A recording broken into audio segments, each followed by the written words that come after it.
Among the birds of prey are the owls, the vultures, the eagles, and the hawks. Hawks and vultures are often seen soaring majestically high in the sky.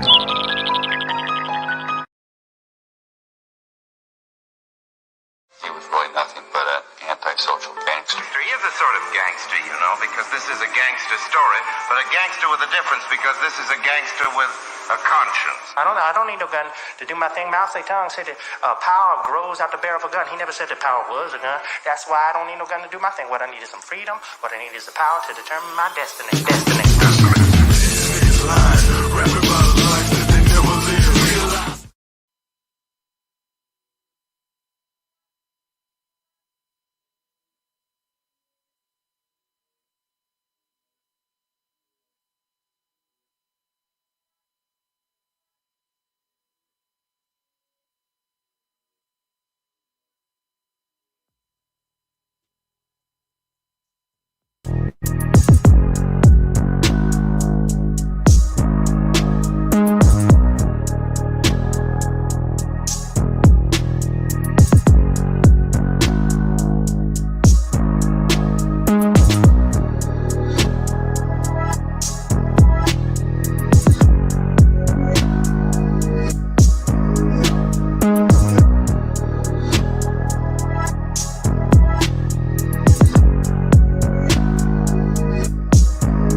Peace to the tribes.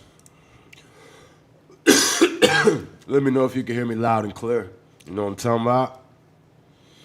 They keep fucking with my live stream, man. Every time I try to go up, you know what I mean? They try to take me down. You did. But hawks don't fly with pigeons. You already know what it is. You are now live with the tribes. Too high for pigeons to fly, walk on the water, and live in the sky.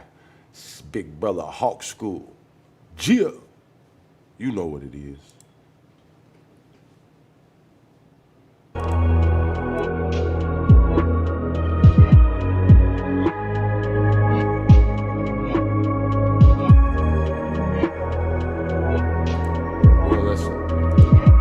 We're gonna let some people get in here. I think I might have figured this shit out, to tell you the truth. High key, low key. Yeah, we're gonna have a little, you know what I mean? A little background music. Yeah, you did. Yeah, I apologize for the technical difficulties. You did.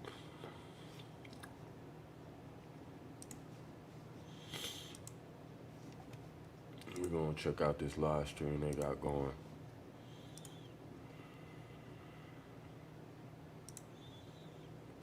Just a moment, in just a moment, in just a moment. But I need y'all to let me know that my mic is nice and loud and clear as air. You dig? We don't want no extra feedback, none of that shit. Let me know you hear me loud and clear. We're gonna get this shit right. And they ain't gonna be able to stop me then. Matter of fact, let's check this out. If you want to do this.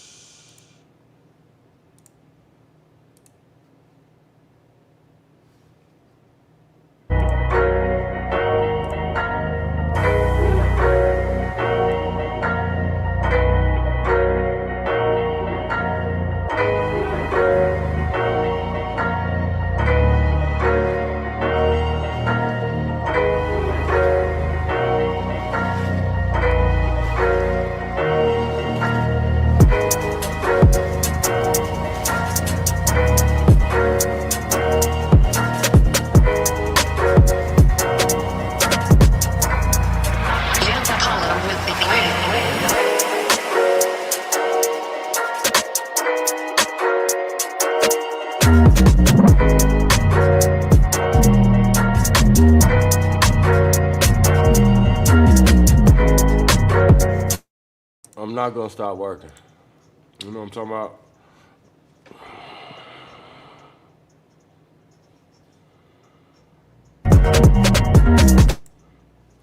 You should be able to hear me loud and clear, but just hold on.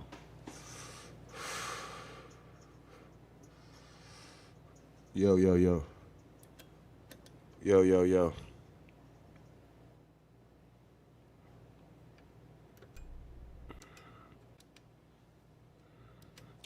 Hey, yo. Can you hear me? Can you hear me?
Yo, what's poppin'? Something ain't right. Something ain't right.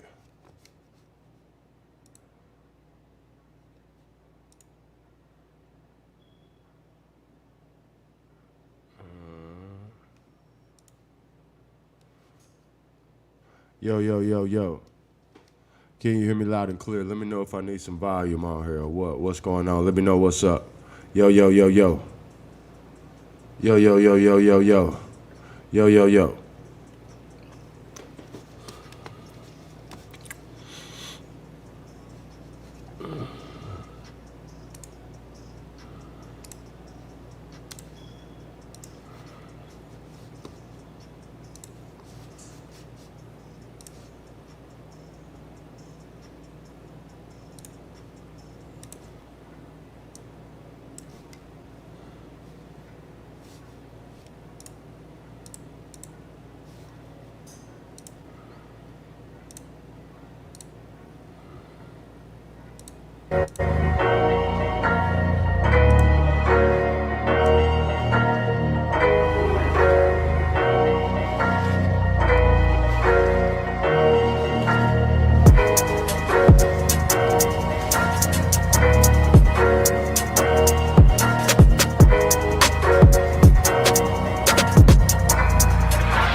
Yo, peace to the tribes.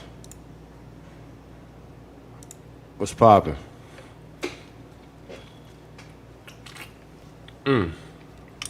I ain't even peeped that.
Say less. Tribe.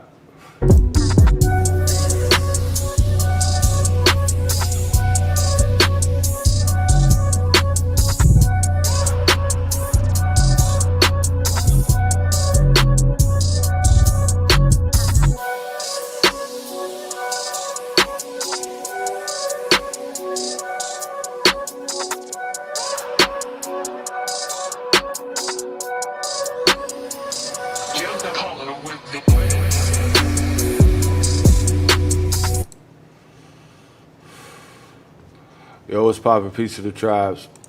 All right, now that I got it figured out, we're gonna go ahead and get it cracking. Hey man, I keep changing shit, keep doing new shit, keep making it more lit. You know what I'm saying? Check this out.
Peace to the tribes. Let's go ahead and check this out, see what they talking about.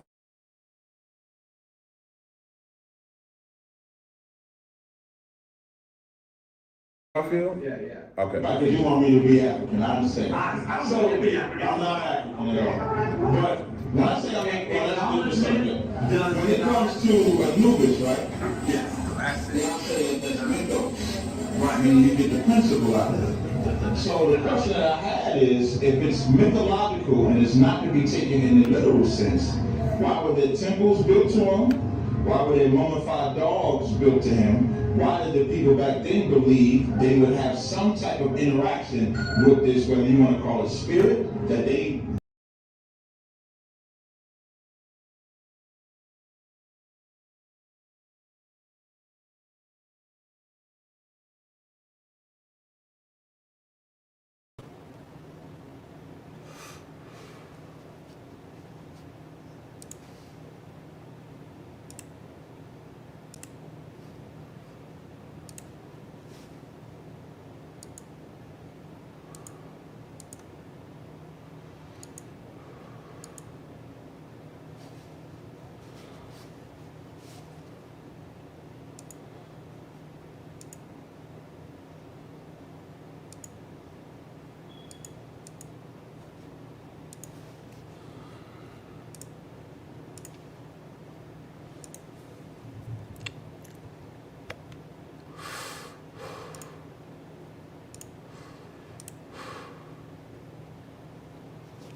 I'm high as shit, man. My bad.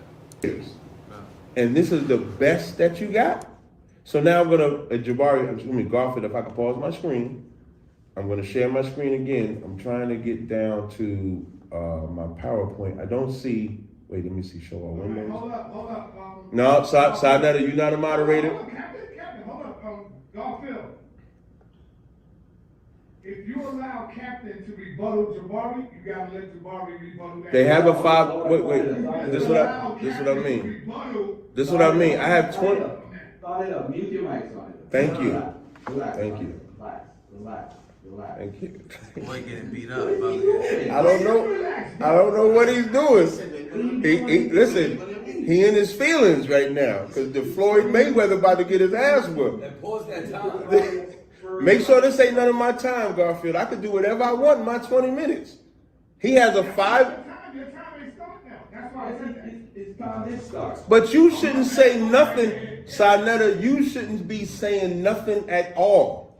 At all. This is Jabari and Tazaryak and Garfield as the moderator. If he don't have a problem with it, you ain't got a problem. Don't let me check you now. All right, go ahead. I'm gonna start back your time. I appreciate it. So now I got my, do you see my, Yeah, you good. okay, I appreciate it. So now, wait, I'm sorry. I gotta, and the only reason I'm doing it this way is because it doesn't let me share my whole laptop or whatever. So I'm gonna do share screen, just pause for 1 second, and there's a folder I have to go to, and y'all might not be able to see it, but y'all gonna hear it. So I'm just gonna play a video real quick. Let me know if y'all can hear it. Is what I mean. I'm being. Can you hear that, Garfield? Yeah. Okay. Right, because you want me to be African, I understand. I don't want to be African. I'm not African at all. But when I say I'm African, let's do the subject. When it comes to Anubis, right? Yes. They say that's mythos. Right. Meaning you get the principle out of it. So the question that I had is, if it's mythological and it's not to be taken in the literal sense, why were there temples built to him? Why were there mummified dogs built to him? Why did the people back then believe they would have some type of interaction with this, whether you want to call it spirit, that they venerated as a dog? Why did they believe that you would have some type of interaction with him if it's not real?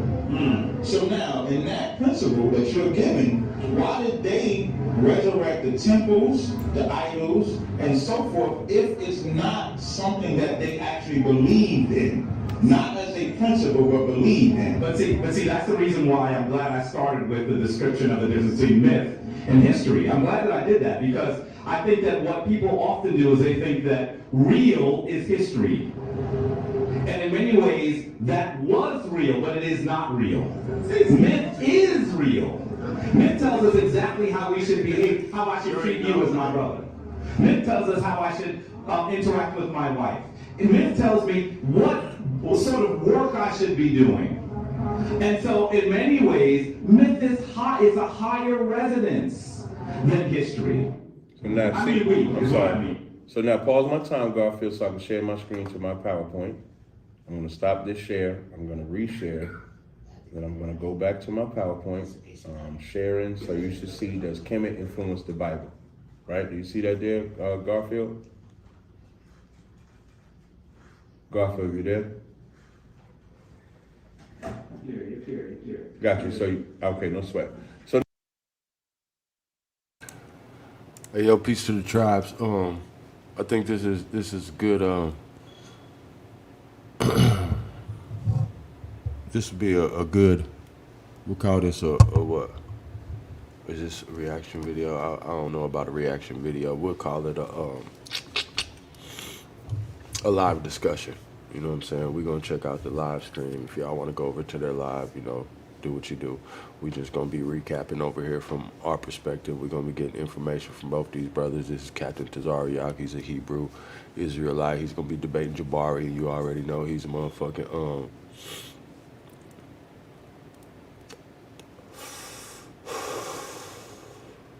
weirdo. All right, now where were we? the video is because this debate is about, does Kemet influence the Bible? And there's a lot of things in Kemet that the Cometians don't want to accept. Like, everything he did was Christian-based. Christ in Hebrew is Mashiach. Even in modern Hebrew is Mashiach. It's not Christ. So whatever English translation that you want to make Kemetic, you can have it. But biblically speaking, it's Mashiach, which just means anointed. So showing that correlation does not match. Even the slide you show, we don't celebrate Christmas. I don't understand why you did that. So now, this is the maxims of Ptah-hotep 5-3. It says, permit your humble servants to appoint a staff of old age. Let my son be allowed to succeed my position to that end. I will instruct him in decision of the judges, the wisdom of those who have lived in early ages, and those who have hearkened to the gods. So Ptah-hotep hearken unto the gods that Jabari says is not real, is not literal. My next slide. Right here, wait, hold on, let me see if I could do it like this. Let me see, from current slide. Let me see, this might make it a little bit more better for y'all to see. So now this is the ancient Egyptian pyramid text. So here you have the horizon. So where I'm gonna read at is right here. I'm sorry, let me go back one, hold Hold on 1 second. Escape from that. I'm gonna go back up one. I apologize for that.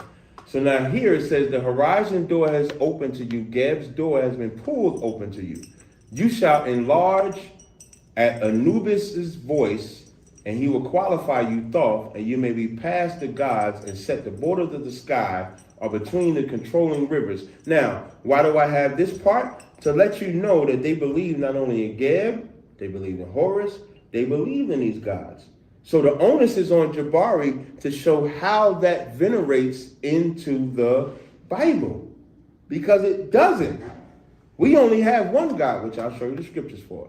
So now here we have, and I have the link here, where it says millions of mummified dogs found in ancient Egyptian catacombs. In catacombs south of Cairo, researchers have discovered burial sites filled with huge numbers of mummified animals.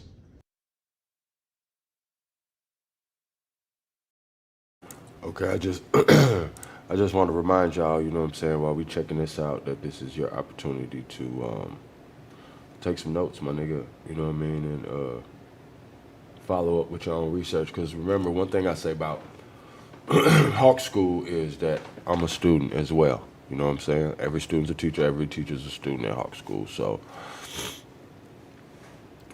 we're gonna stay, if you stay to the end, I already put the link in the stream, you know what I'm saying? And shit, we could build if you got something to add on to it, you know what I mean? You already know what it is. Too high for pigeons to fly, walk on the water, live in the sky. Welcome to Hawk School.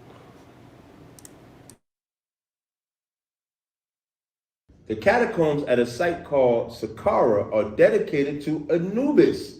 So Jabari would have you believe that they don't believe in Anubis, that it was just some type of principle you're supposed to get out of it.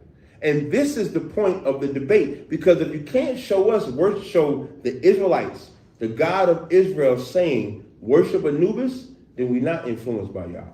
If you can't show us worshiping Geb, Horus, Osiris, whoever you want to call it, then we're not influenced by y'all. It's simple. It says, archaeologist and Egyptologist Salima Akram, a professor at the American University of Cairo, has worked extensively at the site and writes that acts as offerings to a particular god, and because some were seen as physical manifestations of a specific god that the Egyptians worshipped. So Jabari is going to have to show me, not during 2021's time, but he's going to have to show me during back then that they did not worship and believe in those gods. We'll go to the next slide. This is ancient Egyptian literature, read by Miriam Litcham. Now, y'all notice the difference between him and I? This nigga just put up some PowerPoints and you just got to trust whatever source he said. At least I'm giving you the book, page, etc. So this is ancient Egyptian literature by Miriam Litcham. What I want y'all to pay attention to, let me shrink that down, good. This says here, the prayer to Amun, the prayer to Thoth, the prayer to Amenhotep, the prayer to, so those are the prayers to these people. So if they're praying to something, then they're worshiping something. And so he would have to show where we pray to Atum, we pray to Thoth, we pray to Anubis. That's why I said this debate is not historical at all. This debate is spiritual. And if Let me pause this for a minute just to give you an idea of why I'm even posting this, because both of these aspects are very important to our research as, you know, finding out who we are, because all of the information is hidden everywhere. Remember, we started all this shit, my nigga. You know what I'm saying? So-called Indians. So all of this information is actually valid to us, whether it's valid to be able to research, to be able to show and prove that it's incorrect, or whether it's to show and prove that it is correct. But at the end of the day, you got the Hebrew Israelite versus the Boule, the Pan-African niggas. So we're going to see, you know, where they coming from, and then we're going to draw off of that. Because remember, the Indians, we don't give a fuck what you believe in, my nigga. See, what y'all had to remember is we so motherfucking high frequency, you know what I mean, by who we are, that none of this shit pulls us down, my nigga. You know what I'm saying? So y'all be fighting and pulling this direction. Man, let them niggas be whatever the fuck they want to be. If this nigga want to be a fucking penguin and say he from Disney World, whatever the fuck, my nigga. You know what I'm saying? I digress.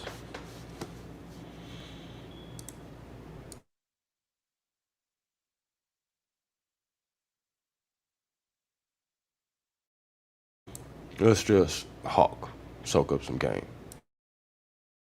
I just wanted to, put that out there. I'm not promoting any type of philosophy, ideology of anybody. You know what I mean? I don't follow anything, anyone, any creation, my nigga. I'm really that nigga, bro. I'm really a motherfucking hawk, bro. And you don't see us in flocks. You know what I'm talking about? We soaring. Too high for pigeon to fly, or walk on the water and live in the sky. He's really a spiritual commission. He should show that. Or, at best, what he should say is that Christians did not use the Bible, but Christians chose to follow after Kemet. I wouldn't have no problem with that. But you just can't put that on the Bible. So now here we're reading page 112 of that book of the ancient Egyptian literature. And this is a prayer to a moon. It says, Pilate, who knows the water, helmsman of the weak, who gives bread to whom he has none. These are all prayers. Now, I'm not going to read these prayers because I don't give a fuck about a moon, Thoth, Kemet. I don't care about none of that. But Jabari needs to answer why they're praying to what he says is not real. Even before we started this debate, this nigga prayed. And the first thing I said to him is, who are you praying to? I just want to know who you're praying to. If you're praying to something that's not real, and I just want him to explain it to me. I just want to know who you're praying to. I just want to know who you're praying to. I just want to know who you're praying to. If you're praying to something that's not real, Jabari needs to answer why they're praying to what he says is not real. Even before we started this debate, this nigga prayed. And the first thing I said to him is, who are you praying to? I just want to know who you're praying to. If you're praying to something that's not real, and I just want him to explain it to me. I need to know. I'm going to keep going. Next slide. These are the million gods. Now, I got this off of Wikipedia. Now, some people might laugh at Wikipedia, but I don't give a fuck about Wikipedia like I don't give a fuck about these Egyptian gods. But you can verify all these Egyptian gods. Akur, Amun, Anubis, Aten, Amunet, Anuket, Hathor. All of these are actual gods. It's about 40 of them in here. And let's see about us. In Exodus 20:1, it says, and God spake all these words, saying, I am the Lord thy God, which have brought thee out of the land of Egypt and the house of bondage. Thou shalt not have no other gods. And just so we could be clear, because he might say it's not gods, it's netters, whatever that means, nature, whatever you want to call it. For us, God just means power or authority, judge, ruler, king. So a god is subjective, meaning you could be a god in a position of power, or you could be the Most High God. Right. So when Christ says, thou shalt not have, when the Most High says, thou shalt not have no other gods before me, the Most High God is the only power. But humans, meaning we can look at other people, images, idols as gods. And the Lord said, we shall not make unto thee any graven image or likeness or anything that is heaven or above.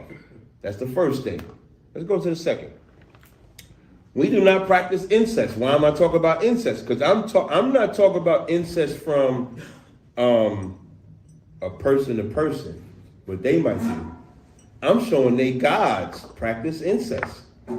In 2010, I'm showing two things. I'm going to show that they practice person to person and their gods. In 2010, a team of Egyptian and German researchers analyzed 11 mummies dated from the 18th dynasty, were closely related to Tut, whatever, King Tut, I'm gonna just say it like that. The mummies were scanned and DNA extraction bone tissues carried out.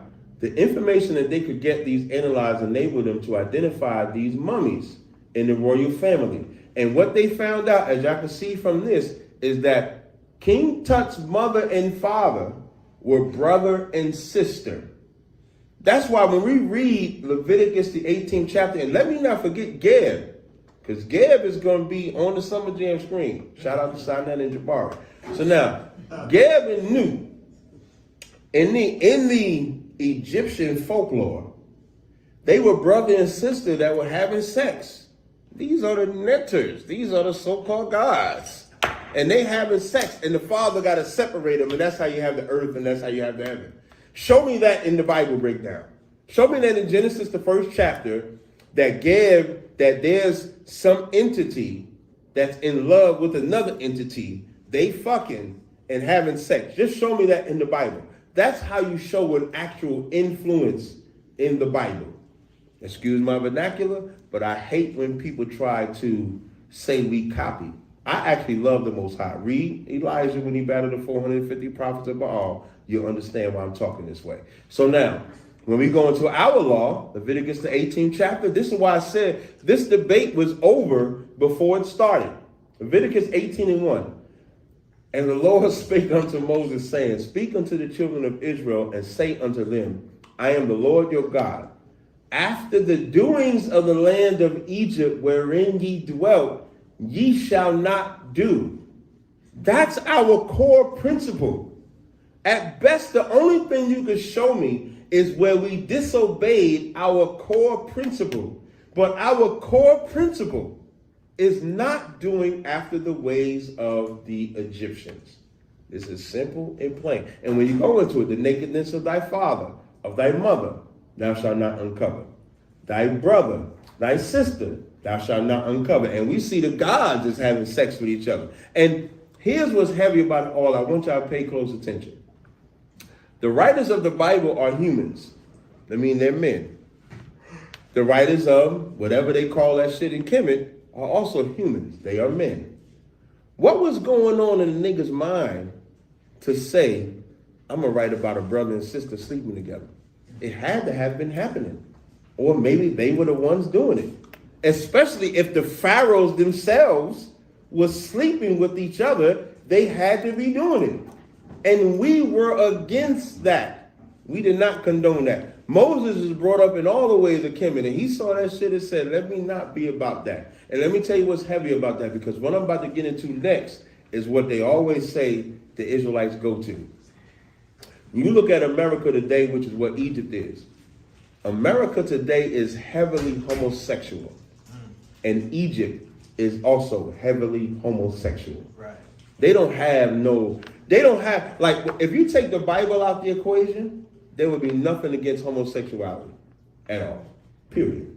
All that negative confession shit you say, Faulkner, which I'm going to show, Faulkner breaks it down that it was a catamite, meaning it was something I didn't lay with a boy that was groomed for that. So now we got to look at who's breaking down what. Let me keep going. I digress. So now the next stage, this is homosexuality by the gods and the netters. I think I titled this perfectly, right? So now you see Horus and Seth. Remember, he brought up Horus and Seth. Maybe I'll address that in my rebuttal round, because I don't know why he thinks Horus and Seth, Horus and Jesus are the same. But now, the part that he won't tell you, show me book, chapter, and verse with Jesus Christ, Yahweh Shah Mashiach. Just show me book, chapter, and verse where any man attempted to fuck him in the ass. Excuse my language. Just show me that. Because here it says, this is, again, the book of Miriam literature, Egyptian literature. It says, then said Seth to Horus, come, let us have a feast day at my house. And Horus said to him, I will. Horus went willingly to go hang with a nigga. Now when evening had come, when evening was come, a bed was prepared, and they laid down together at night. What nigga is laying with? Show me this in the Bible. When a nigga lay with another nigga in the Bible. Just show that. That's all I want to see. Don't let me loose. Don't bother me no more. Then it says, Seth let his member become stiff and inserted it in the region, inserted it between the thighs of Horus. So now you got another nigga coming up on another nigga's ass and inserting it in between the thighs. And then Horus caught the semen. What that tell you? Seth pulled out. That wasn't meaning like, hey, pull out. What type of gay ass shit are we talking about? Show me this in the Bible. This is spiritual. This is their so-called netters, or this is their so-called gods. So we have to contend with that. When you read page 220 of the same book, it says Seth called semen out of, Horus called semen out of Horus' ear. It's in there. It's in there, shit. He wanted to hear what he was coming from. Yeah, he wanted to hear where he was coming from. He wanted to hear where he was coming from. So I'm going to go to the next slide. So now, this is, again, so now y'all might say, Jabari might say, well, you ain't going to understand the Egyptian writings. Let me tell y'all something. If a nigga wrote that shit today, you would understand exactly what he's saying. Little Nas X letting you know exactly what he's saying. And this is what I mean when I say Egypt and America are the same. Because America right now is pushing homosexuality throughout the pores, throughout every social media. Everything you see is making our men effeminate. Look at this Egyptian picture. Show me this biblical picture. If you want to show me that we copying from Kemet, show me where a nigga in the Bible got his nuts and his rod aimed at his mouth. Just show me that. Now I'm gonna show y'all the remix. Pause my time for a second. Let me put him on the Summer Jam screen. If y'all don't call this gay, right? I'm gonna stop my screen 1 second. Then you can't call this shit gay. Can you see my screen, Garfield? Tell me if you see my screen. Garfield, I need you to unmute. Tell me if you see. Wait, hold on. You had something up earlier with that one. It's not here anymore. Okay, hold on. Let me share my screen again. Hold on. Let me stop. I'm gonna share my screen. Hold on 1 second. Bear with me. Make sure my timer stopped. Where's my folder at? Okay.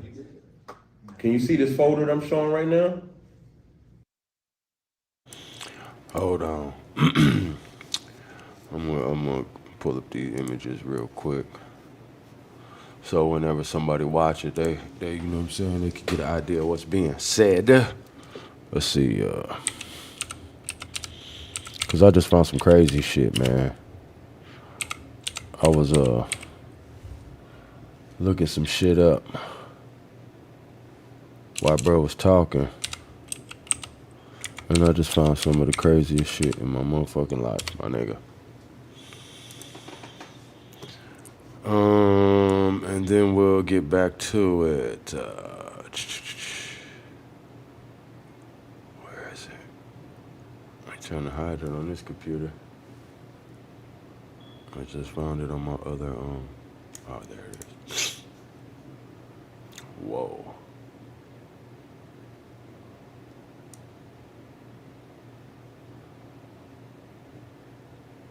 Yo.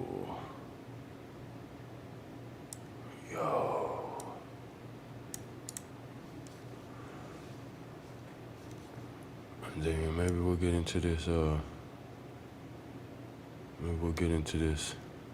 article when we're done. The sex lives of ancient Egyptians.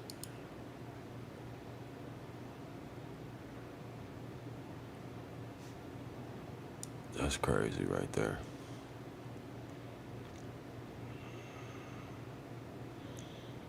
But you probably have some niggas pretending like that's okay. Where is it?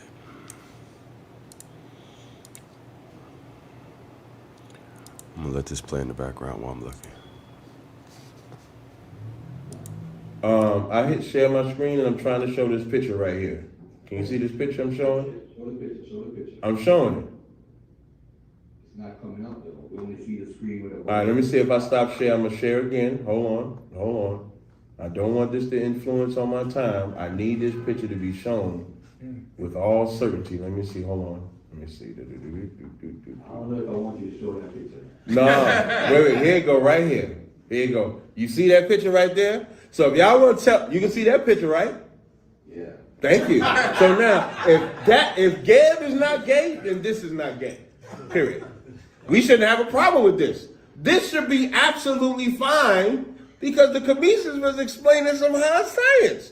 Remember, No problem. I'll take it down. No problem. But now, Garfield asked me to take that down, right? And Garfield, you're right to ask me to take that down. Now I'm gonna share my PowerPoint. And the reason why you're right to ask me to take that down because you know that that's gay. And this picture that's in my PowerPoint that people are able to see right now is also gay. And so why are we saying Kemet influenced the Bible? It doesn't, because there ain't nothing gay in the Bible.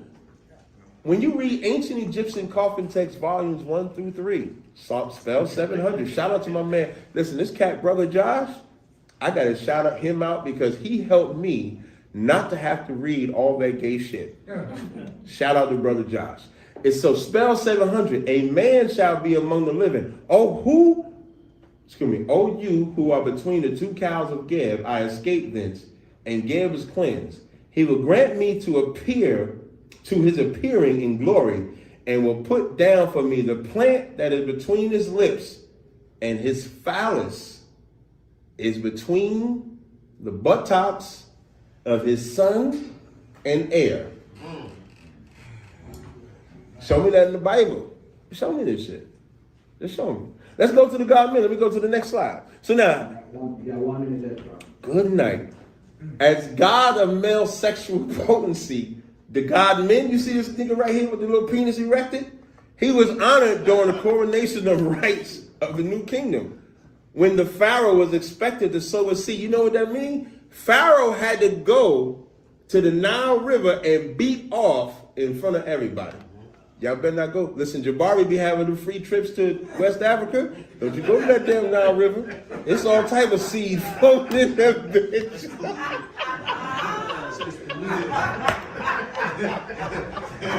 Listen, show me this shit in the Bible. My disrespectful mode is at 1,000,000. Show me this shit in the Bible. If you're going to say we influenced, Heru got banged in his ass with Shaka called jailhouse tactics. I can play the video. You said how much time you said I got left? Yeah, that's it. That's your time. Okay, no sweat. All right, I'll yield from there. All right. I'll pick this up in my second round. Salami. All right. I'm going to stop my shit. I'm going to have 5 minutes of voting from each person again. That's some weirdo shit right there, though.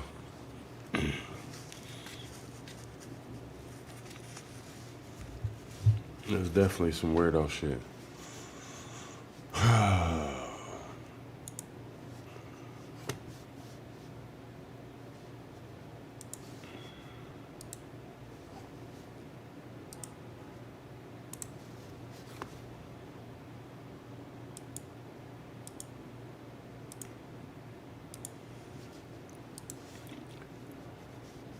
Yeah, I done heard so much Pan-African bullshit that I don't even have to listen to what his argument is. But I'm interested in seeing what Tazariak is bringing to the table. And that, my friend, was hilarious.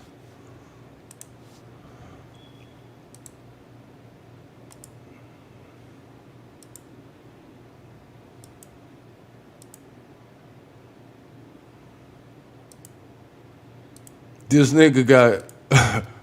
I wish y'all could see this. Come on, Garfield, man. Look at the screen. Not me. You're this. No, I'm using the same. I haven't changed. I literally just stopped sharing when I thought it was going to be Jabari, and all I did was just share again. So I'm going to try to share it again. Peace to the tribes, man. Make sure y'all share this broadcast, man. We live. We up. You know what I'm talking about? Same black screen.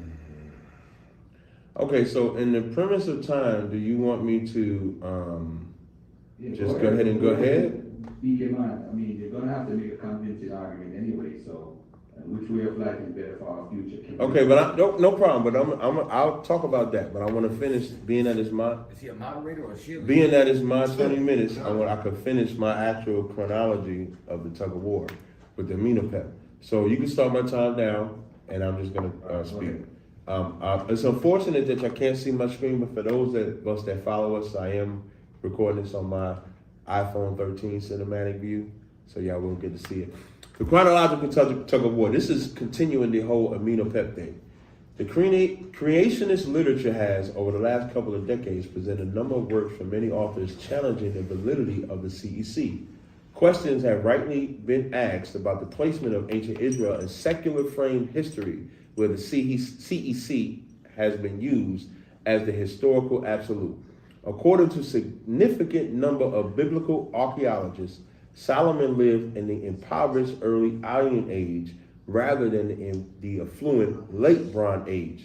Under the CEC, Amenhotep is placed in the Ramesses period of the New Kingdom, which is conventionally dated at 1292 to 1070 BC. An Israeli archaeologist, Finkelstein, who was not a Bible lover, has moved Solomon from the LBA to the EI, effectively challenging the biblical chronology in the process. However, there's much evidence coming to light through the investigation of some Egyptologists, and what I like the most about this is that this is Egyptologists that is challenging the timeline, not Bible archaeologists. It says, who are thinking outside of the constraints of the CEC, that the 19th dynasty was in power in Egypt during the latter part of the United Monarchy period in Israel. This has obvious ramifications for the CEC. For example, the 19th dynasty must move over 300 years closer to the birth of Christ. Since history is not composed of periods of activity punctuated by convenient Dark Age vacuums, the remainder of the Ramesses period must move the same amount. This includes the life and times of Amenhotep and his instruction. Amenhotep is placed around 1100 BC in the CEC. Yet in the revised chronology, he is placed around 760. This is about 4 decades before Hezekiah's time. Assuming that Solomon wrote down the Proverbs by year 10 of his reign, he and Amenhotep are separated by exactly 2 centuries. For anybody that wants this, because I would love to show this, I don't know why it's not showing this on my screen, but for anybody that wants this, all you got to look up is the wisdom literature and the question of priority of Solomon's Proverbs or Amenhotep. And the person that did this article is not a biblical provocateur, so to speak. He's not somebody that's pro-Bible. He's somebody that's more so pro-Kemet, but he's more so honest, because the difference between white folk and black people, white folk don't really care about Egyptology from a spiritual perspective. They're more so trying to get it right. So they realize that even Alan Gardner said that the timeline was not correct. The timeline is just not. Because if you look at the kings list, you have kings ruling in Lower Egypt and Upper Egypt at the same time, so you can't match the timeline like that. So when they correct the timeline, Solomon's comes before that, which is why if anyone was to read 1 Kings, which I'm going to read, 1 Kings 10 and 4, it says that when the Queen of Sheba has seen all Solomon's wisdom and the house that he had built, because everybody came to see Solomon's wisdom. I should start at verse 1. And when the Queen of Sheba heard the fame of Solomon concerning the name of the Lord, she came to prove him with hard questions. Why? Because Solomon was the wisest man at that time. So again, he's going to have to show book, chapter, and verse. So that Amenhotep thing, that was cool. That was all right. But even Egyptologists say that the timeline of Egypt should be pushed back, which makes Solomon the priority. So now when we talk about society, hold on. Y'all still can't see my screen, right, Garfield? So I'll assume that's a yes. So I'm screaming that as a no. So elements of culture. Can't see it. No sweat. So element of culture. For us, when we teach, we start with the basics. Black people have no identity. So now I'll just get biblical since I ain't got to talk about Kemet no more. So for us, we start at scriptures like Isaiah 1 and 3. When you look at black people in America, and here's go back to why I was talking about the homosexuality and Kemet in the beginning. America, Garfield, if you could stop my time, if y'all can just show this, I hope y'all can see this screen right here. I'm going to stop my screen. I just want to try it one more time. You tell me if y'all can see this screen. Can y'all see this screen? Can you see this screen, Garfield? I'm asking you. No, sir. No problem. So I'm reading page 72 and 73 of George M. Fredrickson's, 74 and 75 of George Fredrickson's book, The Black Image in the Minds of Whites. And this is where I'm going to start. This is at the bottom of page 74. It says, in the 1840s, Morton collaborated with George R. Glidden, an Egyptologist, who provided him with mummy heads and information about the racial significance of Egyptian tomb inscriptions. In Crania Egyptica, published in 1844, Morton pointed out that both cranial and archaeological evidence showed that the Egyptians were not the Negroes as abolitionists and colonizationalists had maintained, and that in fact, about the racial significance of Fredrickson's book, The Black Image in the Minds of Whites. Fredrickson's book, The Black Image in the Minds of Fredrickson's book. I just want to try it one more time. You tell me if y'all can see this screen. Of George M. Fredrickson's, 74 and 75 of George Fredrickson's book, The Black Image in the Minds of Whites. And this is where I'm going to start. This is at the bottom of page 74. It says, in the 1840s, Morton collaborated with George R. Glidden, an Egyptologist, who provided him with mummy heads and information about the racial significance of Egyptian tomb inscriptions.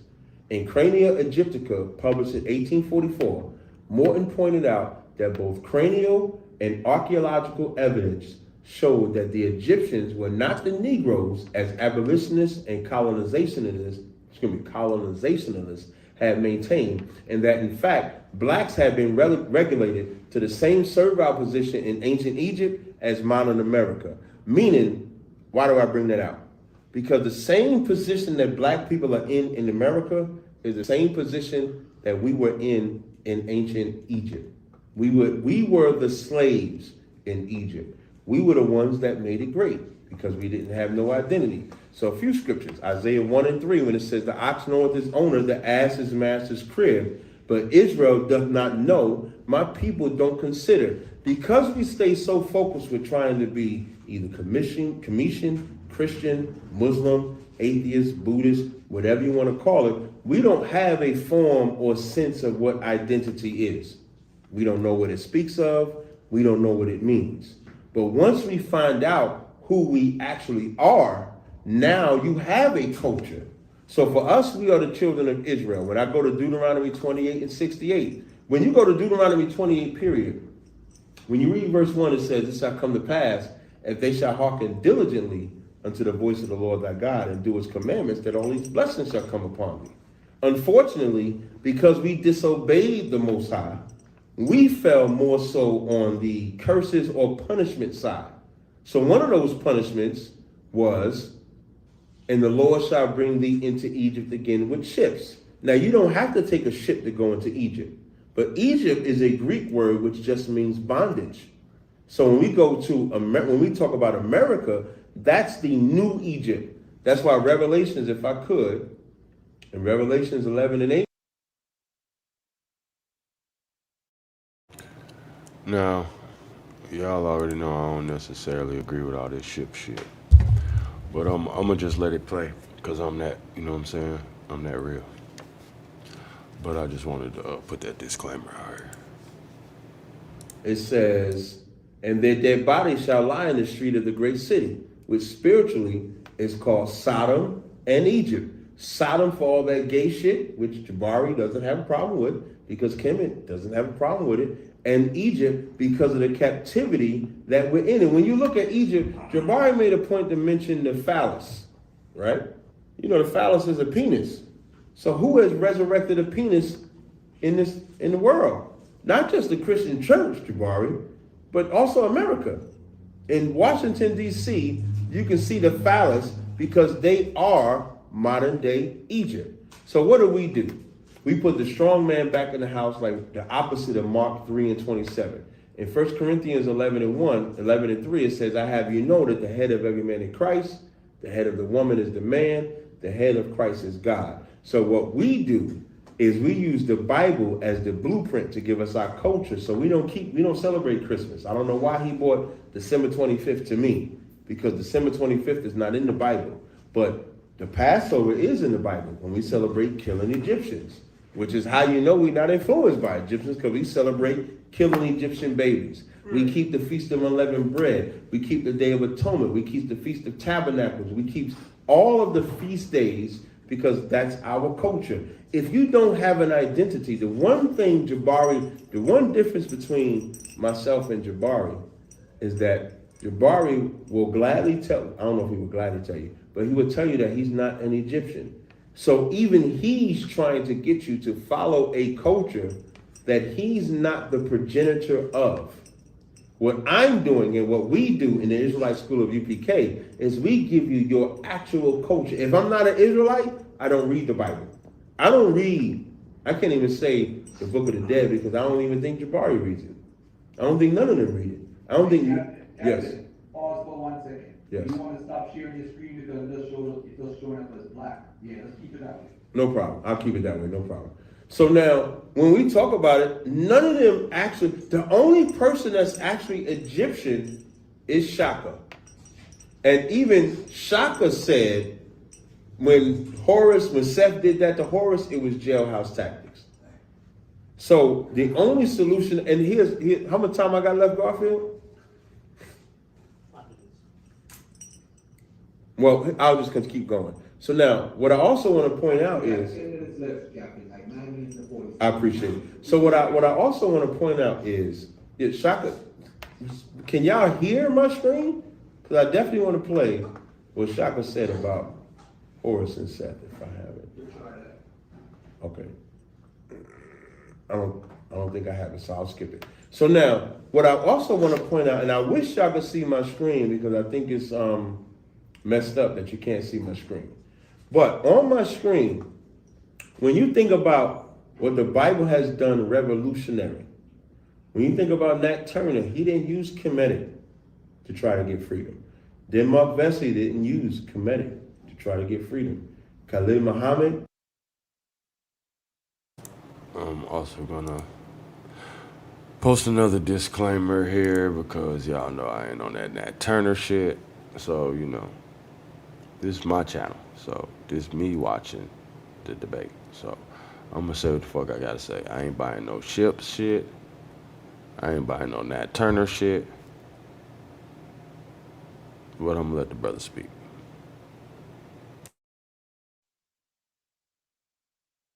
Malcolm X, F.S. Cherry, Marcus Garvey, Elijah Muhammad, Malcolm X, Ben Amin, Rabbi Matthews, Commander Jenny Hanna. None of them ever used no Kemetic studies.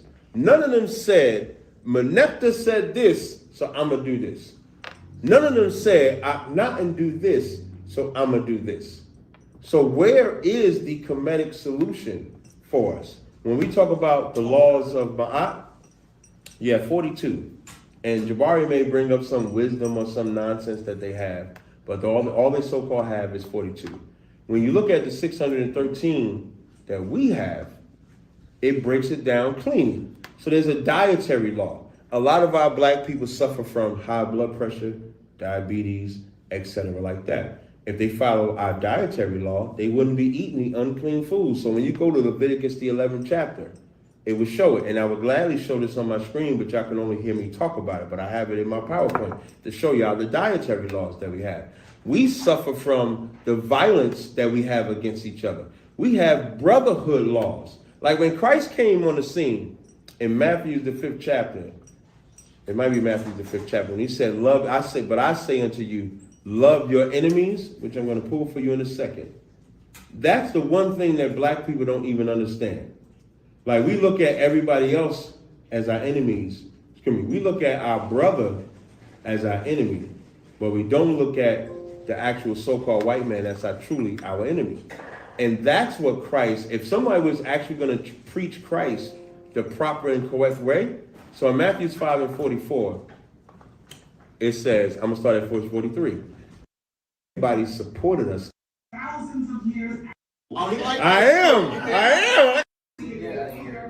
Between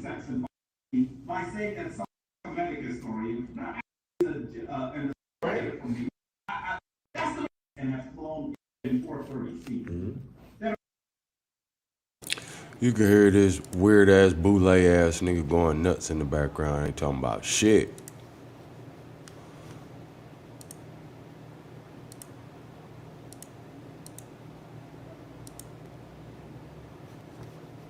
So then I come down and I have the item that I want to share, which is a Google website. All right. So I'm clicking that, and so when I select share, tell me if you see the screen. Because it says you are sharing your screen. That's what it says on my thing. And it was sharing fine earlier. You know what I mean? I don't know, what it is. I mean, I don't lie. So ain't no lie to me, I don't know. You kind of in tears right now. So we'll say. No. Slow it down. Let me tell you, hey, Garfield. Hey, y'all know something else? Y'all know how these motherfuckers like to delete shit and edit shit and not show niggas screen shit. So I'm already knowing them niggas on some old fugazi ass boule Freemason bullshit. You know I say all the hot words on my channel. They already know what it is with me. I don't give a fuck. All these agent ass niggas on here. Y'all know Hawk School ain't on that fuckery. And we hawking on these niggas, man. Yeah. Anyway. Garfield, don't fall. Garfield, don't fall for the. Hold on. Priest Daddy, I'm trying to help you. Go ahead, Priest. I'm sorry. What if he exited and came back in? Like, is it the live stream that came back in? Would that help maybe?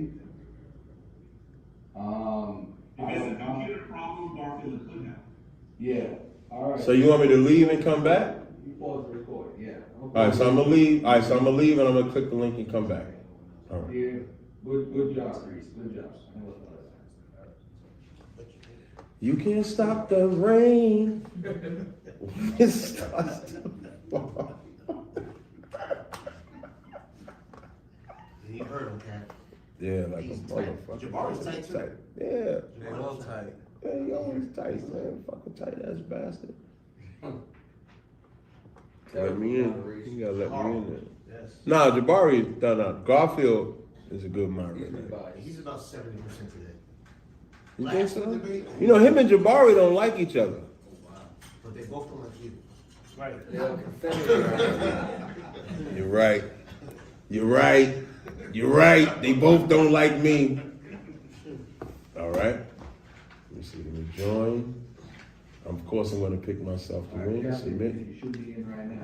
Yeah, I'm in right now. So I'm going to see if I share. You tell me if y'all can see now. Can you see now? All right, here you go. Okay, no sweat. So now, all right, so my 5 minutes is going to start now, right? You already know, Garfield. You already know. Yeah, Garfield's my man. Listen, Danielle is my man right there. We worked out together.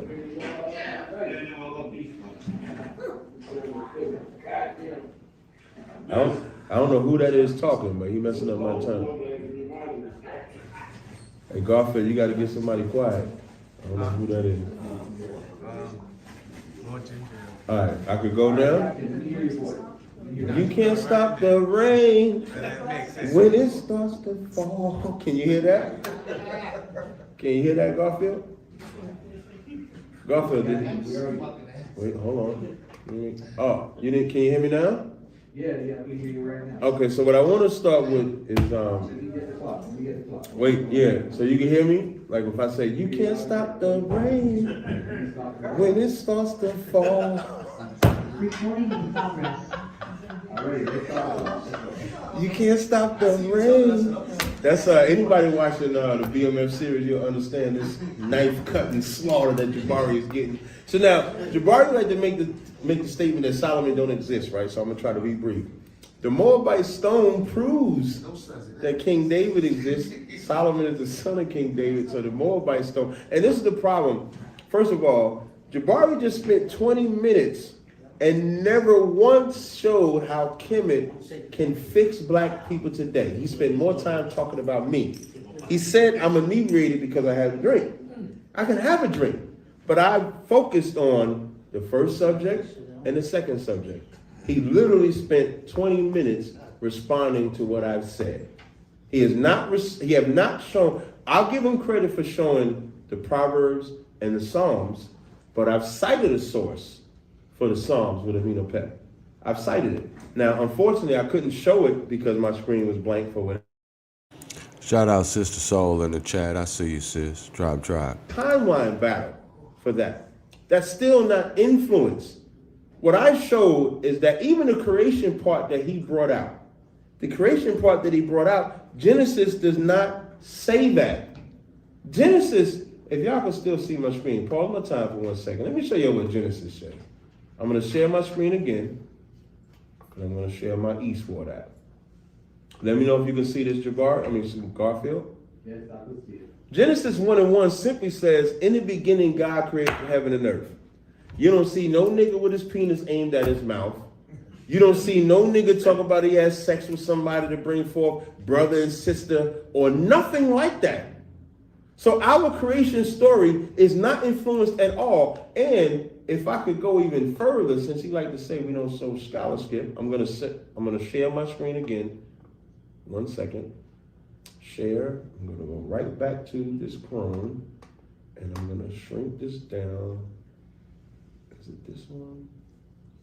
No. Bear with me 1 second. I just want to share the King James breakdown. Hold on, I might have to share another screen. Bear with me 1 second. Yes, this is what I want to show. So I'm going to resume share. So I'm going to stop sharing. Pause my time. I'm going to go to this one here. Let me know if you can see my screen. So now on this screen here, this is the Textus Receptus, which the King James Bible, which he's trying to say is influenced by Egypt, is broken down. Anybody can go to the kingsbible.com and it'll give you the whole breakdown on the Textus Receptus. And when you look at it, it says the Textus Receptus is untainted with Egyptian philosophy, heresies, and unbelief on purpose. So he would have to show where the Textus Receptus that the King James Bible is translated from is plagiarized or borrowed from Egyptian mythology. He would have to show that. And he is not, all he's shown is someone's opinion. Christmas is not in the Bible. Christ being born, even Christ being born with this divine birth, that's not in the Bible.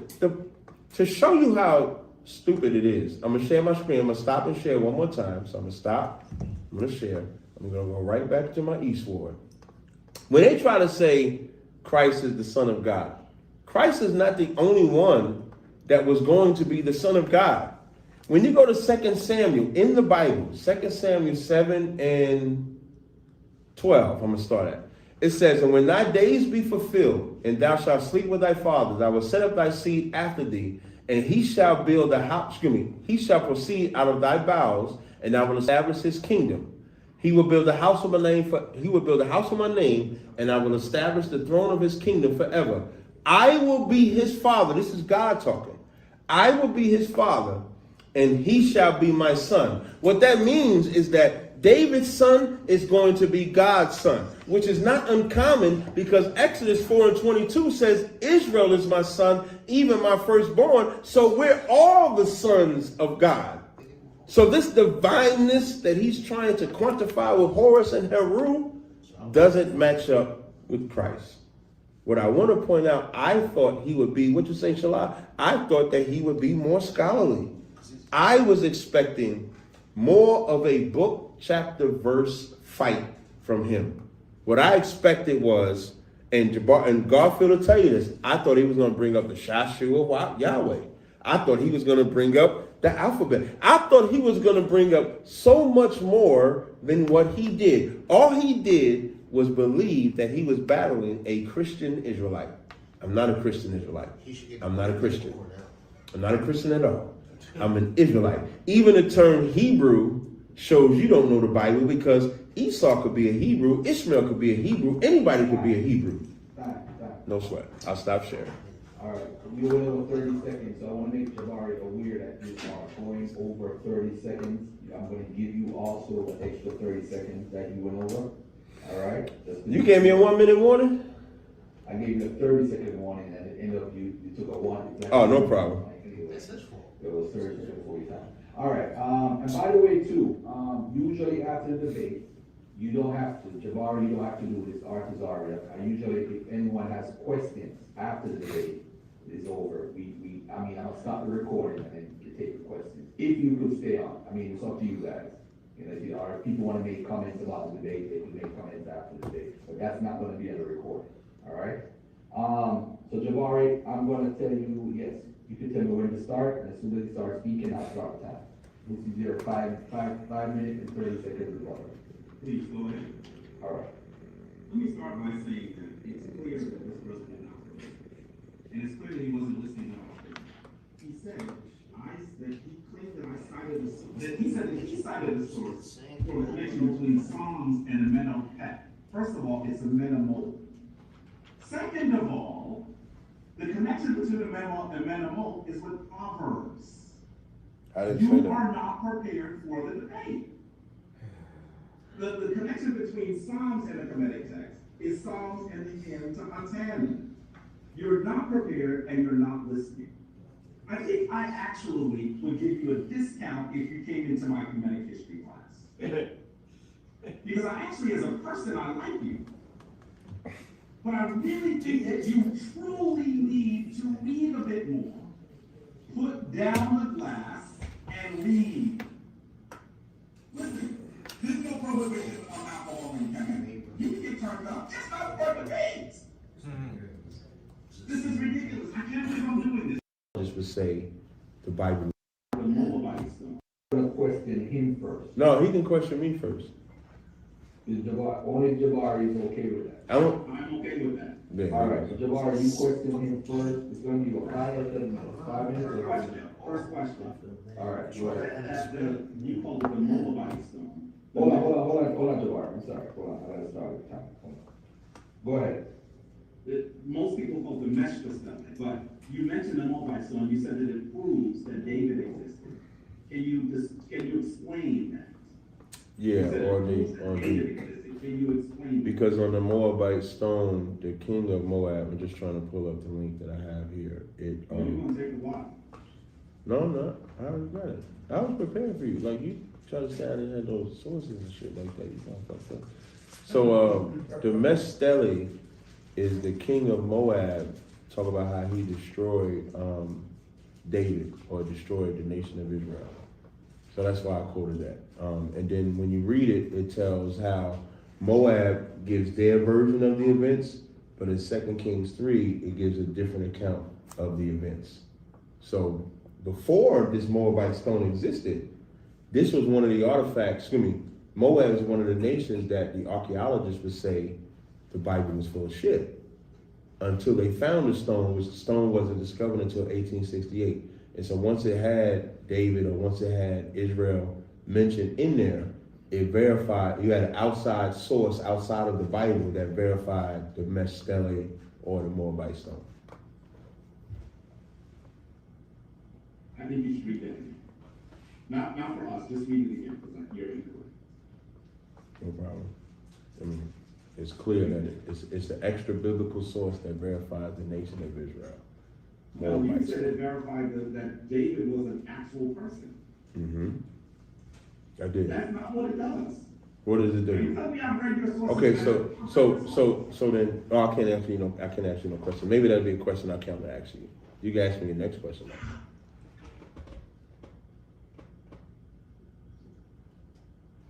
If you'd like to ask a question, you can. No. You're supposed to only ask me questions during this round, and then. Okay, good. I have some more questions for you. Yes, please. I'd like for you to explain why you are saying that I should not challenge you on the term Christ, which I acknowledge is a Greek term, when the Bible, the New Testament, which you also read, most of it is written in Greek. And you have also used the word Christ. Oh, well, I use the Christ to this day. When I'm talking about Christ, is because Christ is like the word that people know, Jesus Christ. So even Jesus I use as a common term. But if I was to say his name, I would say Yahushua. When you go into the Hebrew, when you go into the actual language, it's Mashiach. So if you're going to try to equate what the Egyptians correlate to Christ, you would have to make sure it correlates to the Hebrew word for anointed, because that's what Christ means. Christ means anointed. So you would have to show in the Hebrew that it's Christ also. But brother, is Jesus in the Old Testament? Yes. Well, when you say Jesus, you talk about the name Jesus or Jesus himself? Brother. I just want to be clear. I can answer either. I can answer. Be clear that the New Testament is Jesus' domain. Well, Jesus is mentioned in the Old Testament. It's Joshua in the Old Testament. So I'm about to educate you because you don't know this. So the story that you're describing that includes Yeshua is in the New Testament, which is primarily written in Greek. I agree. I agree with that. I agree with. Can you acknowledge that you were incorrect? No. I agree that they was under Roman rulership. But what you'll also find is that they spoke Hebrew. Paul spoke Hebrew. Matthew spoke Hebrew. When Christ spoke to Paul, he spoke Hebrew. It's just we was under Greek rulership. But you can't say that nobody didn't know how to speak Hebrew. Even when you go into the Acts, when Paul was going to get arrested, when Paul said he was a citizen, the Roman centurion said, "Canst thou speak Greek?" The reason why he's saying, "Canst thou speak Greek?" because Paul spoke Hebrew as well. Two things. I cut you. I just cut you. I just cut you. Then why you asking me questions about the New Testament? And when you get cut, you just got cut. Now you want to say Paul didn't exist? You're putting the knife in your own chest here about that. Then why even ask me a question? Hey, Jabari. Okay, no sweat, no problem. No. Jabari, get it in, Jabari. Get it in. That's right. Get it in. So you are saying that we cannot prove, that I should not sit here and prove that the term Christ is actually from a Kemetic origin. I acknowledge that it's Greek, but your text, a large section of your text is written in Greek. That's not what I said. What I said was. Okay, let's move on. I bet you do want to move on. Jabari, just remember that you asking the question. Yeah, you asking me the question. You're unable to answer the question. I answered it. I want you to also recognize that when you say the book of Amenhotep, that's wrong. I want you to acknowledge that Psalms is not connected to the Amenhotep. I never said that. Yes, you brother. I said clearly when I gave the breakdown, it was Proverbs and yes. If when we look at the tape, if you say that you are citing Psalms and Amenhotep in your last round, will you acknowledge that means that the Hebrews in this room have to acknowledge that you are? No, because I didn't say that. When I gave, let me answer the question. I just want to answer the question that you asked. When I gave my rebuttal, I clearly broke down with my PowerPoint that unfortunately the people couldn't see. I even gave the source. It was Patrick Clark, an Egyptologist, that gave a breakdown of Proverbs versus Amenhotep. And I even said I was prepared for you. We'll play it back. Play the tape back. Do you also know you spelled it wrong on the screen? I don't give a fuck about that nigga. Yeah, I knew you were going to say that because the only thing you're able to do is act like we're in high school. No, it's not about acting about we're in high school. See, and here's the thing. And I'm gonna answer. Let me just answer Garfield. No, let me go. But Garfield, let me respond to his statement.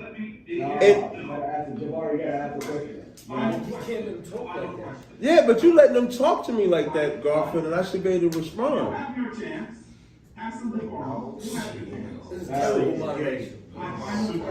Can you acknowledge that your ancient texts describe mestiza beped, where your rabbis were biting the foreskin off of babies, and in fact, it's still being done by some. Can you show me, and even in the Talmud, I am answering. I'm answering. Okay, no problem. I'll rephrase it. Nowhere in the Talmud, which I don't subscribe to, does it say to put your mouth on a penis. I challenge you to show me where it says by mouth. I challenge you, because it doesn't say that. The white man, being the devil, wants to suck on a baby penis, just like you Egyptians. Right. But even the Talmud that they're following does not say by mouth. I challenge you to show that. Your time to ask questions. Hold on, let me stop the clock. We're up to almost 8 minutes. So No sweat. So can I freestyle my first 3 minutes? Listen, when he say, Hold on. You gotta ask him a question. Can I make a statement first though? Because you wouldn't let me. Ain't no statement. You gotta ask questions, bro. No, but you let Jabari make a statement. No, you gotta ask questions. I stopped it. You gotta ask questions. Because when he was the Jabari, to be fair, he was making statements when I had to stop it because you try to respond to the statement. Right, but you let him make a couple of statements. So can I just get one statement? It's just. I'm gonna take a brief commercial break. Y'all notice how the same shit that Ab was dealing with and all the other brothers, whenever they debating these boule ass niggas, they always on that old fuckery, bro. That's how you know these niggas is y'all. That's why I ain't on that debating shit, bro. Cause these niggas is fucking police ass niggas, bro. You know what I'm saying? Like niggas is straight up agents. Like straight up motherfucking agents, man. We're gonna take a little brief commercial break and then we're gonna get right back to it. Who cut your hair? Who cut your hair?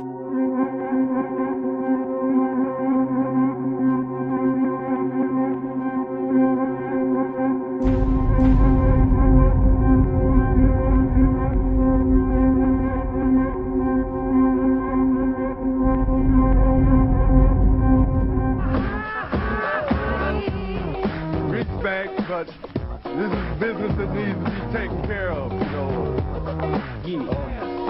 Slap on the back is all fine and dandy. Yeah. But it needs promotion. It needs promotion. It needs, yeah. Big to me. Are you laughing, biatch? You find it funny? You find it funny? Ask a question. Ask a question. Oh, you text me? Text me. All right. I didn't get it. I got you, Garfield. Oh, okay. Hold on a second. Don't go yet. Hold on 1 second. Ready? Mm-hmm. When you ready. Set. Go. Okay. My first question. What from a Kemetic source is the solution for black people in 2021? From a Kemetic source. I think that one of the things that you should recognize is that the book of Maxims of Ptahotep actually are very helpful in this regard.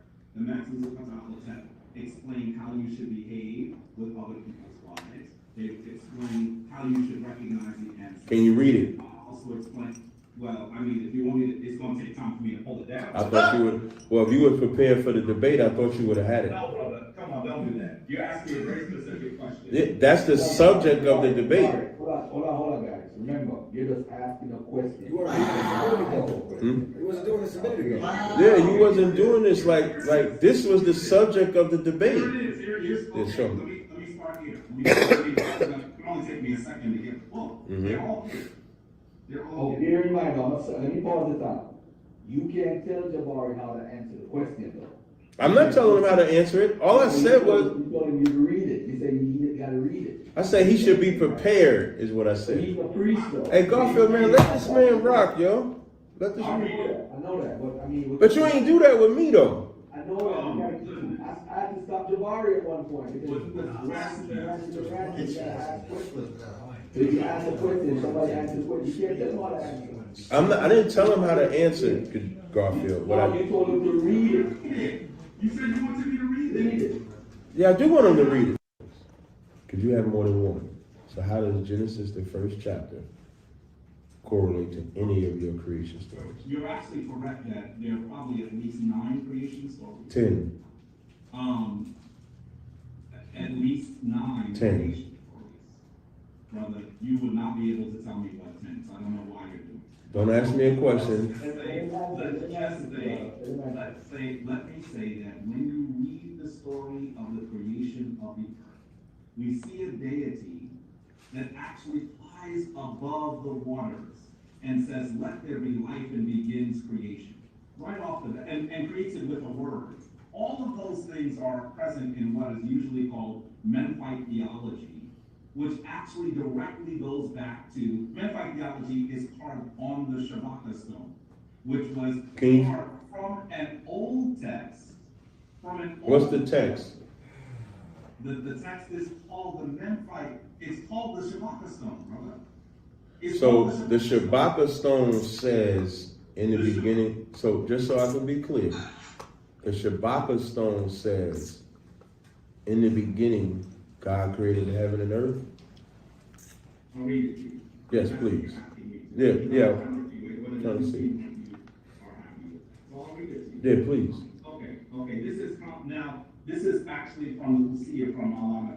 By the way, you notice all the books are here. Now, when you say Usia, is this from the actual text from the Egyptians? This is a translation of the Shabbat. And who's the translator? I'm telling you what the text is. I'm not arguing with you. I'm just asking you where it's coming. I am listening to you.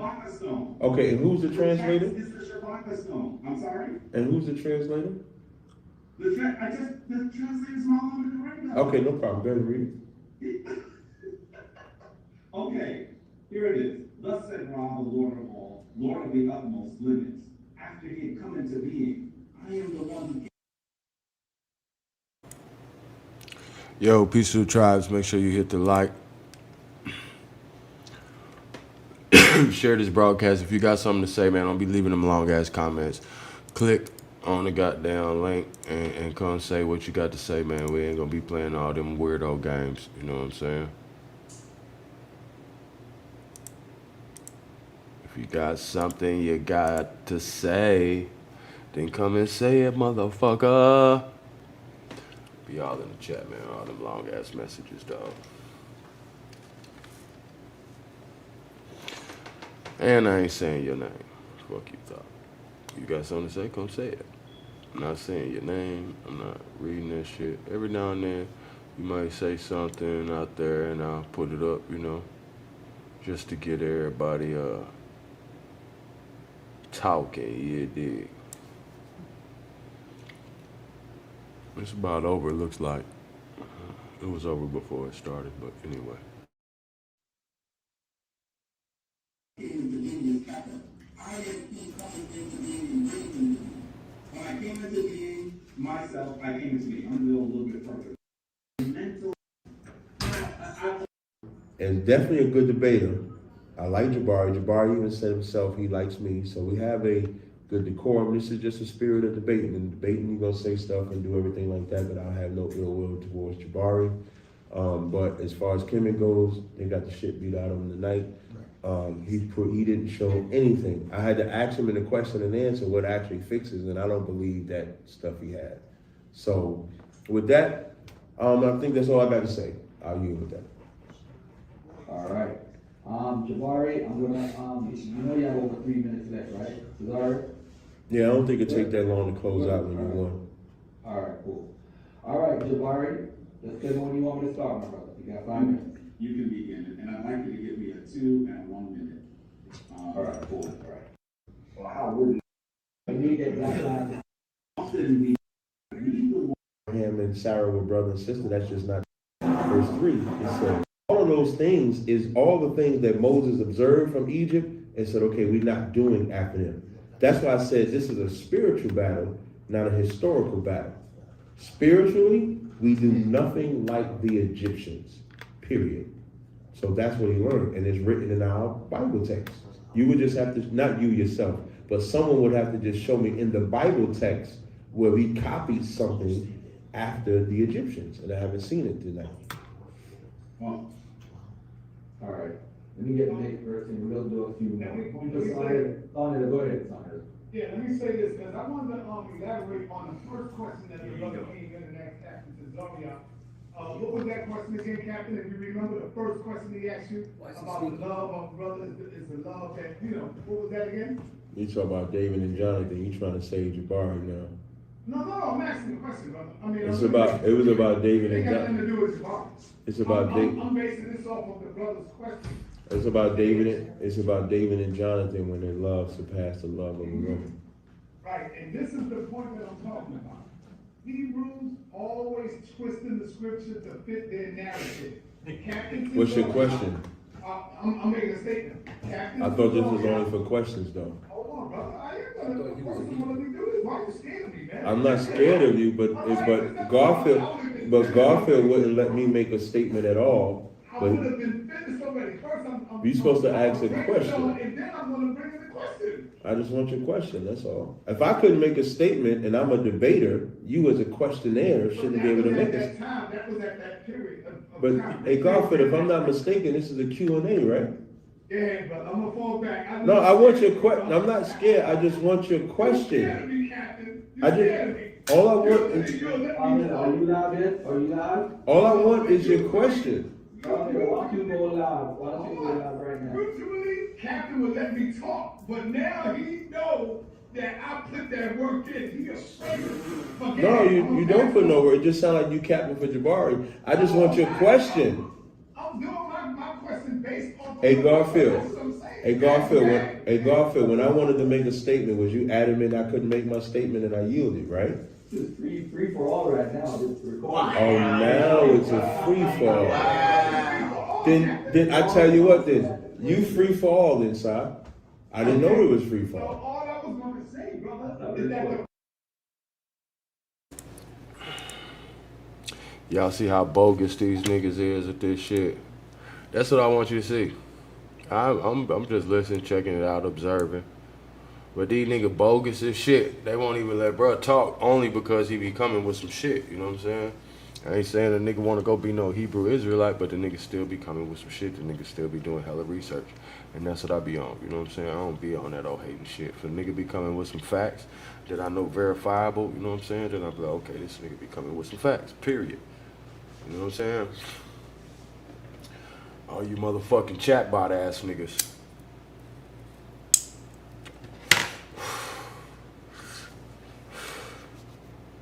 Need to shut the fuck up. Hey man, quit talking in the chat, dog. Shut the fuck up. If you ain't finna come up here and say something with this link right here, shut the fuck up. You know what I'm saying?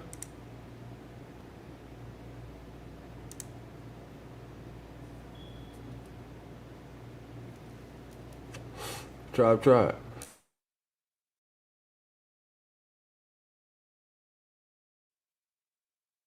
The first question that love supersedes past of a woman. But this is what I'm saying, bro. Mm-hmm. You always, this is what I mean about the Hebrew Israelites. You always twist the scripture to make it fit you as though the Most High came to you and said, Captain, this is what I'm talking about when I mean the love. You can't show nowhere in the scripture where he was talking about David and Jonathan about my love. This is what I mean about my love. That I will die for you and you. No, come on, man. You gotta stop that, Captain. Okay, so now in that same breath, Sinetta, in that same breath, you can't say that they had any sexual relations either. I agree. So the only thing that we can do is go based off of what we know of the Bible. When David committed adultery, he was punished for it. So let's say if there was some type of abominable act that took place, he would have been punished for it. Because David was punished for every ungodly act he committed. So there is no saying that they had sex. So you have to explain that. And brothers do that for brothers to this day.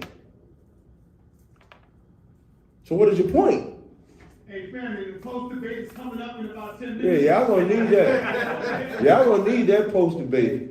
And y'all gonna watch, no, you said it's a free fall, Garfield. Hold on one second. Y'all gonna watch Sarnetta do his best Save Jabari ass ever. Right, that's right. You know, you're going on and on and on. And the reality is. Not me. That's Sai going on and on. I've been going on and on. I have not. I tried not to answer the question because it was a stupid question. This is a free for all. Right. So now I'm jumping in. So jump in, but I don't have to respect you. Do I have to respect you? Do I have to respect you? This is a free for all, right? So I don't have to respect you. Nah, you ain't gotta respect them. about how to murder women who are not virgins. Listen, bro, listen, Jabari. It don't say murder no woman that's not a virgin. It says murder a woman that plays a whore. Oh. There's a difference. And you murder the adulterer too. It does not say that. Yeah. And now, how about wait, as you say that, your maxims of Ptah-hotep say your woman. This is what I mean. If y'all want to have a free for all like this, I'm down for it. Because your Ptah-hotep says. Now I gotta hold on. Why you gonna make me hold on? Let me make my statement first. Your maxim says she offers sexual favors in return for her upkeep. Right. She paying for sex. Read that. Go ahead. This is in 4 different translations. I just read it. That was off of some strange. No, it's not. No, it's not. This is in the maxims of it's 4. You gotta stop saying read it, and then I'm gonna read it. I'm just gonna give the translators. The translators is Richard Bruce Parkson, Raymond Oliver Faulkner, Adolph Ehrman, Miriam Litcham. I'm gonna read 10:9 and 10:11. Be gracious to your wife in accordance with what is fair. Feed her well. Put clothes on her back. Ointment is the balm for her body. Rejoice her. Remove her from power. When she sees anything, her eye is a storm to her. Restraining her is how to make her remain in your house. That's in your translation. That's your maxim. I just want to finish. So now I'm going to... He said offering sexual favors. I'm not finished. Okay, you should be quiet because I ain't finished. If you are too strict with her, there will be tears. She offers sexual favors in return for her upkeep. That's Maxims 10 and 11. You have no idea what you're reading. It clearly says, what does it mean she offers sexual favors in return for her upkeep? It's how to make her remain in your house. That's in your translation. That's in your Maxims. It's how to make her remain in your house. That's in your translation. That's in your Maxims. It's how to make her remain in your house. That's in your translation. That's in your Maxims. I just want to finish. So now I'm going to... He said offering sexual favors. I'm not finished. I'm not... Okay, you should be quiet because I ain't finished. If you are too...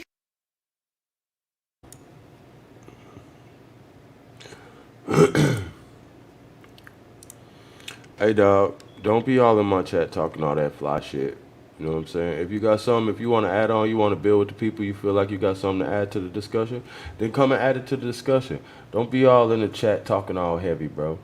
You know what I'm saying? Whoever you are, male, female, whatever the fuck, I don't know. But we ain't doing no hiding. You know what I'm saying? Don't come over here talking if you're going to be hiding. I'm not fucking with nobody over here that be hiding.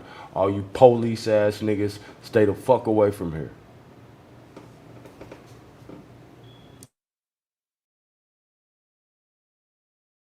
Fuck you think this is, dog? This hawk school. Hawks don't fly with pigeons.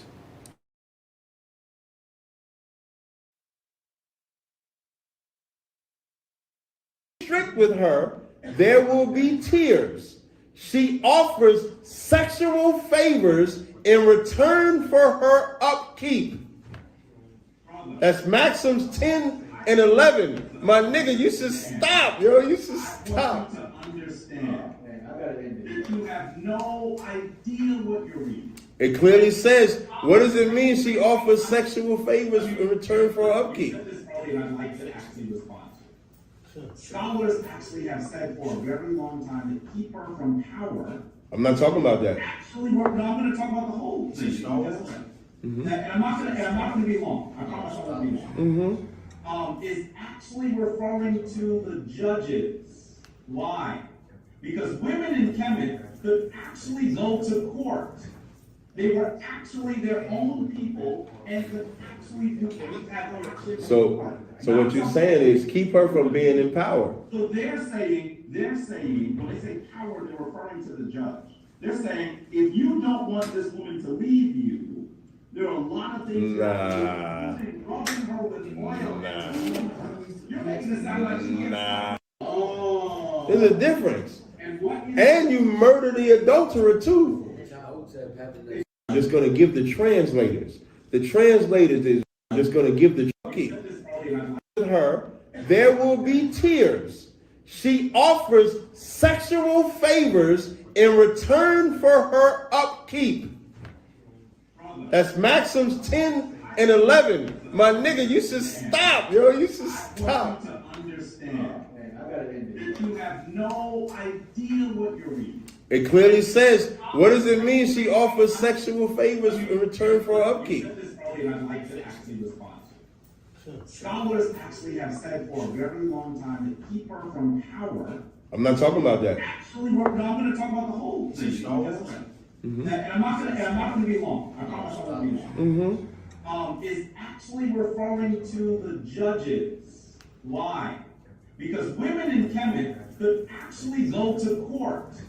They were actually their own people and could actually do things. So what you're saying is keep her from being in power. So they're saying, when they say power, they're referring to the judge. They're saying, if you don't want this woman to leave you, there are a lot of things rubbing her with oil. You're making it sound like she So now explain the sexual. And the other thing that it is saying then with regards to sexual favor, this is something that I know that all of you can understand. If your queen is absolutely not pleased, you are not actually having. That's not what it says. That is what it says. She offers sexual favors in return for her upkeep. Meaning she's having sex with you in exchange for a bill getting paid. In exchange for rent. What does it mean? Why is she offering sexual favors in return for something? Yeah, prove it. In the beginning part Prove of it. the chapter, Prove it. it talks about listen. In the beginning part of the same piece you're reading, it's talking about upkeep. It's talking about how you treat her well, how you massage her with. And you get sex. If you keep her well, you get sex. And if you keep her well, you get sex. So if you pay her bills, you get sex. Well, I'm gonna tell you something. It says her upkeep. What is her upkeep? Hey, Jabari, what is her upkeep? What is her upkeep? I'm asking you a simple ass question, yo. This shout out to Yakira. They're the first gold diggers. You've asked the question. Yeah. I ain't saying she a gold digger, but she ain't messing with no broke niggas.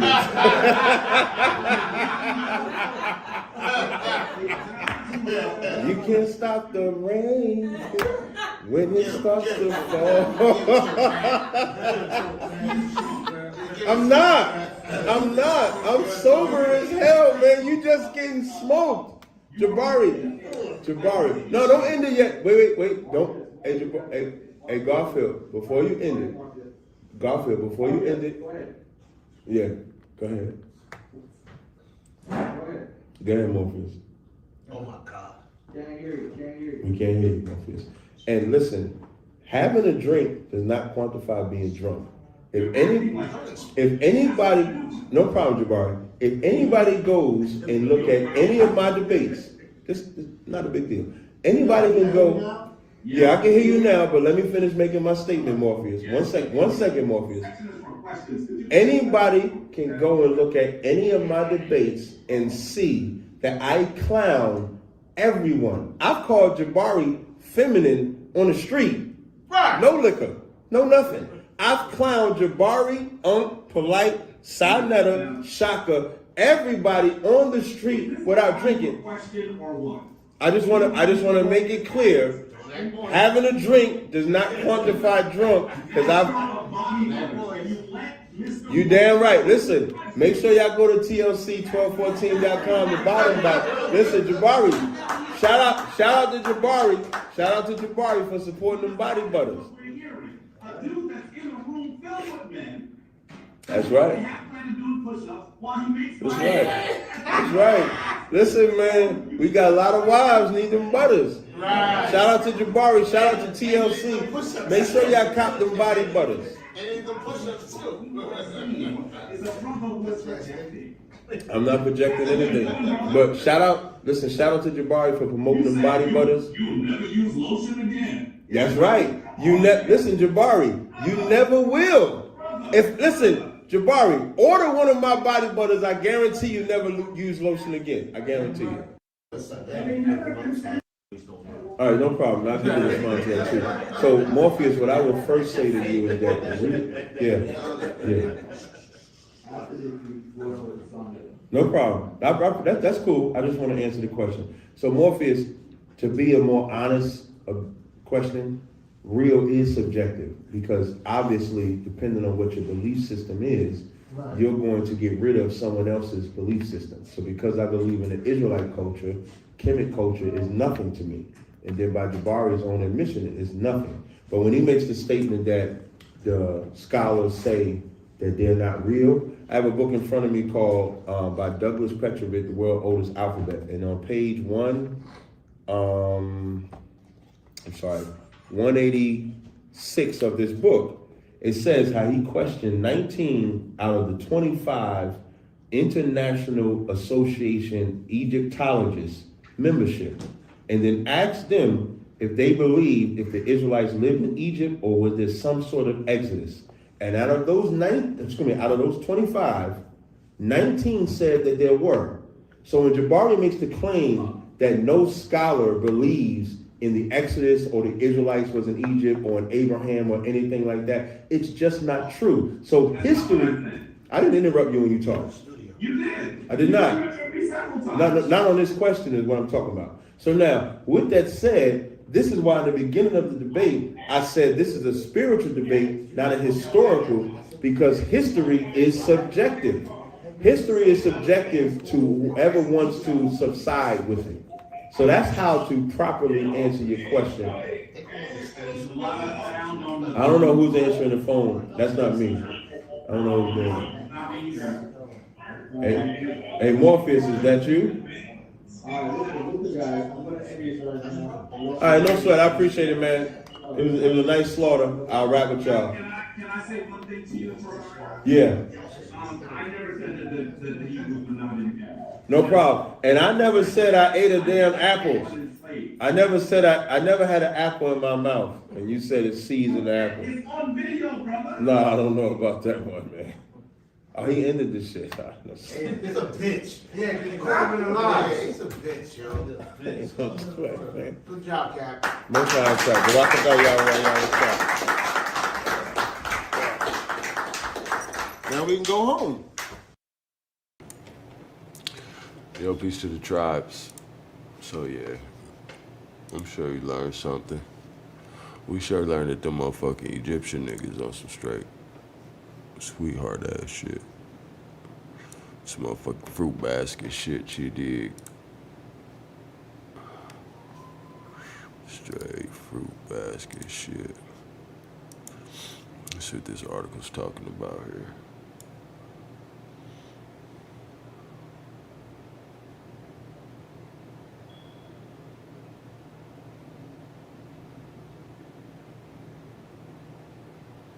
Yo, peace to the tribes. Anybody want to tap in, man, want to add on to the conversation, you're more than welcome. If you got something you think that needs to be corrected, you're more than welcome.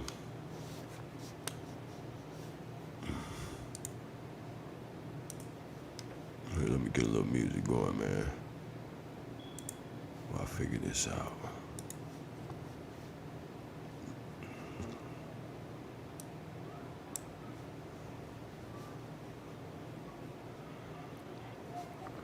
Tribe. Tribe.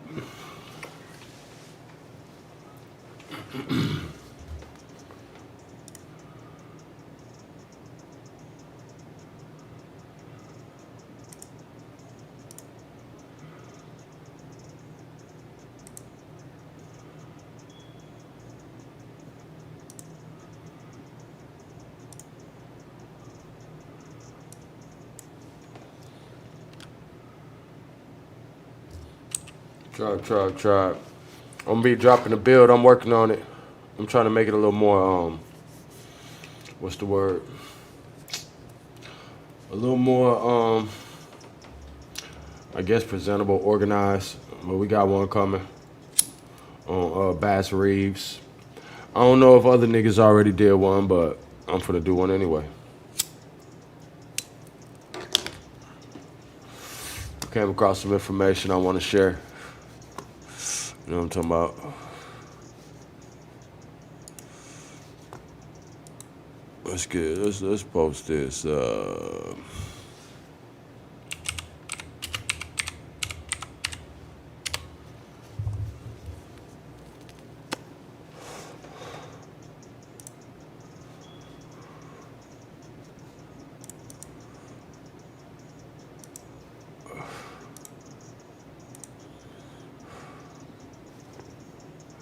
Yeah, I done cracked the code.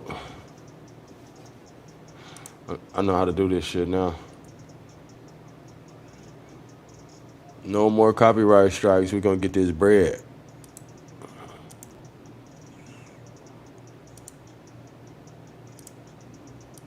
Egypt is a theme park. Biatch.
Yo, peace to the tribes. You know what it is. Too high for pigeons to fly, walk on the water, live in the sky. I actually think I may have figured this shit out. I don't know. Once I get it on the playback, you know what I'm saying? Then we'll know for sure, you know what I mean?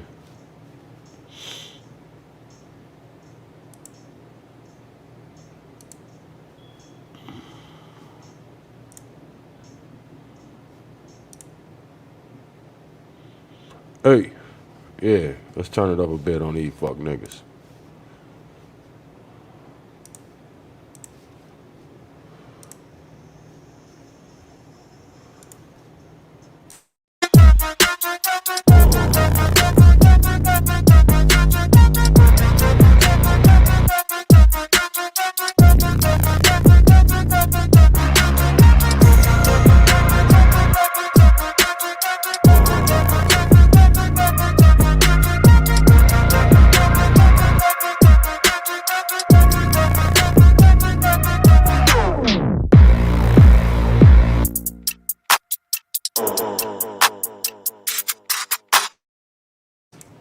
Go ahead, nigga, say your rap, nigga. It's a roll-up break. You did.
They calling me me. I don't give a fuck what you think, bitch. Your thoughts.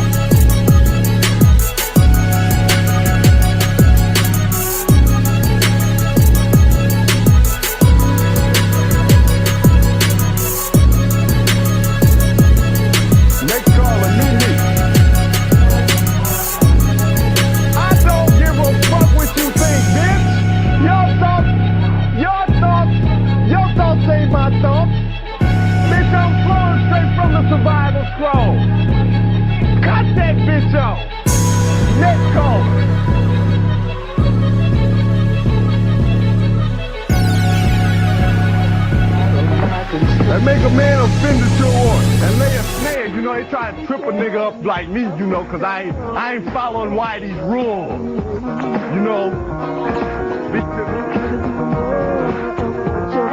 Are you laughing, biatch? You find it funny? You find it funny? Wait, you ain't caught, you ain't hear me, huh? Get it again, okay, I'ma say it again. I come in the name of Jesus. Repeat it after me, bitch. I come in the name of Jesus, by the power of the Holy Spirit. God Almighty, you know, ruler of heaven and earth, and every goddamn thing in between. You understand me now? Reverend, speak to me, say your name, first and last name. Talk to me, correct God. Ain't none of y'all correct me by my words, huh? I'll give you some scripture. Revelation, chapter 16, 5 and 7. Revelation 15, 4. Ezekiel, chapter 5, verse 15. Calling you on the line. God. Yeah. Say what?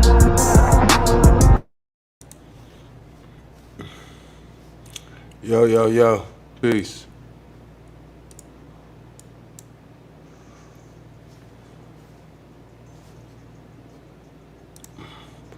Yo, can you hear me, brother? I hear you, brother. All right. Can you hear the music? Is it turned up too loud?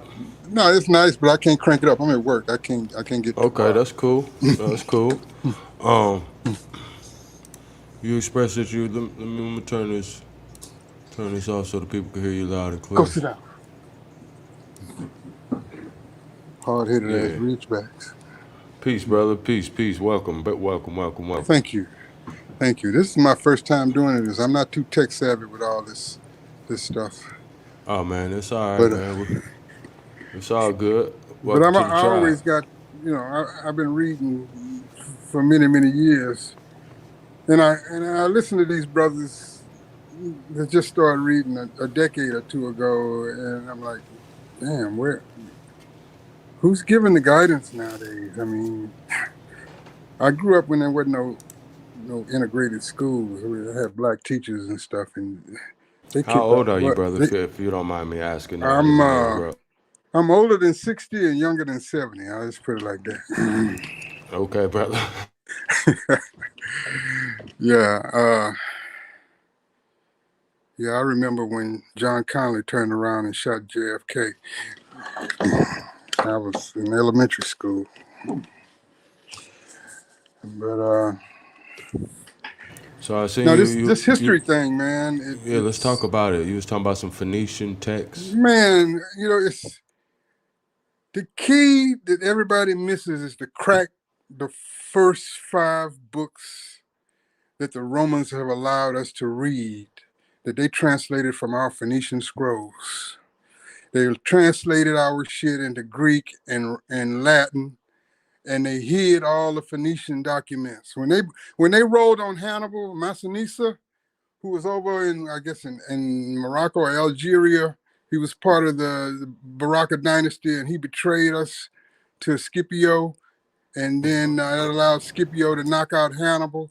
They rolled in on Carthage, snatched all the documents that they could get their hands on, then burned the city down and chased all the black folks south, deeper into Ghana, because it was way greener than it is now, and it was more savanna, but it wasn't as deserty as it is. People have a perspective of the reality of today and try to apply that picture in their minds of the way it was way back then, and it ain't so. And everywhere on the planet where you have people, these people are raising their flags and talking about their nationality. Oh, I'm a Mexican, I'm Lebanese, blah, blah, blah. These are my ancestors and blah, blah. Man, y'all, them people ain't had nothing to do with the people that's there now. When those poles melted at the end of the last ice age and those solar flares hit, and then we had the rapid ice melts and they call them mud floods and all that stuff. Once we dug ourselves out, the giants were in bad shape. They took a hard hit. And the little men, yeah, they got a leg up and took control of it. That's what's described in the first parts of so-called books of Moses and Genesis and so forth. But nobody's decoded that. That's a hijack of all Canaanite history. The Elohim, the Nephilim, the Enoch, the Watchers, the fallen angels, all of them was black giants. But you got to be able to see it with your imagination. That's heavy. And they control the imagination with their movies and their print and their audio and all this other stuff. And they keep a grip on that so that we don't, how should I say this, wake up and claim our own heritage. There are white scholars, and I like to rely on them for those of us that won't accept nothing unless a white man say it. You know, I have black scholars that have cracked this code.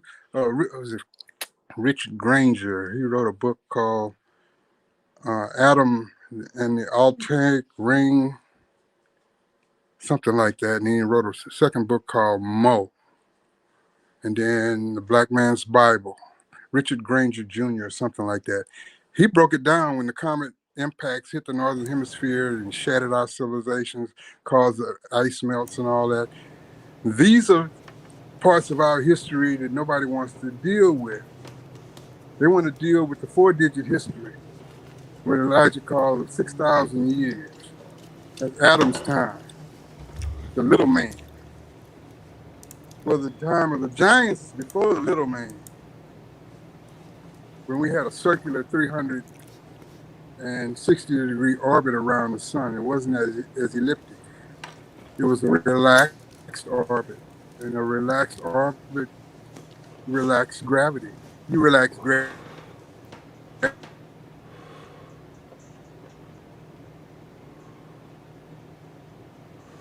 I'm listening to you, brother. I'm just soaking up game.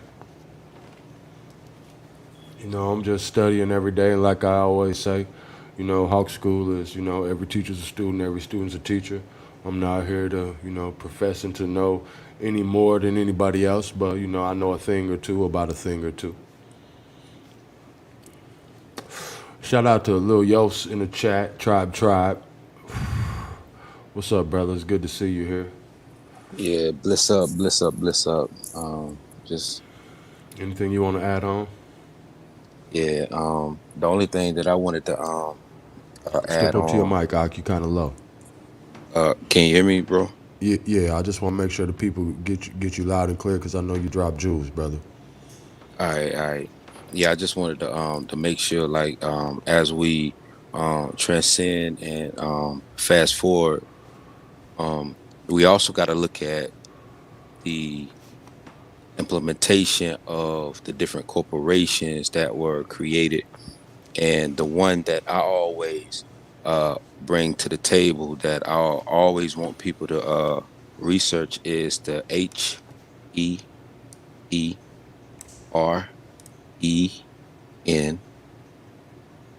space XVII. This is your Herin Zeventeen, as they call it in Dutch. Because Speak up, yos. Hold on. You gotta come loud with that. You dropping jewels. Spell that again. I'm gonna put it on the screen. hold on. Yeah. You might have, if you got on headphones, take them off because that's gonna fuck up your sound. I think that's what it was. I just took it off. Yeah. Because you dropping Listen, jewels everybody. and the people need to hear it. So I want everybody to, No, you when lower you get a now. chance, You. research the Hold on. Let me see. Herin, which is the All right, here we go. HEEREN space XVII. That is your Herin Zeventeen. That's how you say 17 in Dutch. Zeventeen. So your Herin Zeventeen. And this is going to break down your Portugal and your Dutch, going into a lot of the information that's not necessarily hidden, but leading into these corporations. And one of these corporations, when you're looking at the board of directors, is the Dutch United East India Company, which is your VOC. The Dutch United East India Company, this is your VOC. And this was founded in 1602.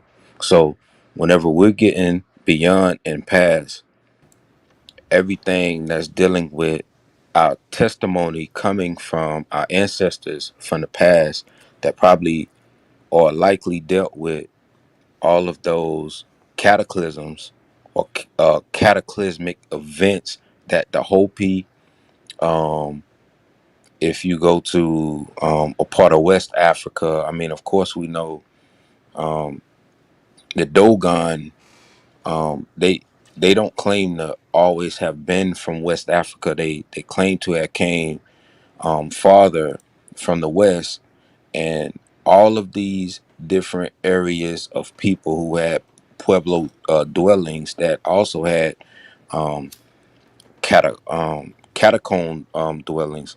They have a lot of information on stuff that we have been witnessing and noticing at one point when people thought that it didn't exist. So whenever you're dealing with the constituents of the VOC, what is a lot of the information that you're dealing with? You're dealing with the 17 members out in Amsterdam, the Dutch. So whenever you pull up that information, this when you get into the Middleburgs, the Spartanburgs, the Harrisburgs, the Berg, any name with that Berg, research that shit and research it to ground, because it's gonna give you information, especially when it comes and relates back to America.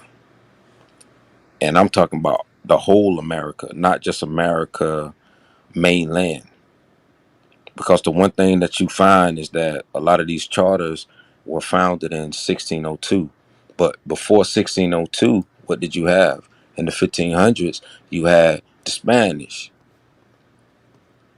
So if the Spanish were in mainland, or at least were trying to create Tierra Day, what was happening on the other side?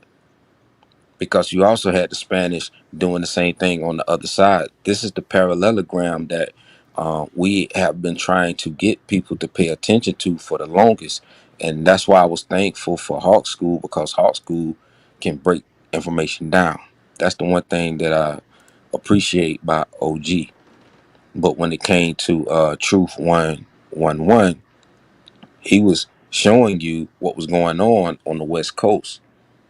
So you have this parallelogram of information that's going on, and it all relates back to the same biblical text and information that we're seeing with these codices that you find in America with Amrike tribes. And then with me being prime military, I've been in Arabian coastal territories where they label us as Amriki. This is what they call us. They call us Amriki. This is their word for us. So how do you have an Amrike and Amriki?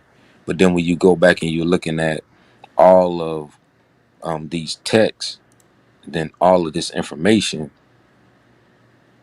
I'm just thankful that we're able to dissect and discern all of this information and put it together and give everybody what they need, because we're not taking nothing for granted. And I'm thankful for Hawk, because the way that you display the information, man, I mean, even a fool wouldn't ever. That's at least what my father would tell me. And he's always taught me that, because he's old school. And the way that you're doing what you're doing, I got to give you your flowers, bro. And I rest my case on that, bro. I appreciate that, brother. It means a lot, man. It's real motivation, because that's what I do it for, man. I do it for us. You already know that. Can't hear you, brother. Let's give a shout out to Sister Soul, Main Radio. Let me give you your. You low, brother. Bliss and honor, sister. So love you. About. You already know. Peace, bro. Love you I'm too. You always gonna already share know. your videos. Yeah, yeah. Let me turn this music off. What's up, Hawk? Your mic got low, bro, for a minute. I don't know if you know it. It's Hold like on kind one of real low. Okay. How about now? How I about now? How I about wanted now? to say something. Oh, All say right, that let me again. get this music off. I think that's what's Oh, okay. fucking me up. It's still it's like All right. you Am I faded am I out. loud and clear? I probably was a It's little kind of away from clear, the. but you're not that loud. I don't know. You just got low for some reason, real quick. I don't Nah, know if it was I me. Should I I go I I out don't and can come know hear back what you. it in? is, man. They be Nah, I hating can on the hear you. kid. You hear me loud and clear? Let me get some Yeah, bows I and I, I arrows in the think what chat. it is. I think what it is whenever you come on the StreamYard, it lowers Oh yeah. intentionally. It lowers the volume. It's not Oh, so us, let me check sister my soul. mic. Yeah, because Okay. even when I had the headset in, Hmm. yeah, Big Bro Hawk couldn't even hear me. So when I took the headset out, he could hear me. However, like right now it's low, so I got like the phone as if I'm listening to it like a rotary phone. I ain't even gonna lie to you. It's crazy how it's working right Mm. now. Okay. Can you hear me better? Yes. Yeah. Yeah. I see. It got the You got to click on the audio. Make sure that automatically adjusts mic shit ain't on. I mean, I'm gonna check y'all shit for y'all. Let me see. Okay. Yeah. You good. Here. Good. Yeah, Yeah. You bro. I should wanted be to say loud and something clear. about the gentleman was saying that just got off. I wish he would have jumped off real quick. I know he said, Yeah. but He he said was he spitting said he gonna so tap many back in. facts. Yeah. He was dropping jewels. Oh, okay, okay. He was spitting so many Yeah, it facts, just brother. When it came come up. to Sound better. oh yeah, way better. Yeah. Everybody loud and clear. Put some bows and arrows in the chat. You hear everybody loud and clear. I hear y'all loud and clear. Go ahead, sis. I'm sorry. I know you're trying to make sure this thing acting stupid all the time, all the time. But so yeah, when he thing right, I always talk about that because that is so factual. The way a lot of our height from the giants was down the. And what's crazy is I always talk about this because this is something I see in the story about as I study. I can't, you can't really name everything. What you conclude, sometimes people be like, "Oh, what's the source? What's the source?" Sometimes you can't think of the damn source. Shit, I remember from 15 years ago, but I know, you know. But from certain things I've concluded, brother, I have always known about us different people than we are, or what we think we are. Being in the mindset, being trapped in a smaller being or a physical being, a spiritual being, dwindled down in the aspect so that was concluded. I don't know if you've seen Hawk. I had did a little thing. I was reading out this old book. I found somebody told me about this gentleman, the fourth cop, I think, the other week. It's the cop of Alma. Shout out to her. She told me about the guy. So I went on site. A couple people mentioned him, but and I found this. He got 1,000 books on there. I found this one that I was drawn to, and it was describing like what they were doing, this, that. in the book, it kind of describing all the things. It even talked about how the animals and the humans got started changing. So I was like, wait a minute, this sounds just like them changing or minimizing. Like I was thinking. Next thing you know, I read or I pulled up some of the old pictures, like those, and it was showing some of the kings, like in some of the kings, they were giants, and people like praising them, and it was like so many confirmation of these things where. Like I want to share the screen just so you can see what I'm talking about. But if you want to watch this, I'm gonna pull it up because I want y'all to see how they had these giants. They were like really like the kings and stuff. They literally had big, huge thrones. You could see the people worshiping them. You know everything. It's like crazy. Yeah, yeah. So Share your that screen, it, sis, if you got oh something. share okay. So Yeah. the book what was ironic. I've been had the pictures. I showed a couple of them on AP page one day. I think Chief Holly. And then I had put them in a little presentation I did about something. So the other day when I showed them, I showed like all of them, and I hadn't even noticed that it was the ones that had giants. I was looking for the skull and bone. I was saying how they take everything, that they learn from us, and they try to use it, and everything is backwards. Everything that they use is kind of backwards to whatever that's going on with us, basically, which is the Yeah, ironic we part. we So in if you a see, we in bro, the upside down world. you see, Is hold on, sis. Am yep, I the we're only one hearing the her down audio world. like that? It sounds like It's the messing audio up. breaking up. Yeah, I don't know if it's my end or what. Do the fellas? Yeah, I can hear it on my end too, Yeah. sis. Like your audio is breaking up. I don't know Let if you have like me check this multiple thing again. windows open. I don't know why StreamYard does Oh, that. we Yeah, do. or you might have to I have mute a one couple of of them. Yeah, I make sure they, just open it. or make sure you're not sharing the audio when you screen sharing. Okay. Peace to brother. Have no show. Just tell me I what you think hope I'm about it. You see pronouncing it the you right. see the giant though. Yep. Let me see if I can look this up. Cause that's from ain't that the Arnaldo Montanus book or whatever, or is that the other one? Let me see if I can Yeah, find it. I can see the giant from is that from Montanus book? Yeah, that's what I was gonna say. Arnaldo Montanus, I think. Yeah, yeah, Arnaldo Montanus or Montanus. Yeah, You know, I don't know how. that's like one of the And it was a descriptions of the giant. Let me see if I can find one so we could zoom in on it. Yeah. where Yeah, I there don't he's know like what's got up these with your weird little audio, sis. clothes or I'm gonna mute it again, but I want to see this other one. Yeah, that book is, or is that's not the, yeah, that's Arnaldus Montanus. That's 1610, I think. 1610 to 1686. Ain't that the time he lived? Yeah, I'll the never dope forget. thing about those images is that it's showing what the Europeans saw when they were here, Facts. supposedly. You know, Facts. so I'm all for it because a lot of those um, architectural structures do exist, and the reason why we know they exist is because when you go back and you look at what a lot of the architects are finding in a lot of the old cities that used to be old cities is these same exact structures that they use today, which are the same structures that existed during that time frame. So a lot of the stuff that they're trying to tell us existed then had always existed. Facts.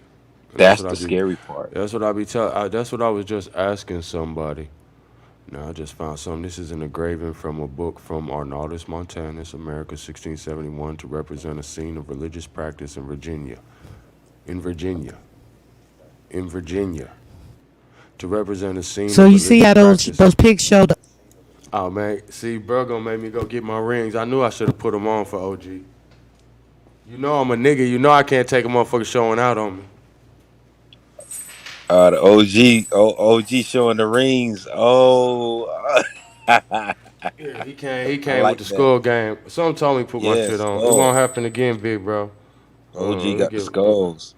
yeah, let me get my shit back on, man. Let me get my Oh shit man. back on, cause you already see how we. and we you know we wearing those look, bikers. I be wearing. It's all I be wearing. Niggas think I'm crazy. This shit been forever. You know what I'm saying? But you know, back when I was young, cause my mom said I was morbid, cause I had a skull asphyxiation. You know what I'm saying? But my whole thing was like, that's how everybody looked. You know what I'm saying? I felt like it was stripped down to, yeah, when it's all said and done, you know what I'm saying? Here you go, big bro. I got these my, boom. Oh yeah, and I got him. Hold on, let me show out. Let me show out. Let me show out. Let me show out. Hold on. You on mute, big bro. Let me get you in here. Go ahead, big bro. I say all we missing now is a glass of wine and a pipe. Hey man, I'm trying to tell you, man. You already know that's why I've been repping Sky Pirate, man. No pilot, just fly. You know what I'm talking about? Straight up. All right, so boom. So check this out. I don't know how this correlates this, but all I was clicking on was some shit that looked like some giants and but let me finish reading this. It say because this is quite interesting. Actually, let me see if I can boom get a little more civilized with my presentation here. I'm working on it, y'all, man. It's a lot of shit to keep Oh, it's up all with. civil. Yeah, Right, take your boom. time. Take your time. All right, so we got this picture Bang. right Yeah, here.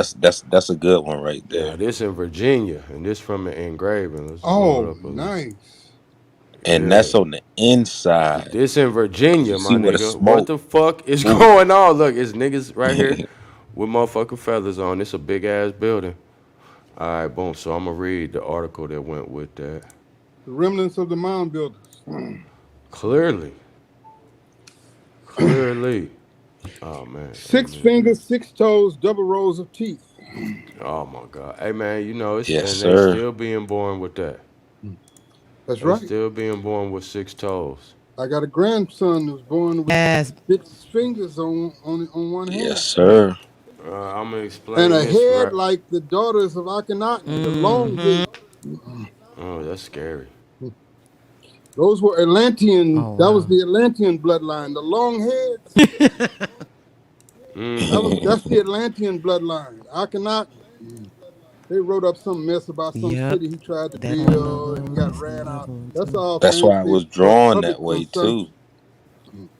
It was And look at that drawn hawk. That's from crazy. See what what I'm they saying? So saw. you know Yeah, we were these it's giants. just that easy. As soon as you said it, sis. Giants, and they came over there. Even They if were they looking. wasn't I'm there to sorry. Go see ahead. it, they drew it from what they were told. Look, I'm gonna And from read. Let what me they were read this, and told, this this comes is Told from. what yeah.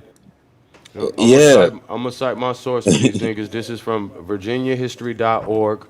You know what I'm saying? From the Virginia Museum, Yes. history and cultural shit. You know this is real. What they call it? Primary sources. Fuck boys. All right, boom.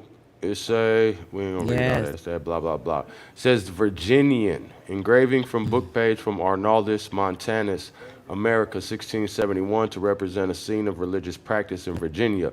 The unnamed artist for Montanus, America, found an icon in a 1622 Spanish book about Mexico.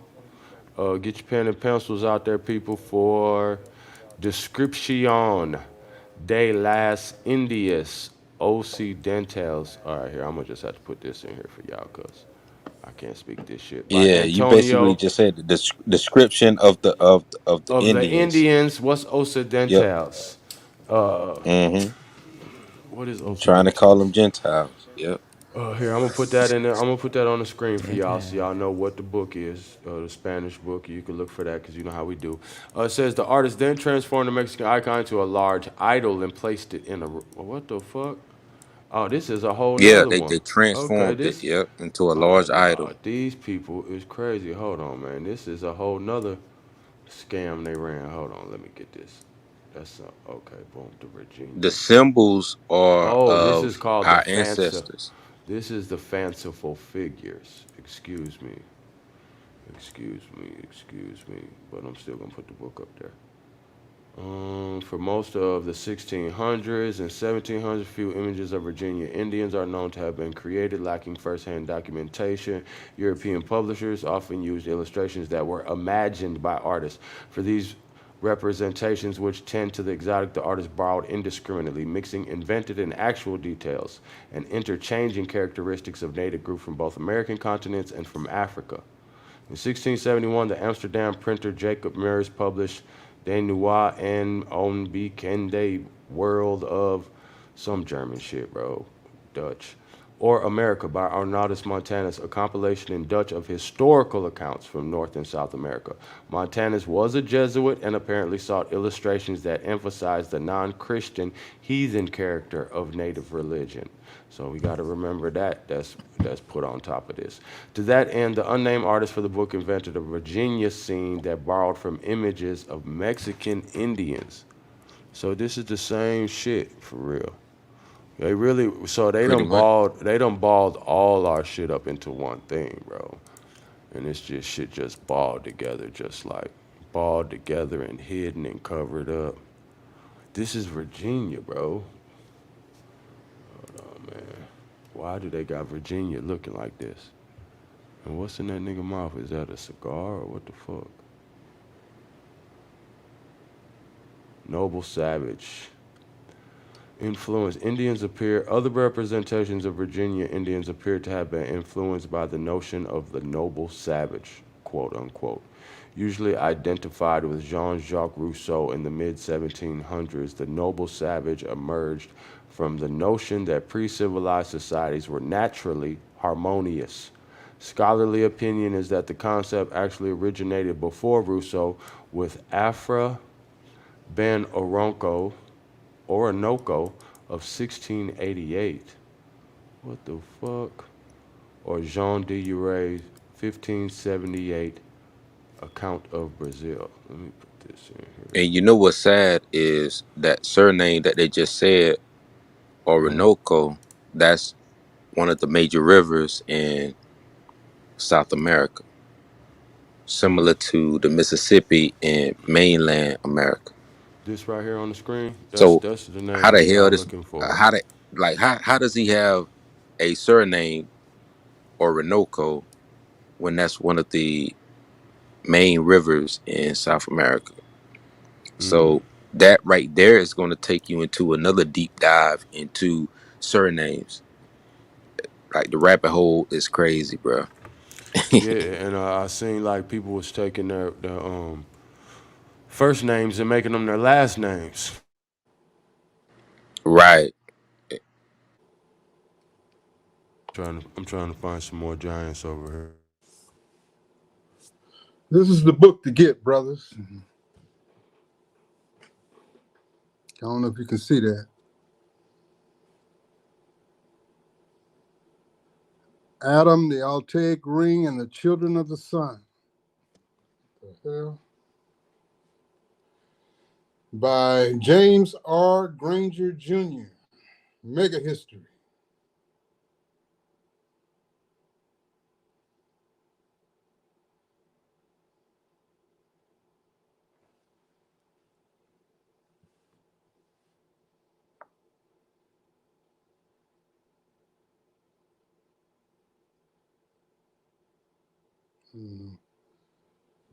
This technology, oh man.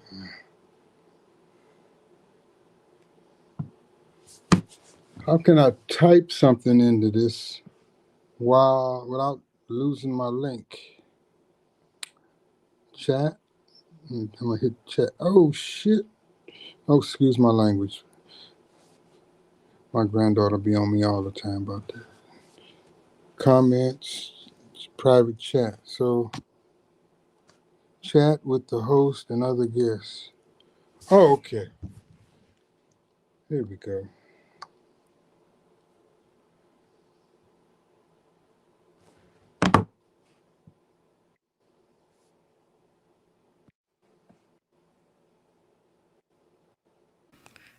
Sir, were you the one talking about the giants earlier? The what? The giants. Yes, ma'am. Okay, I want. It was a minute ago. I'm sorry, I don't remember exactly what you said. I want to ask. Can you tell me where your what did you read something about in Genesis? It provides in the book of Enoch and things of that nature. It talks about it, but you said something about the something. Would you reiterate that for me if you don't mind, real quick? I need you to stand by a minute. I was saying to Hawk, I'm at work and something just popped up. So let Okay, me, no let me worries, brother. Yeah, you could just stop your Okay, camera and thanks. just, we'll be right here. We'll keep you in, or you can hang up, come back, whatever works. let me see. I don't know what's up with your phone, sis, or your computer or whatever, but it's like clicking when you go Oh like in and out. man. Okay. Adam, the Altaic ring, and the Like I children of prefer the April, sun. you are again.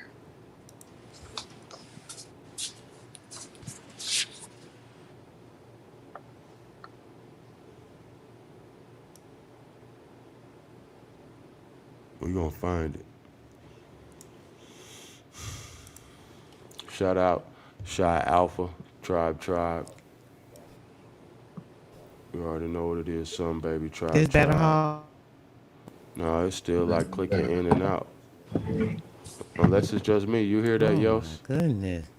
Okay. Can you still? Can y'all Probably still just hear Yeah, me? wait. yeah, I can hear it. Yeah, It yeah. sound I it gotta sound leave. like I gotta leave it's the going office. in and out. Yeah, you might have more than one Play tab with the open, background or and everything. I if don't know what's wrong with sometimes this if you thing. sometimes if you on YouTube and you got the app open at the Please same call me time. I don't know James. how you going through it, but sometimes when they both open, it'll I came fuck through it the up. YouTube, but when I opened the Stream yard, StreamYard, yeah, you might have to do the I little closed slide the up. YouTube out. Yeah. Oh, okay, yeah, I ain't here. I Yeah, don't know. cause I'm on my phone and I can hear Let me try to exactly refresh it. what's. Oh, okay. Now what? Oh, bro, stepped out. Yeah, he had to step out. Oh dang! I was trying to get the I book. got it. It say Adam the Altaic. Here. Adam the Altaic. Okay, okay. Yeah, here I got. Boom. You know how we rock and tribe. Yeah, you already know. You know what I'm saying? Cause if I be wrong about some shit, you know what I'm saying? I want it to be right there so that you Yeah, know. You know what I'm saying? Like, hey, bro, that's yeah, why yeah. I'm I've the same always way said, too. the whole time, bro. I'm learning as I go. So shit, nigga, you might see a video I posted 3 years ago, nigga, and I might be saying, oh well, shit, I changed my mind, bro. I learned some new shit, and that shit's incorrect, my nigga. But trust and believe, I'm gonna tell you the truth as I know it. You know what I mean? Yeah, yeah. As But that's best how as I can. education go, man. Like once we, like come into new ground, we do our discernment and we build and we are supposed to come together. And Facts. that's why I like the way that this is right here, because like as long as we come together, like we can build together, because Facts. four eyes is better than two. Facts. And even if you got one eye, those four eyes should be able to digest the information and show what the one eye didn't see, because the Yeah. one eye is speaking to the blind for some reason, and we gonna make it happen. So trust me, like this information is gonna get out there in the right way in due time. Yeah, man. We constantly learning, growing, man. And I see, cause I tap in with all my real street niggas, and motherfuckers is really getting, more and more conscious to this shit. You know what I'm saying? In every area of our community. You know what I'm saying? In the most unexpected places. This some weird ass shit. What the fuck is this, bro? This nigga weird as shit. I'm clear. Some Indians. These motherfuckers on some heathen shit right here. Yeah, I ain't double tapping right now. Like if I could, I'll be helping you clear some shit. I know And then go that's like, my cause I'm nigga. on my phone. Yeah, I'm on my phone right now. He said James R. Granger. Shit, Let Uh, me matter of fact, I'm see. Yeah, I'm about to try to get on my iPad real quick. Hold on, real It's quick. cause you on my stream, sis. This shit only happen on my stream. They know I'm official, anti, goddamn, all that bullshit. I ain't doing Mm-hmm. no, ain't no fuckery. They ain't no nigga finna get in my email, send me no message, ask me to join no shit. They know what time I'm on. So I stay fucking with my shit. I'm used to it. It took like 2 years just for them to goddamn monetize my shit. Let's look at this. Wait, let's look at this fake ass shit right here. I mean, look at these nigga ancient architects right here. Y'all ancient architects, bro. And that don't look that like that was long ago, do it? That's a man. Look at these nigga ancient architects. Goofies. But Goofies. Hold on, Hawk, man. you remember the I started hearing about Egypt? When I first started hearing about it, that's when the same time I was hearing about that 5% shit and all that. All that shit came in one flood. Dr. York, the 5%, the all that shit, the the Kemetic, whatever shit they want to call it, you know what I'm saying? All that shit was like a flood. That's why I seen after motherfucker wasn't really tripping off that shit, and then after the shit went down in Ferguson, it's like they like rekindled the fire some kind of way. And that's what I've been paying attention. And motherfuckers like got back on the shit that motherfuckers was on, you know what I'm saying, in my era. Calling themselves being woke and all this kind of shit and wanting to get on this old Egyptian bullshit. And all that shit, that York shit, all that. Bro, nigga take it how they want, bro. That shit is straight agent BS, my nigga. Nigga be mad if he want. I don't give a fuck. Cause I done studied all this shit. Study circles around these niggas. I was studying while these niggas was they were learning how to hold they motherfucking finger foods and shit. Nigga, you learn how to hold a sandwich, nigga. I was already running through all that information. And I'm not even capping. Like for real, for real. I hear you, bro. Be doing So that's when I heard about it. That was a long ass answer, wasn't it? No, but that was good. But listen, you right, and that's what I'm saying. All of this is like I said, it's this book, right? They keep playing out the whole book that we keep seeing and unveiling everything that we can tie the connections to the plot plans, right? The most thing is the implanting of a thought or idea in a person's mind, right? So when a person imagines something or they get it in their head, shit, that's mostly it. You almost like got it. You forcing yourself to believe you already convinced in your mind. So what they do, this whole plan, this story, like how you were saying, like that's a theme park, all these different things. Coney Island coming in or flooding in all these different regions or what have you. The other day, we was looking at the old map and how they say everything was separated.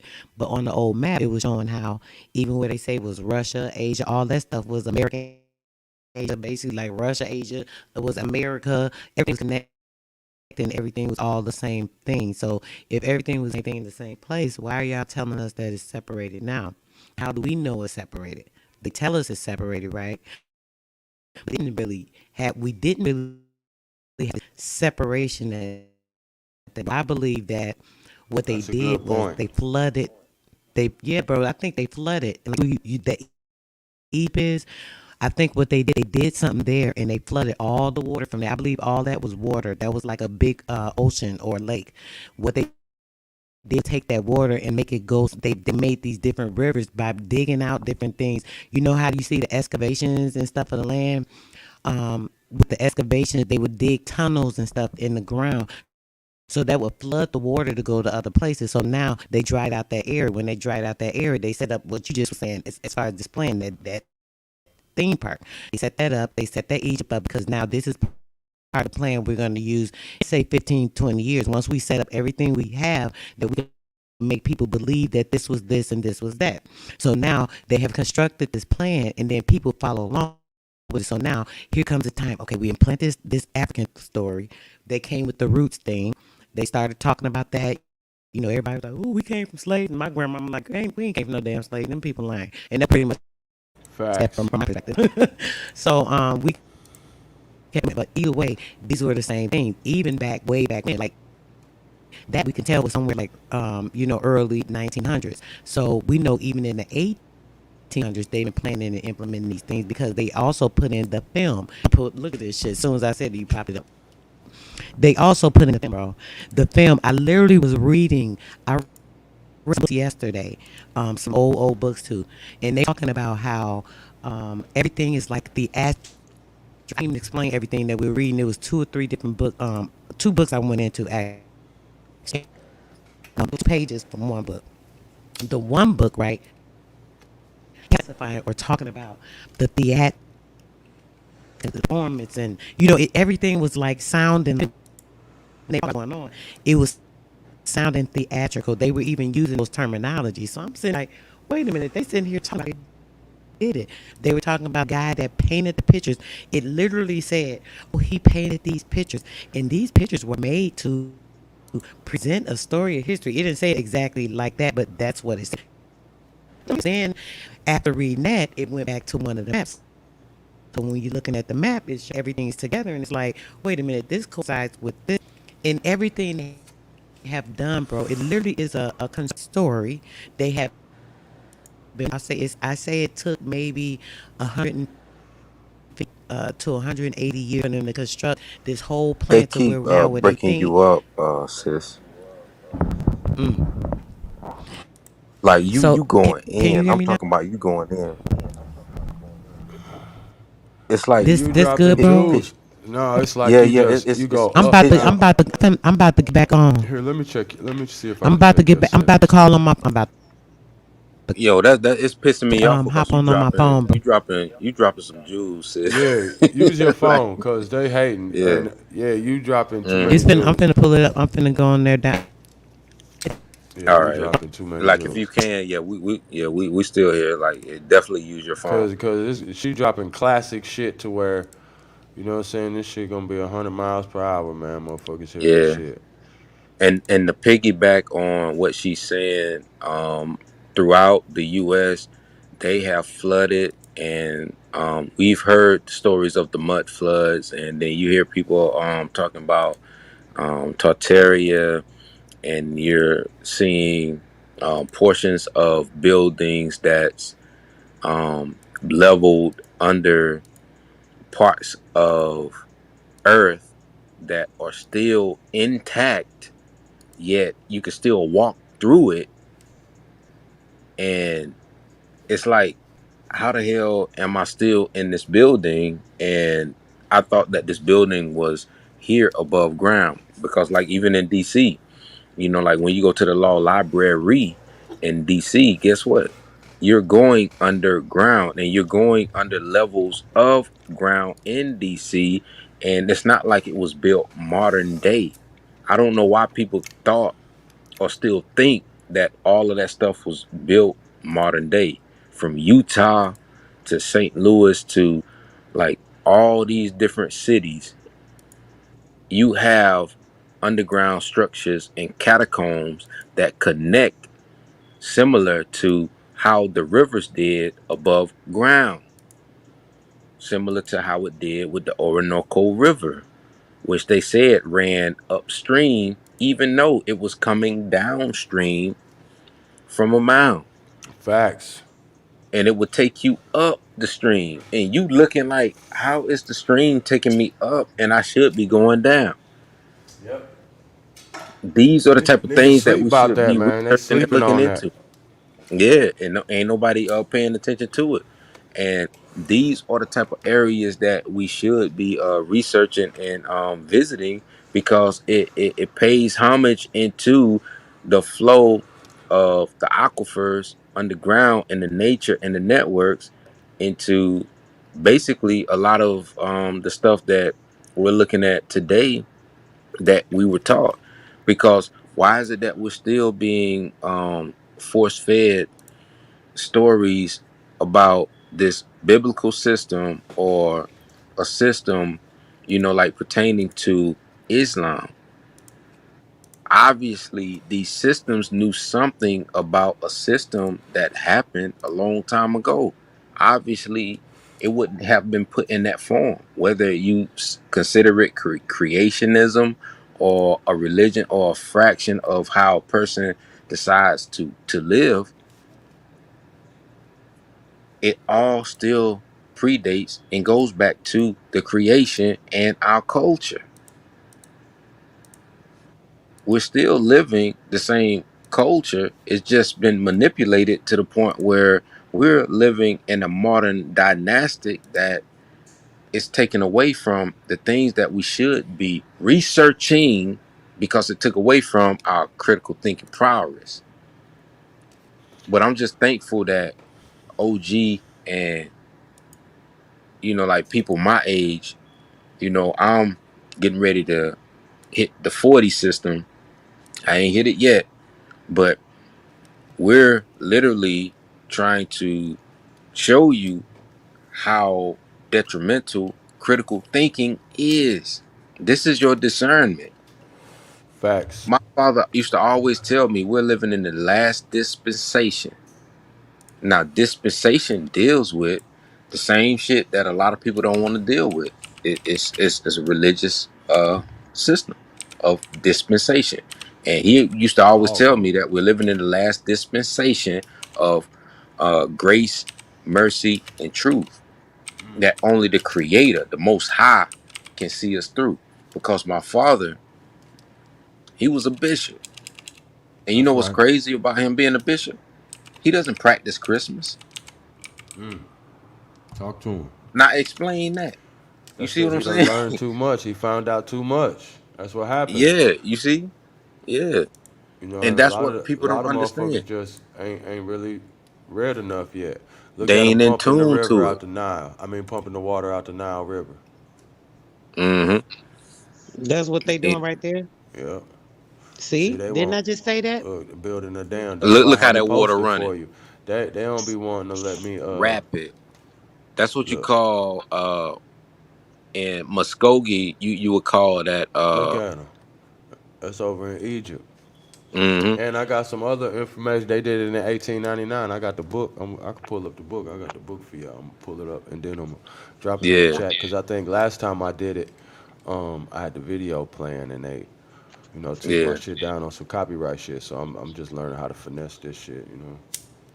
But I feel Yeah, I'm like that still footage trying to right learn how to there, finesse it boy, too, nigga, know bro. that wasn't yesterday.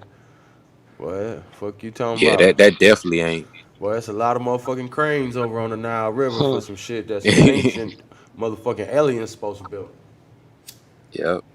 Anytime that Y'all water got run cranes. rapid, that's called Nigga, Akfuski. hey man, Akfuski means, like sharp waters. Sharp a nigga waters. jump on here and tell you aliens created that shit. Look at that block right there. What that look like? A block to the pyramid to a nigga like me. But a nigga jump up on this motherfucker and talk about some aliens for 8 hours. Look at this shit. And they still build that way to this day. And I've been over How there this in footage Bahrain. out and niggas talking about aliens though?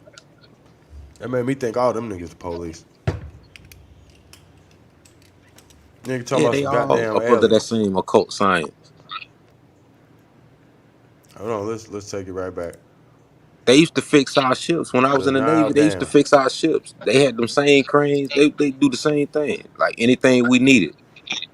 Man, it's a whole omic head Ironclad ships. in that motherfucker sent from Mexico. Sent from Mexico. And this nigga said he seen it his damn self. Stood right next to it. And didn't take it as a sign. Poor little guy. Look at these blocks. The stone building secret keeping motherfuckers. Yeah, y'all trying to go build y'all shit like us. Cause the secret is, nigga, we motherfucking Hiram Abiff, nigga, the so-called Negro, the motherfucking Indian. That's who you want to steal the secrets from. That's who you kill, nigga. Spirit of Red Hand, nigga. What's happening? Boy, they Talking bringing about, natural resources from America. talking about some fucking Mhm. aliens. Look at this shit, boy. These niggas talking about. These niggas talking about. Look at this shit. You need to build a whole goddamn Universal Studio in that motherfucker. Shit, Disney Around the World. Now whole look, world, you see brother. the ship. The ship gonna come, push him. Got it's full of the rocks and shit, and he's gonna open up and he's gonna just drop that shit. It's hard to see it, but it's showing. Boom. He's dropping Yeah, the shit. It's and and, filling it and, and in. best believe, a peep this right here. A I lot of always people wondered don't how they know did this. that when I was a kid. Hey, peep this right here. Big Hawk, OG. The tugboat used to bring in the amphibs. Amphibs are some big ass ships because they have the L cats on board. They used to let the Marines out, and the tugboats used to push the amphibs up close enough to the pier if they could get close enough, if the water wasn't shallow enough. If not, they had to anchor out. So what you was just looking at a while ago with that tugboat, how it was just pushing it, that's exactly what it was doing. Modern day. You know they got them But they still ain't gonna running tell as a you that system. shit. They gonna run you some bullshit. I've seen that shit firsthand, being in the Navy. Talk about it.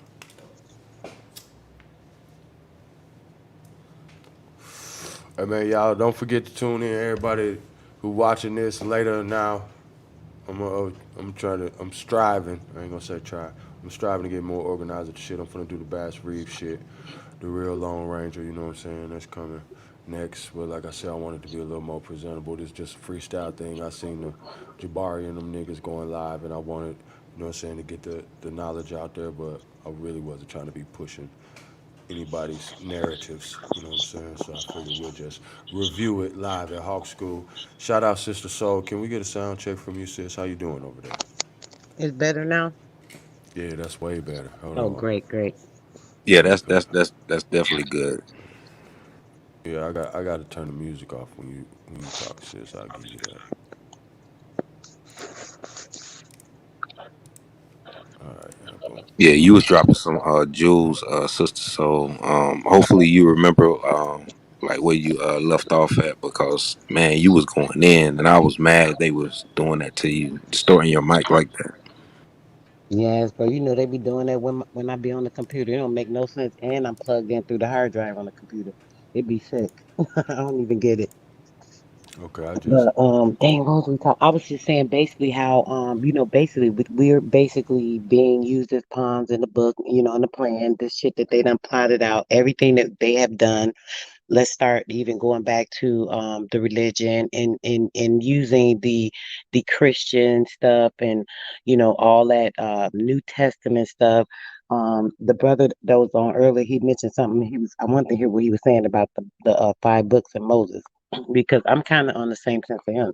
When I read the book, people say, "Oh, you're not supposed to take it for your own interpretation," or all this other stuff they tell you. That's all that religious thinking, because they're telling you you're not supposed to think on your own. You're not supposed to come to a realization and use your mind to understand what these words are saying to you. We want you to understand what we're telling you. So that's why they say don't use your own interpretation. But your spirit automatically will tell you you're supposed to listen to what your spirit tells you. They also tell you follow your first mind. So if you're telling me to follow my first mind, then you're telling me that what I'm thinking isn't right, and I'm supposed to listen to what someone else says something means.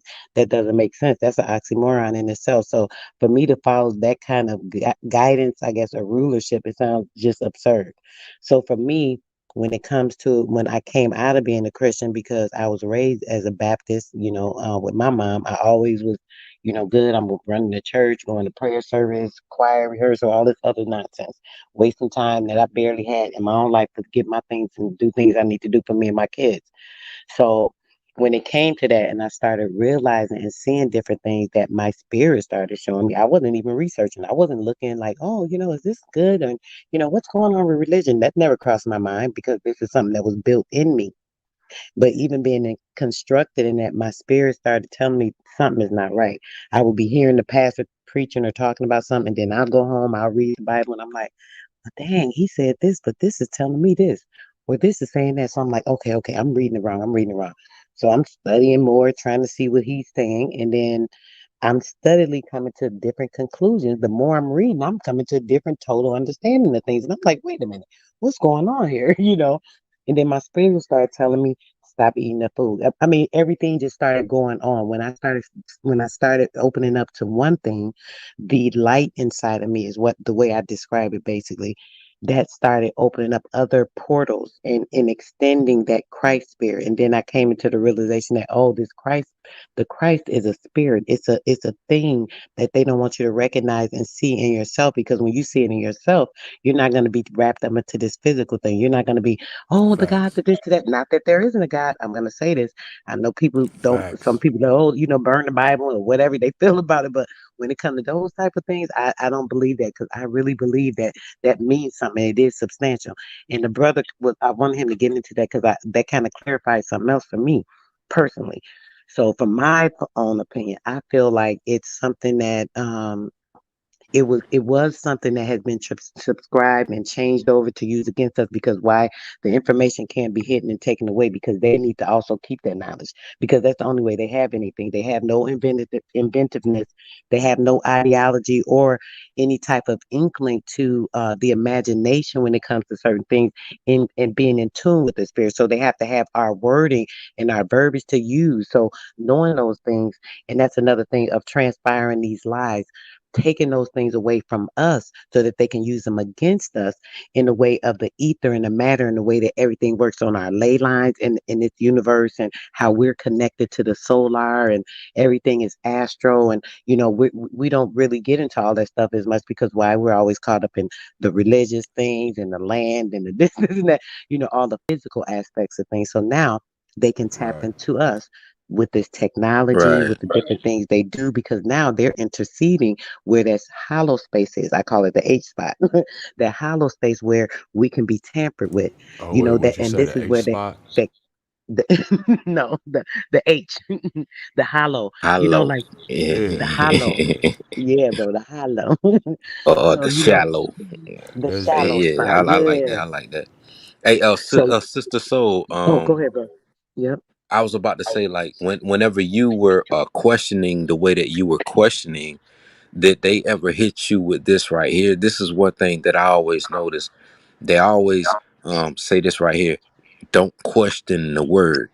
And I would be like, that doesn't make any sense. Like, what do you mean? Don't Yes. question the word? Yep. Whose word are you Exactly. telling me not to question? Don't question the word, because the word is supposed to be, if you anagram word, your sword. And the sword is what you use against the principalities. So why are you saying don't question the word if the word is my sword, but yet you're telling me something that I'm questioning, and I'm questioning predicated upon, guess what? My critical thinking to say, hey, what about this? Only for a person to tell you not to question the word. That's what I used to get, like growing up in South Georgia. And I just want to know if you dealt with that growing up. Also, before you Yes, start, brother. sis, I just And that's want to that's Oh, for welcome. anybody oh, on the oh. panel. My I'm bad, my I sorry. Go don't bad. ahead, want to bro. cut you off. I just want to welcome brother Hano Show back into the stream, and Yeah, you yeah, guys can bliss continue. to the God, man. I'm glad you're back in here, man. We got Yes, me Because real too, brother. wisdom in here yeah, tonight, you dropped so off at a make sure you powerful share this.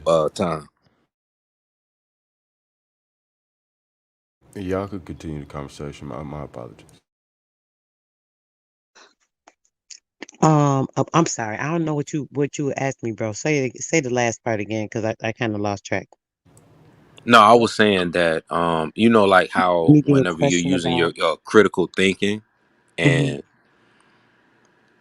the elders would always say, "Don't question the word," and I always wondered why would that be the end all be all of the conversation whenever you are Right. asking them a And critical I would say, look, question bro. that they You know know that what they I. can't answer. They always say, "Don't question the word." Oh, go ahead, sis. That I comes cut you off. from I'm sorry. that comes from that Indian boarding school type uh, teaching methodology that was imposed on us when Christianity was brought to us.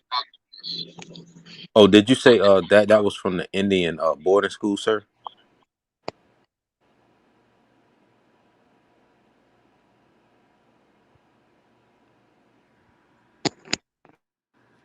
I think you might be muted, Hano Show. Yeah, you might be muted, sir. You might have to hit the mute. It's a little mic button. Okay, it's muted now. Press it again. Okay. No, it's unmuted, but we can't hear you. Yeah, can you hear me, Hawk? Yeah, I hear you loud and clear. Oh, You might okay. you might need to refresh. Are you there, Sister Soul? Oh, yeah, I'm here, bro. You can Okay, hear I'm me? just making sure everybody else coming through clear on the Yeah. sound check. Yeah, I don't know what's going on with it, brother. I just Man, adjusted it. like you see what I'm saying? Like he was getting ready to break some stuff down, and Man, the robots man, can't stop us. Don't you see? Aqua Pirate, man, we ain't going out like that. We were gonna weather yeah, the cause storm. and What you that talking was a about? beautiful question that I asked because I don't know if y'all ever noticed that too. Like whenever you tried to question, they would always say that to us. They was like, "Don't question the word," and the elder said that came from the Indian boarding school. Hey, that and that you know that what that else, that like bro? sent chills up my spine, yo. I remember asking my grandfather about the jinn in the Quran. You know what I'm saying? That was supposed to be created a smokeless fire, and you know, because I dug deep into everything I studied, and you know, the older brothers would just dismiss it like, oh, that's just, you know, strong men hidden and all this woo wop wop. All right, well, first off, that's not smokeless fire, my nigga. Second of all, there's a whole chapter dedicated to these beings. You know what I'm talking about? So it was a great concern to me. But of course, these are still the Nephilim. And here, I'm going to even tie it in. And this is what kind of made me, it disappointed me when it came to Islam. You know what I'm saying? Because I grew up uh, with this as a child. You know what I mean? My mother became Muslim when she was pregnant with me, so I always felt like it was a calling on my life. I still do. You know what I mean? But the Quran has been translated to suit someone's personal objectives. You know what I'm saying? Because, and I'm gonna say that to say this: all my life I've read the Quran cover to cover as a child. You know what I'm saying? That's part of Ramadan. Idris, I read about the prophet Idris, and peace and blessings of God be upon him, and how highly he was regarded. But what I want to know is why did it take till what, probably 4 or 5 years ago before I even knew that Idris is Enoch? So why did you not translate Idris to Enoch when you translate everything else? You know what I'm talking about? See, if you pay attention to what is translated and what's not translated in the Quran, once you done read it so many times, you can start to see the path of where this is trying to take you in the translation and how it's trying to assign certain things. Because see, the Quran said that it was given to the children of Israel. You know what I'm saying? That this is for the children of Israel. Period. You know what I'm saying? It was given to Moses. This for Moses and them. You know what I'm saying? So it don't really have nothing. It ain't for nobody else. You know what I'm saying? Bani Israel, the children of Israel. You know what I'm saying? Like, but they know. You know what I'm saying? They know all the prophets were so-called black niggas, but that ain't what you teach. You don't teach that. You don't reinforce that. You know, but long story short, my grandfather said when they became Muslim, they just wanted to live righteous, say their prayers, get married, raise a family. It was just something that gave them a format and a structure and something to belong to that they could feel like was a community and something that was growing. You know what I'm saying? So he said they really didn't get deep into it. You know what I'm saying? He said, in our day, we just learned our prayers. See how we combing through all these texts? It ain't like, oh, well, Mm-hmm. it's been here and niggas slow. No, bro, niggas been going to war and going through so much They shit. they they They been just they want been to, koofied up. Yep. bro, they just want to pray and take care of their kids, Take you know what care I'm of they. saying? Yep. And hope for a better day. And niggas can say what they want, but all that praying and hoping clearly has worked, my nigga. You know what I'm saying? Because the only Mm-hmm. thing saved me from the streets was my mama's prayers, bro. Because the Yeah, wild as I was, bro, that's what made me believe in God, my nigga. Or believe and in the that Most it's the High. same thing on both sides. Like Go ahead. grandma always kept her prayers in the storehouse, as they called it. I'm trying to think of the Muskogee term for it, but they always kept prayers in the storehouse, and they will always rain down on you. And every ancestor before you did the same thing. They would make sure that there were enough that could protect each generation. And I can tell you, man, like a lot of the shit that I done been through, I know our family been doing just that. And I don't knock anybody, you know, especially when it comes to like ideology or any dogmatic practices. But like what Facts. the elder was saying, that broke bread with me on the give us this day our daily bread, which is new bread to me. When I was asking Sister Soul that question, but the elder was able to come in and talk about it. I was just asking, y'all have that ever happen where you just hit that critical thinking state where you just figured out something and you ask a question and they say don't question the word, and the elder said that that came from the Indian boarding school, and then they dropped this mic and I'm like, wow, like that shit right there hurt my nerve, you know, no disrespect, but dang. You know, he was getting ready to go in. I know he was getting ready to go in.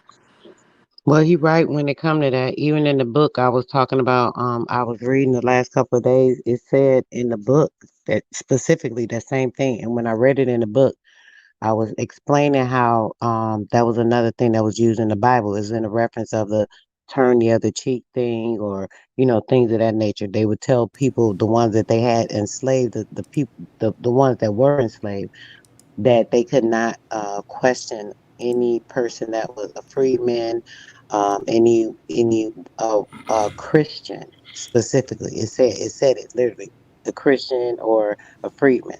So when I read that, that was another part of this like plot and this plan. So I'm like, oh, okay, this is how they control people. So then when they got people under control with the religion, and by minimizing people, by making people sick and frail, and it said that they made, when they came over and all this stuff was going on, the animals were getting sick, and then the people started getting sick. So the Aboriginal people were getting sick because when these people came over, they brought all these different things over, including they fungus and they dirt and they nasty ass. So when they Including them came over, fucking pigs. Motherfucker brought them yeah, swine over Yeah, here. them You nigga be they talking had about that some soul swine. food, nigga. Fuck you talking Right, about, right, nigga. OG. yes, bro. And not only that, bro, you got to think when they had the women, that some of those women that came over, and they looking like, oh, they thinking like, oh, this something look different. You know how y'all men is. This looking different. I want to try some of this out. They not thinking about these women that came over. These men been sleeping with them on these boats. These nasty white women. Not to Don't be forget the funny, and I'm French being real. prostitutes Oh that was yeah, They you already sleeping birthed know with they them over on the here, did. and boat, they was getting and then on paid to top, come over here. of it, when they doing that, we have to remember, and this being realistic. I'm not being nasty. People be thinking people be weird about stuff, but it's the truth. These people are sleeping with these animals and stuff too. So when the men on these boats, they sleeping with these animals and stuff, that they sleeping with the women. Then these women come over here. These men start sleeping with them. They started getting sick. This is how they start getting sick. This is how they start losing themselves as well. And then when they took and cut down all our trees that had all our energy and stuff, these so-called Oh mountains, they man, tell people it's mountains. These shits ain't mountains. But anyway, that's a whole nother we story. ain't the They were trees. Yeah, I trees. got to do a whole bill just about the trees. Yes, bro. Hey, Really. I would let's love to get in on that. Trees and the uh animals. I want So when is that Hannah yeah. show? Am I pronouncing it right, bro? Yeah, but I don't why bro Mike ain't coming through. The devil is a lie, man. I I said, bro, got you turned your all the mic way ain't up. coming in. It's like, is it connected to the right thing? If you got multiple mics, yeah, he Dang. finna go out, Man. come back in. That's cause he dropping them jewels, man. But Mm-hmm. see that Book of Enoch, I'm up on that. I think I ain't gonna say I read it. I listened to the audio book. Me and my brother. This shit was probably in probably like 2011 or some shit. 20 probably 2011, bro. Probably like 10 years ago. Me and my Puerto Rican homeboy, we used to sit and smoke and listen to it because it was like 6, 7 hours. You know what I'm saying? And we would just listen to it and remember Yeah, where the we was at. audio. Yeah, you right. The Yeah, but audio. that's Yep. because it's like a movie, bro. The Book of Enoch like a Mm-hmm. movie. You know what I'm saying? Like I low key want to play it on here, but I gotta find it. Matter of fact, I'm gonna just find it so I can read it. Cause when at the beginning, But I say it's it like a might be. movie. But when you see, oh, I'm gonna find it, brother. Trust and believe. That's what I Yeah, do on here. I got the apocrypha, the little small Oh, maroon book. the pseudograph of the apocrypha. Yeah, Some old long ass name. All the real old books got long dumb ass names. You know what I'm saying? yeah, But what was I gonna say? Oh yeah, so it's got I read the first book of Adam and Eve, the second book of Adam and Eve. Them also some heavy ass books. Like niggas think they know about the Bible and all this so called Christianity shit, but bro, you read this shit, you gonna have it's a whole different angle. You know what I'm saying? Like it's some whole other shit, bro, that people really yeah, ain't When it ready came for, to man. the when it comes to the New Testament though, the New Testament, the churches way back then, they did not even want to accept the New Testament. They were pushing it out. So when it comes to that Christ and they were talking about, oh, they tried to kill Jesus and they was looking for him and hunting for him and trying to do this and that, is it really that they were trying to kill this physical Jesus, or was it that they were trying to obscure people from getting into this Christ religion because it was a manipulation of that H, like I was saying at Hollow. So it was in between, people confused. They able to manipulate people, having them looking at this, oh Christ, oh he could save me, not making people be accountable for themselves, all these other Facts. different things. So it's a lot that plays into that. yeah. That's the whole separation of church and state. So that's when you go into the Pauline doctrine, and when you look into like that original Pauline doctrine, and then you look into what you see today, it's all the penmanship. Like everything is tied to a pen, and you're looking at separation of church and state, but at the same time, you're looking at penmanship on who owns what. Don't let nobody confuse you when it comes to religion and doctrine, because in the doctrine is the indoctrination.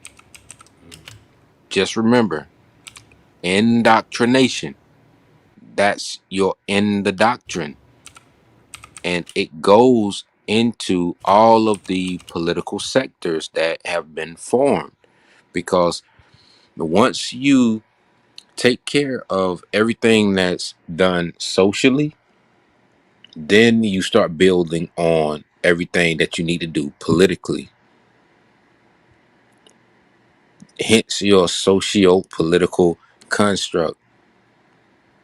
And after you've done that and you resort back to the church, guess what? Now you can do it geopolitically. This is your geopolitical construct. Hence why the Philippines used to be a part of Oceania, and now the Philippines is a part of Asia.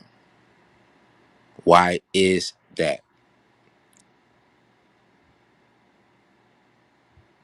111 Truth. He went in. Hey, what was That that? brother went in. What was that? HE Yeah, X told you about the Magellan underscore. Strait going to the Philippines, showing you how the trade went from one end to the other end when you thought it came from one end to the other end. So it's all about learning the parallels. Don't let these parallelograms fool you.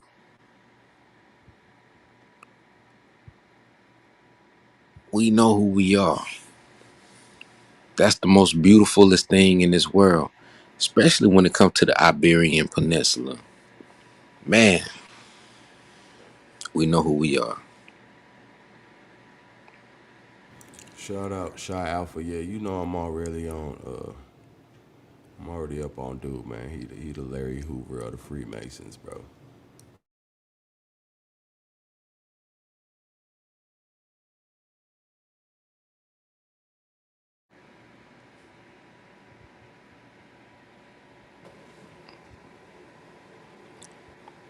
I say you already know, big bro. Oh, you back? You back, OG? Hey, can you hear me? Yeah, yeah, we can hear you. Yes, yes, we can hear you, sir. Uh,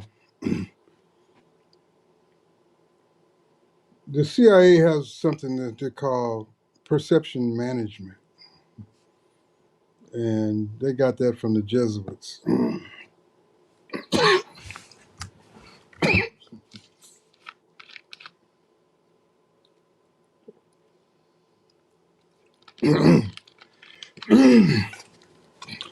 They want us locked in into documents that feed the imagination that they design. They don't want us looking outside of a paradigm that they don't have any control of. In India, you have a tradition which is probably one of the oldest continuous literary traditions on the planet. That could be argued, and I'm not going to argue it, but I'm just going by the research that I've done. They're called the Jains. Now, the present Jains don't look nothing like the original Jains. The original Jains were Dravidians. They look just like uh, the Buddha statues. In fact, many of the Buddha statues that you see are not actually Buddha, they're Mahavir, or one of the earlier Jain Tirthankaras. They call them Tirthankaras, or the Jains means conquerors, and they have a cosmology that goes back almost 1,000,000 years. Uh, Paul Guthrie had it out with that NOI brother, I forget his name, and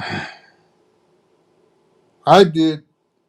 When I first heard Paul Guthrie give his spiel about Farad and where he came from, I did the math and the geography, and I'm like, well, it's hard to argue with him. But Paul Guthrie was trying to say that it was from a Buddhist source. Well, the Buddha, his kingdom and his family line came from where? What was their source? They were Jains. They followed the Tirthankaras. The Tirthankaras are the 24 scientists that Elijah talked about, or the 24 elders, 25 elders. I forget in the Bible which one it is. But it's all the same thing. And it fits into the zodiacal calendar of 25,500 years.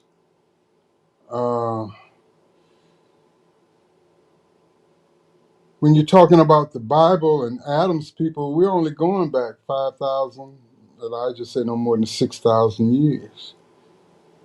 Okay, some people want to claim that history. The Hebrews want to claim that history. I'm not comfortable claiming grasshopper history.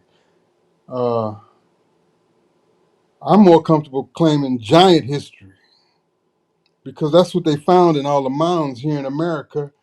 And Barry Fell, a professor of Harvard, wrote 3 books about all the voyages from Phoenicia, which was the whole north coast of Africa, all the way around to Greece. All of that was Phoenicia.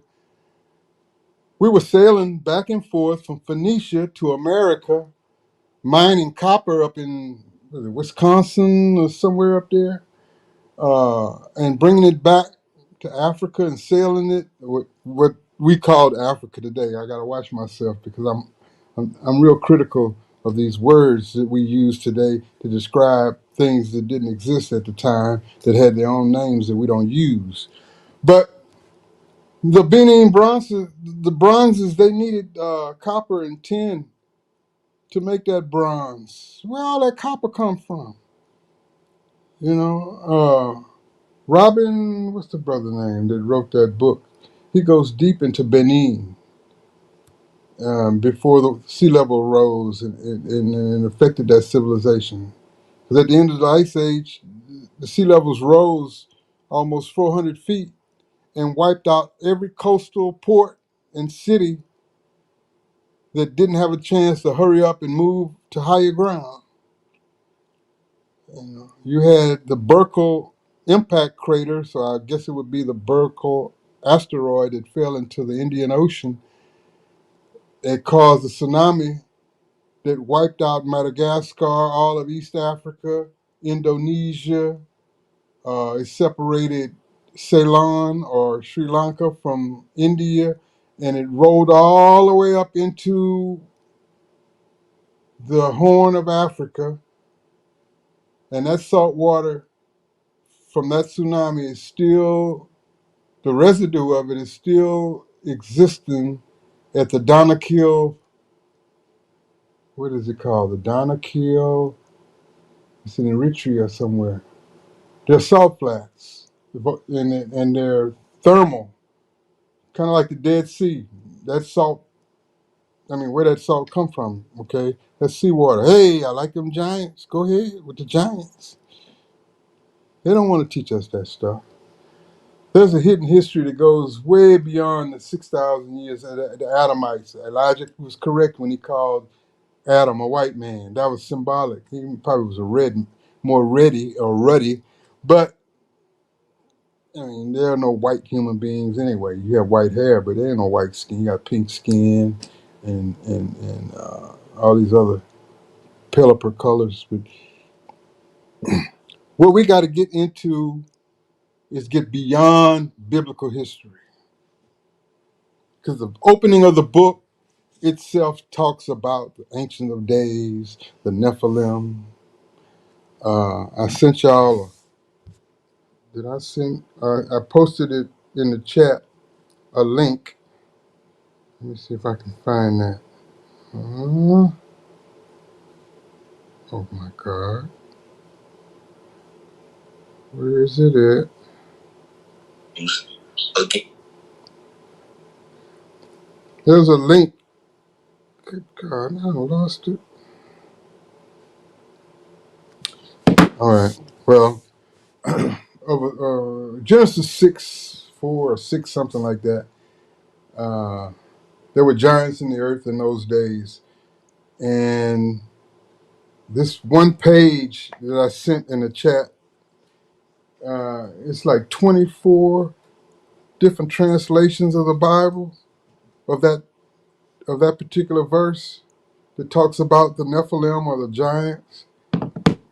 Start from there and work backwards. People want to start from there and then read toward our time. This is the trick where they control your perception and manage your allegiance. Just like they make a movie like The Harder They Fall. Have you sympathizing with Nat Love? But Nat Love wasn't trying to build a Greenwood Tulsa. You know, they use the word redwood. That's code for Greenwood. But Rufus Buck and Trudy and Cherokee Bill, they were codified on a psychic level. They didn't even have to almost talk to one another. They knew. They used very few words. They were codified. Those were my heroes of the movie. But the movie was designed to have you cheering for Nat Love. This is perception management. You see that brother walking with that sister? Now you got to imagine, use your imagination to see a whole nation of people like that. Seeing that as the common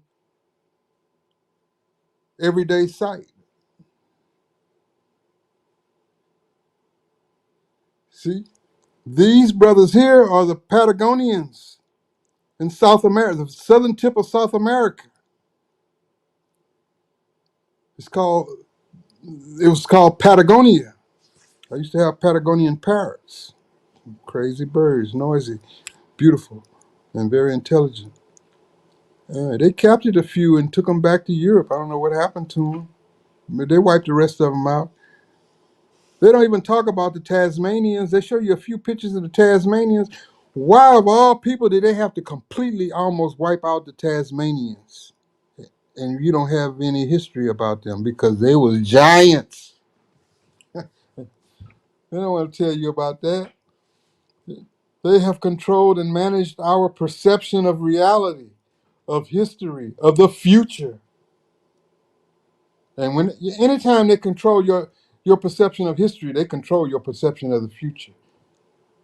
But once you crack your perception of your history, you can design a future that's outside the realm of their control. Mm-hmm. Yes. There's some giant Neanderthal binos. That look like W.D. Du Bois sitting over there. Is that? No, that's not him. That look like it, don't it? At first glance, it did look like it. Oh man, He we got through. that. Yeah, that's a nice cigar too. Probably Cuban, but the Cuban seeds came from Natchitoches, Louisiana. Them was ours. That's ours. You know, it ain't Cuba. It's Natchitoches, Nacogdoches, the Chita. Look at that, brother. You see, the present state of gravity is hard on brothers that big. It's hard on elephants. It's hard on all the bigger animals. But there was a day when the gravity wasn't as, I don't know, it wasn't as pullified. I'm trying to make up words here. The gravity was not as strong, which means those large blocks were not as heavy, which means they were easier to move if you had domesticated mastodons and, what's the other one? Mammoths.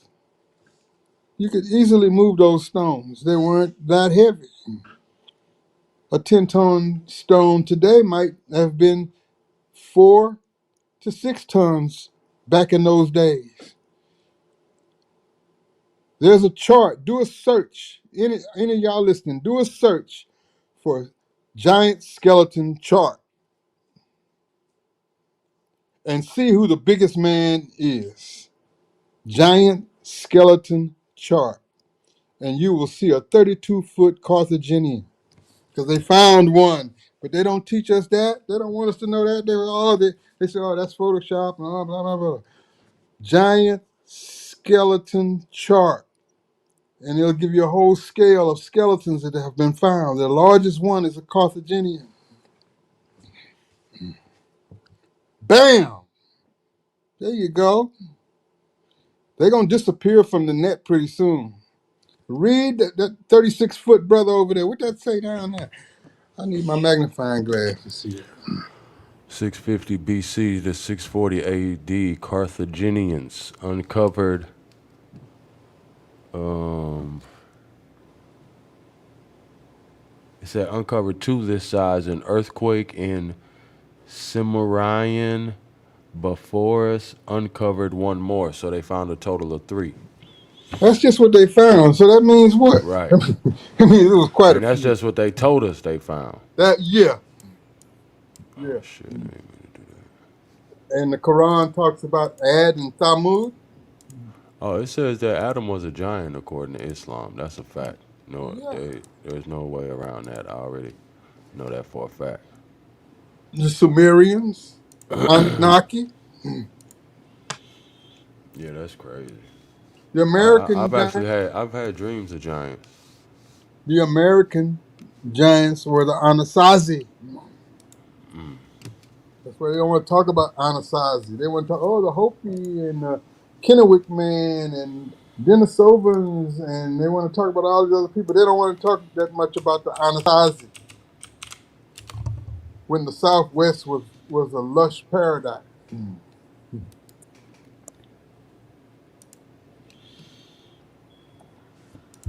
People still trying to figure out what common sense should tell them how the Grand Canyon was formed. It was covered in ice, and something came down pretty hot. And when it hit that ice, it immediately melted the ice.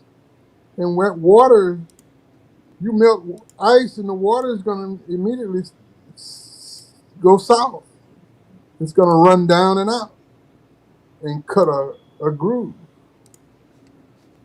It's really simple. And when our explorers came over here and saw that, they said, let's see what we got here. We found all kind of caves in the Grand Canyon and we utilized them as shelter. Because in the 25,000 year cycle, there are certain periods where we pass through debris clouds and the planet gets bombarded like clockwork, according to a 25,000 year clock. And we have to always have shelters. Elijah used to talk about the 25 scientists would write history in the future. Well, how can you do that? Well, you can do it if you've done it before. If you have a past that has been tracking 25,000 year cycles, then you have a guesstimation of when it's going to come back around again, and you can prepare for it. The origines, they're not aborigines, they're origines in Australia, which, I don't know, some people want to call it Mu or Lemuria or whatever it is, that land down there, they have explicitly a 50,000 year memory. They call it dream time. They didn't say 25,000 years. They didn't say 75,000 years. They said that every one of them will tell you 50,000 years. That's 2 zodiacal cycles. Just 2. The Tirthankaras of India, those Dravidian Jains, the original ones, not the ones that you see over there now that want to claim that they're Jains. The original ones, they go back almost 80,000 years. And they got all the scriptures written in Pali and some other languages, which have been translated like the Romans did. Translated into Sanskrit. That ain't no ancient language. That's some Johnny-come-lately crap. Just like Latin. They took all our Phoenician scriptures and transcribed them when they stole them out of Alexandria and Carthage and put all our scribes and some of their scribes, they locked them up in dungeons and forced them to rewrite everything using the alphabets that they controlled for our perception management. And now we're running around arguing over biblical scripture. We are.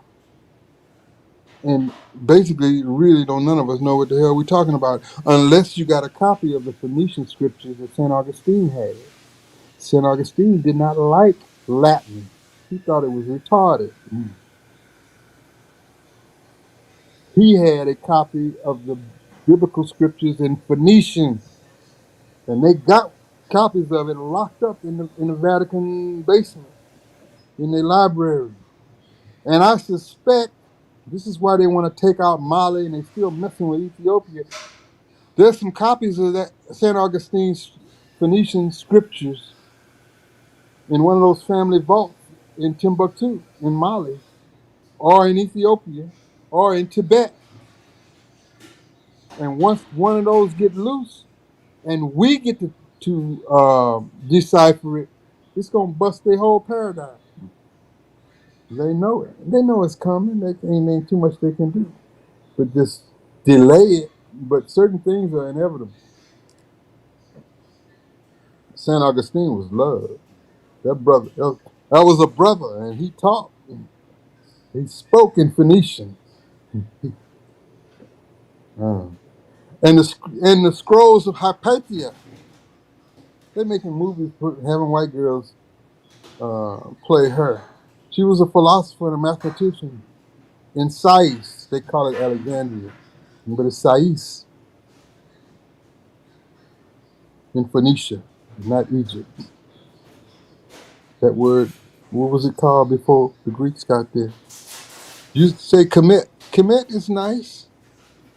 It was one of the names, but it wasn't the most popular name. The most popular name in the scriptures around the world was Phoenician. That's a fact. Keep looking for Kemet. You be looking. Keep looking for Phoenicia. You'll find it everywhere. But some people, I don't argue with people. I don't. I just lay it out. You do your homework, and we'll come to the same conclusions. It took a while. It took a long while. My father had a copy of that Lost Books of the Bible and the Forgotten Books of Eden or whatever the one I showed you, sitting on the shelf. He's a Baptist minister. I got churched to death when I was a kid. I got churched right out of the church. But I got enough of the moral teachings to keep my butt out of cages and out of bracelets. So that's the upside. The downside is just confused the hell out of me. And then another upside is that confusion made me want to unconfuse myself, which caused me to study harder. So I've come to the pivotal conclusion to pass on to people that have ears to hear that the key point of our history to understand is when Carthage fell, when Hannibal made that mistake of lollygagging in southern Italy for 13 years and not taking out Rome after he took a vow to his family dynasty, the Baracas, and he got played because he was a master general, but he was not a businessman. Massinissa, a member of the dynasty who was out west in what we call Morocco or Algeria, he felt that Hannibal was bad for business, just like in The Godfather. Okay. I mean, you can be a good soldier, but blood is expensive. Who was it? Sollozzo said that? Yeah, it's not, I mean, at some point, spill a little blood and then get past that. Let's get back to business. And Hannibal lollygagged 13 years and didn't take out Rome. Yeah, he was a great general. He knew his strategy and tactics, but that's too long, and it cost us. And the Roman Scipio that got with Massinissa, he betrayed his own dynasty, the Baracas, to the Romans, and they took us out. And when they took us out, they outlawed Phoenician, the Canaan language, the script. They call it runes now in Britain and Ireland, Scotland. Runes, like they created a language. That's just Phoenician. We sailed around there. That's where the tin came from. Tin that the Benin bronzes was made of. Copper from the Great Lakes of America and tin from Britain. Mhm. When Carthage fell, they rewrote all the books in Latin, and they confiscated all the Phoenician doctrines and scriptures and put them up in the catacombs and other places in Rome. You need to learn your 22 letters, your real alphabet. We are using a beta bet, delta bet. We're not using the alphabet. The alphabet is Phoenician, 22 letters, or runes, if you want to call it that. You need to know your runes. You need to know your rune. Where that camera is. You see that? See those letters? Now, when you're reading from a Bible with those letters in it, you are reading something that hasn't been contaminated by Neanderthal albinos. Everything that they touched when they came across the Mediterranean, they contaminated. And we debating and arguing over poison. Elijah was correct. Elijah was the greatest teacher we ever had. Ford opened his mind. Elijah taught, and we still ain't decoded all the stuff that The theology of time is, I ain't found nobody yet that can completely decode that. I'm still working on it. And there's another teacher that y'all need to know about. His name is George Gurdjieff. There's a movie about him called Meetings with Remarkable Men, where he's going in search for some lost scripture and some secret holy men in the Sahara. But George Gurdjieff wrote a book called Beelzebub's Tales. The whole book is coded in the English language. He uses words like you have never seen them before. You can download this book free online. It's been out so long, it's in the public domain. Beelzebub's Tales. And Beelzebub, I was, I comment to things on different channels, and some brother, Beelzebub, that's the devil. I'm like, oh man. Beelzebub is Baal Zebaba, God the Father. Baal is the Lord. Zebaba, or the teacher, the master. Beelzebub's Tales to his grandson. That's the complete name. That's actually part of 3 books that Gurdjieff wrote. Gurdjieff was a Turk, and he was taught by the Sufis. Now, if you know anything about the Sufis, they have a kernel of Islam that don't have nothing to do with that stuff that's coming out of Jeddah, Arabia, or Pakistan. No, this is some. Maybe I'm getting too far, but No, keep talking, brother. I'm learning. I'm just sitting I back listening. Well, want Hawk, thanks for having me up. Y'all have a good night, bro. I'm about to be out. All I'm right, put sister to appreciate you, sleep. sister. I'm sorry to make you sleepy, sister. Oh, you good, brother. But I appreciate you, I hope brother. y'all Y'all was have a good taking night. notes, Most because definitely. we And need we're to going to study play on it the back. Tirthankaras and the Jainas, the original Dravidians, the dream time of our brothers down in Australia. We need to go deep into that. 6,000 year history. I mean, that's okay if that's where you want to linger, but the real juicy stuff is beyond that. Go deep into time. The Tibetans got a lot of stuff that is yet to come out. That's why the Chinese are trying to sit on their necks so hard, because they got books that they won't give up. They got the scrolls, and they are not Neanderthals. They suffer from albinism. The Chinese and Japanese, they suffer from albinism, but they are not Neanderthals.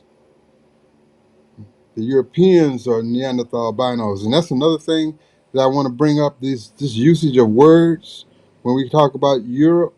Europa was a black goddess. Talk That's to him. another hijack. You look it up. Europa. You're looking at Grimaldi, Venus figurines. That's Europa. Big beautiful behind, big beautiful front, big beautiful top, big beautiful bottom. She beautiful all the way around. Something. Oh, she's fat and ugly. Yeah. She gonna survive when the cataclysm come, and y'all with no meat on your bones are gonna starve. She will be around to continue to reproduce and restore her nation. So we talk about those people in Mauritania that stuff food down those little girls' throats and make them real fat, because certain men will not marry them unless they're huge. That tradition fitted a time during cataclysm, a time of survival. It don't necessarily fit this time. So it's considered abuse right now. I don't know if y'all know what I'm even talking about. But you need to study Mauritania today and in the recent past of marriage traditions and raising children there. It's outdated unless they know something's about to happen that we don't know, and they're continuing it. Time will tell. That's a beautiful picture there. That's a Yeah, really man. dark brown sister or brother. Who knows? Doesn't matter. Yeah, She's supposed royal. to when I came up as for the Europa picture. The artist has talent, Mm-hmm. and this is what our children need to see to bring out the artists and talentry in themselves. Mm-hmm. So is this Europa goddess the same as Isis? Is this how they name people You all know the what? It same might. names? And neither one of us been back there. We just scratching the dirt and trying to connect dots. So I'm not saying definitively one way or the other. Why not? When white folks get in my face, I claim everything. I get really bold just to put them Yeah, in check. that's But right. to be truthful among each other, we have to be scientific and own up to what we don't know, what we could know, etc. But the records talk about Europa during the time when Europe was only inhabited by us. So, and you're talking about anything from the Etruscans on back is us. When the Romans did the purge of the Cathars, they wiped out the last of the black majority of Europe. The Cathars, that's why you can't find nothing written about them. Anything you do find about the Cathars is from Roman sources, which is questionable. All sources that come through Rome or Greece are questionable. If it's not in Phoenician, it's questionable. Phoenician is ours. You got these boys over there in Lebanon now looking at Baalbek. Oh, my ancestors did this. Blah, blah, blah. No. There's some waves and some ice melts that wiped those poor brothers out way back in the day. And then y'all come along and dug out the cities from the mud and then start planting some seeds and raising some lambs and goats and stuff. They didn't even know that there were elephants there 2,000, 10,000 years before they come out those caves. Nobody ever talks about the Eurasian cave monkey. Nobody, the white man don't even want you to know about that. The Eurasian cave monkey. In India, he's called Hanuman. King Hanno was a Phoenician sailor. He was the admiral of a fleet, and they sailed around Africa all the way to Japan. These were giants. The sea level was 400 feet lower than it is today. There were multiple ports. Kilauea was a big spot on the East African coast. It got wiped out when the water rose. Sri Lanka or Ceylon got separated from India. Now it's two countries. You could walk from Thailand all the way to Australia. That was a land bridge all the way down there. All that happened when those impacts. We went through that debris field as we was flying through space on our 25,000 year calendar, and it was time to duck and build some mounds. So when the waters melted in those extreme heat waves in the summertime in North America, the ice would melt. The Laurentide ice sheet, that's what it's called, Laurentide ice sheets, would melt during the hot flashes of the summer, and them floods would come down. You had to have a place to run to. You needed mounds to survive if you wasn't in mountainous areas. If you was in the flats, if you was in the river valleys, you better have some mounds to go to. And that's what they were. And there were sacred burial places for our elites, our royals, which is why white folks love digging in them. Joseph Smith, and the founder of the Mormons, he was always digging around, finding plates of Phoenician, calling it Hebrew. That's code, so to keep you Oh locked. yeah. Now, am I connecting dots? Yeah, man. That's why I'm just listening. That's why I'm just listening, bro. See, once you can start connecting dots, you'll get a rush. It's like you open that door, like a Neo opened that door in the Matrix, and all of the code was there. And that's what happens. There's a book called the myths of the mound builders, the search for the lost white race. You got to read that. I listened to the audiobook. The last chapter just blew me away. That's some American history that they will never teach you in school, not even in college. The myth of the mound builders. This is when white people was running around looking for the lost white race. They just had to believe that those giants that they found in all the mounds in the Tennessee Valley and the Mississippi Valley that were white people. But they were high cheekbones. And the nose cavities weren't the same as those that had the parrot nose. Those skulls were different. And there were those that tried to tell them, these is Negroes. That's the word they used back in there. These are blacks. These are Negroes. These are not even Indians. And the Indians have always said, we don't know who did, that was before us. The Mayans have always said, we don't know who built these pyramids in Mexico City. They was before us. And who was before them? The Olmecs. And you did one was it Georgia? They found a whole city using LIDAR down in Yeah. Georgia. Yeah. It's off It's all limits. It's coming private out. property now. They don't want us to, because then Oh, we can go to Congress and say, hey, this is our heritage, and they have to give it up. So they done went silent. They done went real silent on it. They done found 40,000 structures down in Guatemala, southern Mexico and Guatemala, using LIDAR in those jungles down there.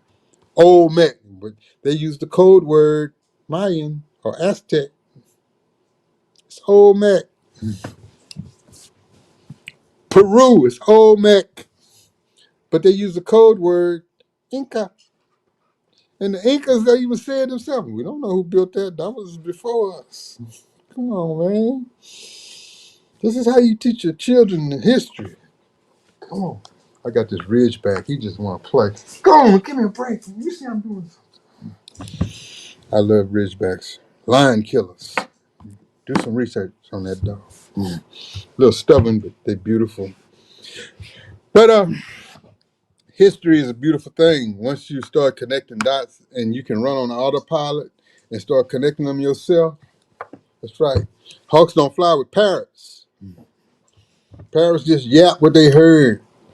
They can't. They don't think and analyze. I Pigeons just like purr. that. I might have to change that up. What's that? I might have to change it to parrots. It's time for a change, man. I eat them all for breakfast. I don't care. Yeah, I So, might have to change it up. but you know, I enjoy doing this. I've been I trying to stay appreciate low you. key. I get people baiting me on YouTube because I tears them up on all kind of channels. I see. I go to archaeology channels at Megalithomania and a few others Yeah. where these white boys be trying to talk about the old Mac culture. I'm like, you don't know what the hell you talking about. And then I Facts. tear them up. I tear their ass up until they just go silent. Yeah, man. You always welcome to come over here, man, and drop jewels, man. And we got nothing but love and respect for all ours over here, That's man. what it's supposed to be about. We got brothers running around, oh, fuck the Pan-Africanists. I'm Aboriginal, and that's divisionism. That's tribalism. That's what got us in the shit that we in today. We getting played. Once our enemy's seated, we have divisionary tendencies. He plays on those divisionary tendencies. There's a city underwater between Cuba and Cancun that looks like that. It's like 1,000 feet down. That's the real This old map. Tikal right here. This is where? Tikal. Tikal. Uh-huh. Yeah, that's just east of Belize, west of Belize. Look at these roads and everything. Yeah, And this Palenque, is all all up hidden in. under the jungle. Like they never known all of this was there because of all the Yeah, trees and shit. yeah. They couldn't even get in there. So they It was scrambling now, trying to write a false history and make yeah, they fucked explanations up. and deny us our inheritance and our heritage. See, they don't want to talk about those cultures were matrilineal. They were ruled by queens. And some of these Hebrews are so manified, they can't bow, but they're bowed to their grandmother. Every king that sat on the throne had a grandmother that could yank his chain. So who has the power? Horus sits on Isis' lap, not on the throne. You see either Horus standing or sitting on Isis' lap. She sits on the throne. We had matrilineal cultures because we loved and respected our females as the creators of life on this planet. And we designed a civilization to reflect that. That's called the matrix. We are now in a patrix, a patriarchal racial society.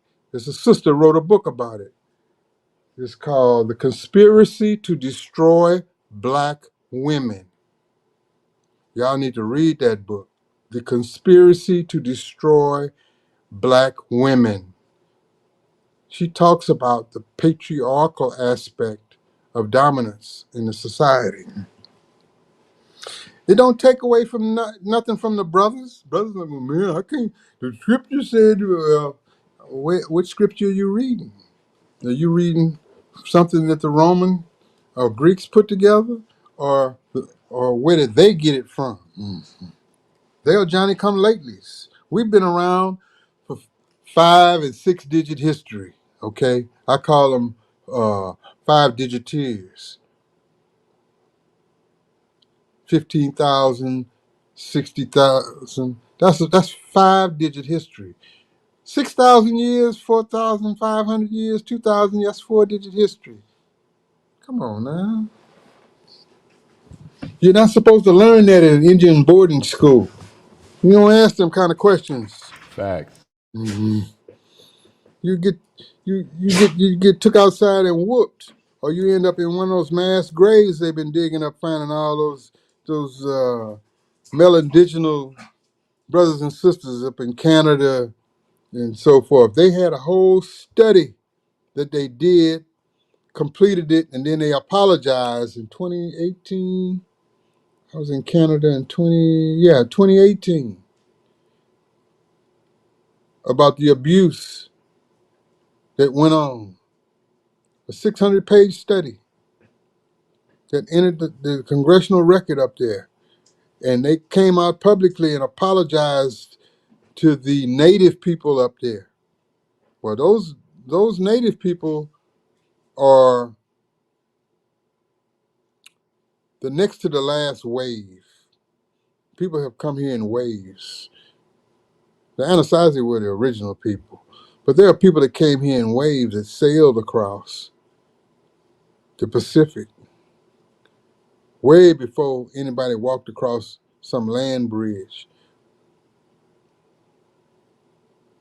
You see, south of the equator, the ocean current is counterclockwise. So if you look at a map, you can see, well, a raft could drift from Papua New Guinea all the way to Peru easily because it's counterclockwise. In the northern hemisphere, above the equator, the ocean current is clockwise, which means the Japanese could easily sail right on around to California. See, we talk, that's Chaco Canyon. That was a shelter from obviously some really crazy weather. Otherwise, we wouldn't build. Common sense would tell you this is where you would build a shelter when you're going through a cycle of erratic weather. Okay. When the weather is nice, you build out in the open easily. Right. Right. But when you Because that build had to in be extra warm up in there. cliffs and caves, you're trying to get out of the way of hailstorms, incessant rain of months on end, and all kind of asteroids and meteors, all kind of crap. That will allow you to survive until it's over. And then you come out and you go out in the open and live out free in the open forests and plains. There's a city in Turkey underground that they say it housed like 200,000 people. And they still don't know, well, how did they have light and ventilation? They had cattle and stuff underground in this city in Turkey. I don't forget where it is, but it's limestone and it's a tourist attraction. You can go there and walk all through it. Well, who are the stone cutters? Who are the masters of working stone? The Stone Cutters Guild comes from Aksum, Ethiopia. That is the home of the masters who hold the secret of cutting stone, to cut obelisks, those lightning rods, that's what they are. During storms, they harness lightning bolts that hit them and transmit the energy down into capacitors where they use that energy for whatever they need to use it for, or we used it. They're lightning rods. They call them Cleopatra's needles. But, the pyramids, lightning rods. From a time when it was raining like 40 days and 40 nights and all that kind of stuff. Dr. Robert Schoch has already proven through the science of geology that the Sphinx is over 200,000 years old. 200,000 years old. How many 25,000 year cycles is that?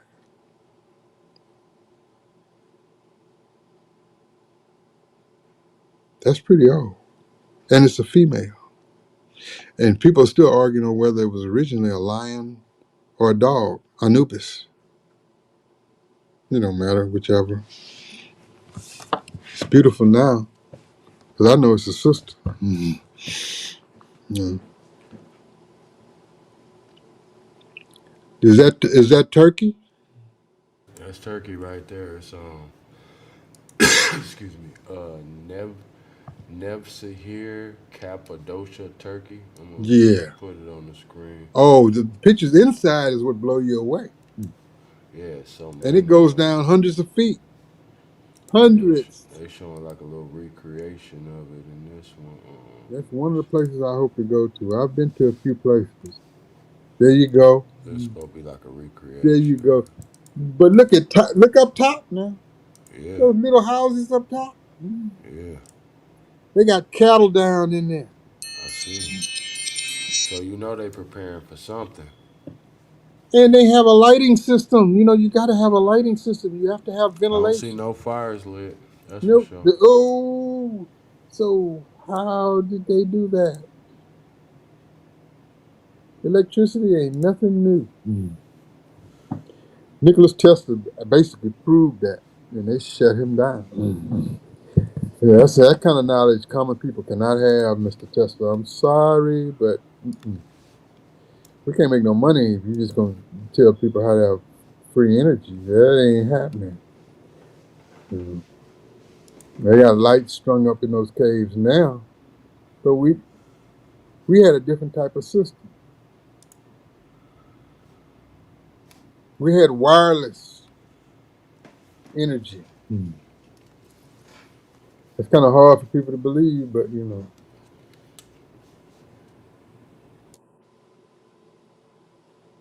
These are shelters that we run to during times of calamity.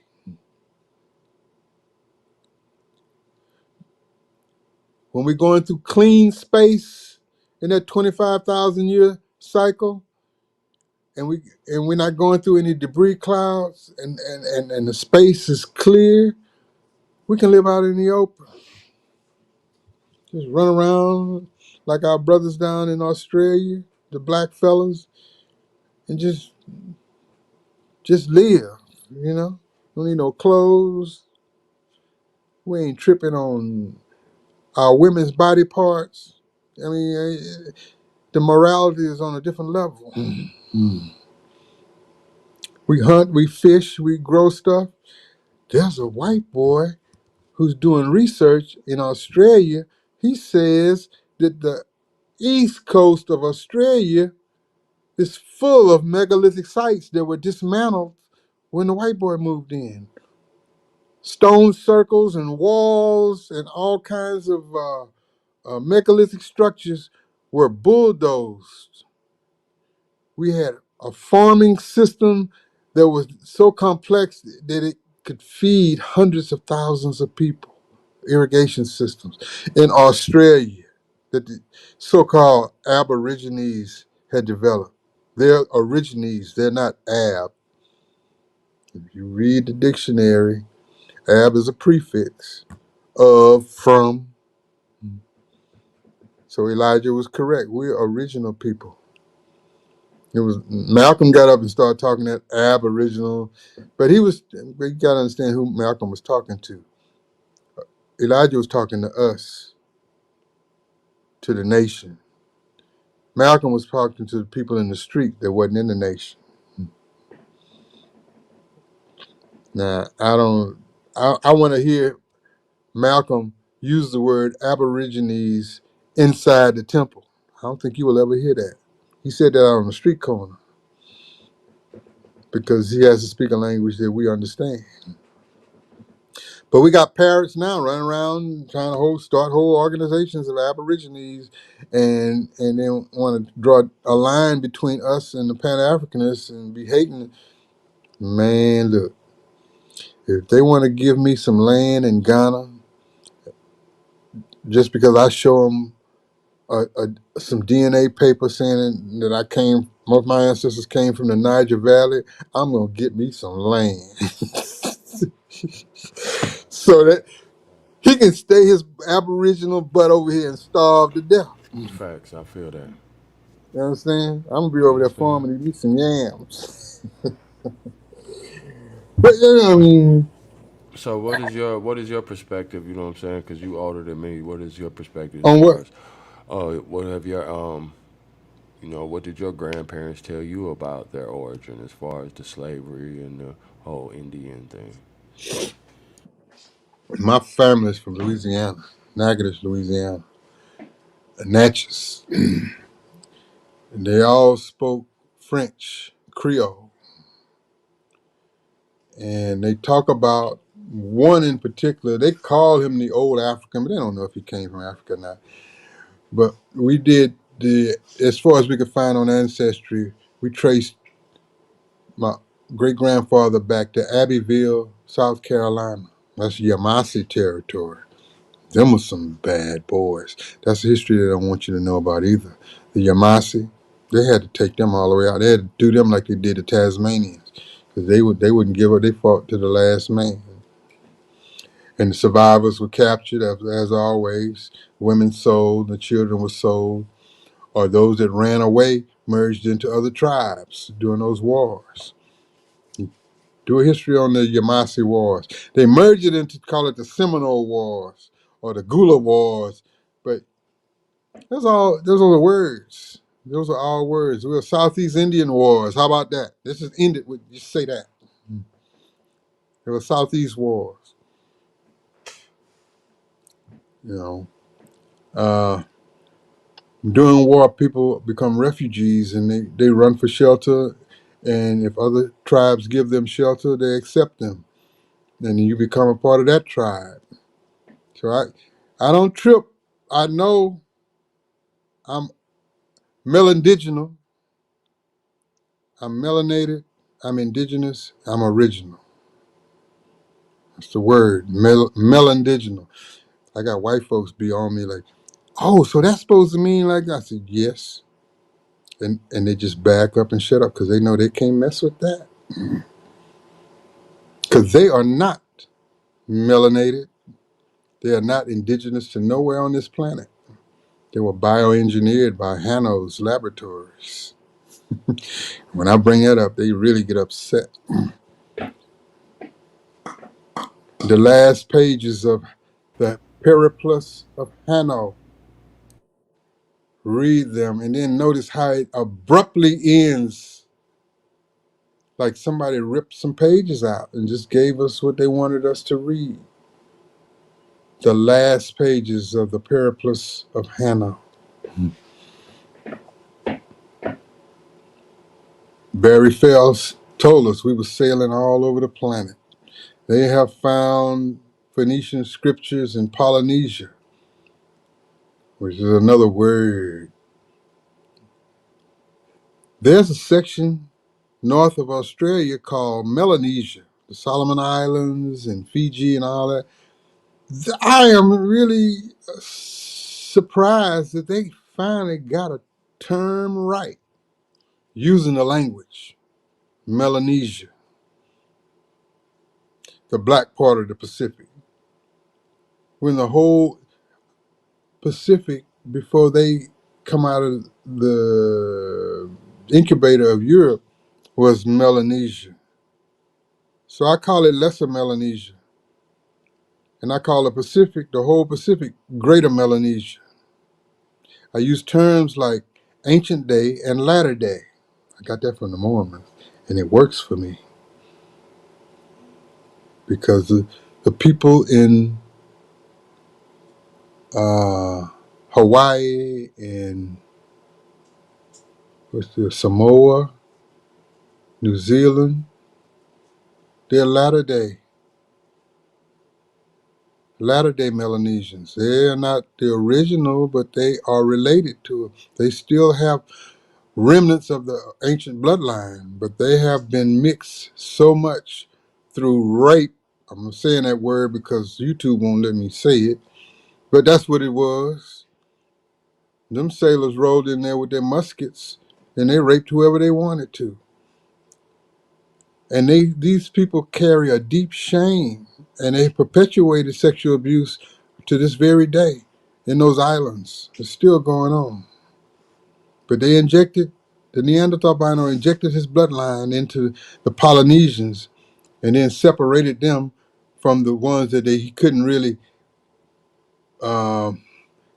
miscegenate in Melanesia, and he calls that Melanesia.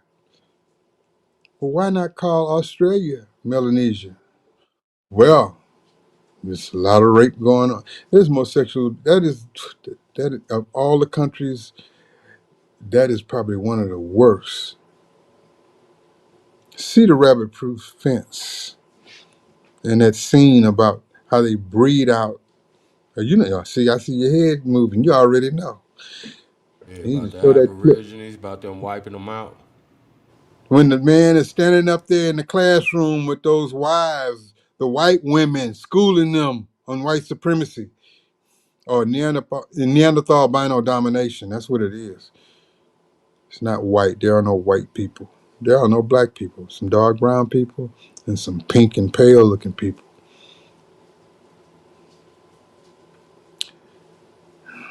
Well, you know, we got to get these words right.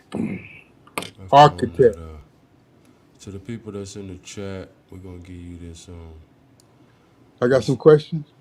We're gonna let them tap in. You know how I do it. We ain't gonna do all that back and forth in the chat. If they got something they want to say, then they can come on up and join in. We ain't gonna be doing none of that. I think I'm able to defend everything that I talk about. Because I've gone over it in my head and in my studies so much. And we gonna This ain't nothing new to me. Here's the link. If anybody has anything contrary, you know, it's a Hawk school, so we all just learning respectfully, you know, learning from each other. You know what I'm saying? And That's what it's supposed to be about. that's what. Go ahead, brother. The Periplus of Hanno. Ooh, get that. It's in Latin now, so it's questionable. When we can get a Phoenician copy of it, ooh, they don't tell him what it's going to really say. That's why we have to learn it so we can translate it. Those brothers in Timbuktu got them books hidden, and somebody's got to be able to break them down when they reveal them to the world. Because the Jesuits do not want that to happen.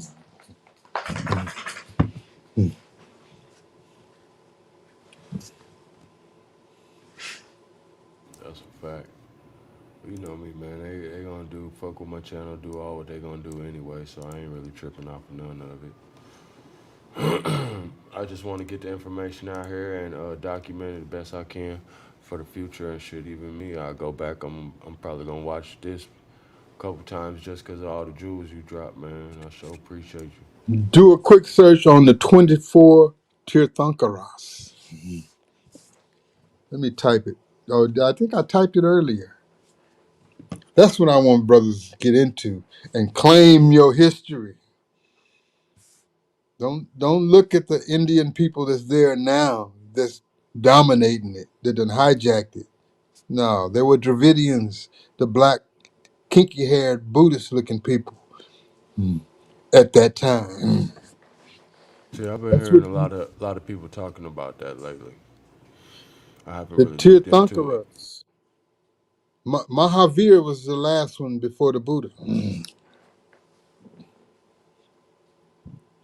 Let me see if I can pull up. 24 or 25.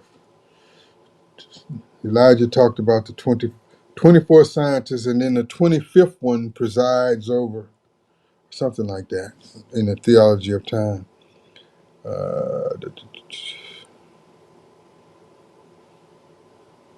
24. Yeah, I read the Theology of Time, but I was a teenager. It was when it had first came out. Yeah, now it's time to, you got to decode it. It's not literal. The Right, 24 Jain Tirthankara. Tirthankaras.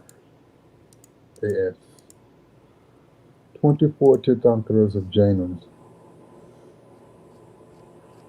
Here they go, here we go, 24. Now that's going to take you into some cosmology that's going to blow your mind.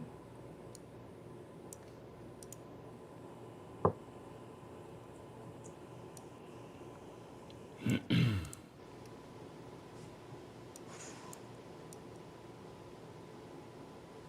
I see it. See a whole bunch of it. And it talks about the future 24 Tirthankara. See, that's what Elijah talked about. They write history into the future. So Paul Guthrie, I'm like, dude, he took us almost there, but he stopped at the Buddha. I'm like, no, man, you got to go. Buddha's only 500 BC. You got to go beyond that. And then you will go into the Jain Tirthankaras. And he stopped. He pulled his videos off. I'm like, what? Who spooked him? I'm like, what the hell happened? I can find some of his He videos. pulled his videos off? Yeah. I They found scared some him of like them that? on some other brothers' sites. Yeah, I got one. I think I might have a clip He talks from one about of the my wheel. videos. Yeah. Get on board the wheel or something like that. Yeah, that's what it's called. Yeah. Oh man. But he just went over people's head, and he was 97% right there. But it ain't the Buddha. It's beyond the Buddha. It's Mahavir and the rest of and the other 23 Tirthankaras. Once you get into that history, I'm like, damn. They were all giants, black giants, and they lived for hundreds of years, just like Methuselah and all. See, the Bible even touches it, just touches it. But they didn't want to give us too much. The Romans said, no, nah. Okay, we'll just mention it because it's already in the folklore, and then we'll move on. And even to this day, like you say in the Indian school, you want to bring up, well, let's talk about this Nephilim. No, you don't need to know about that. Just talk about John and Paul and Matthew, and you just deal with that. No, I want to know about Enoch. Okay, he walked with God. He didn't swim. He didn't fly. Well, he ascended. Elijah flew, but Enoch walked. I mean, they was having a conversation. Somebody was receiving instruction. The teaching was going one way to another. There were questions being asked to the master, and the master was responding to raise his level of understanding. They walked.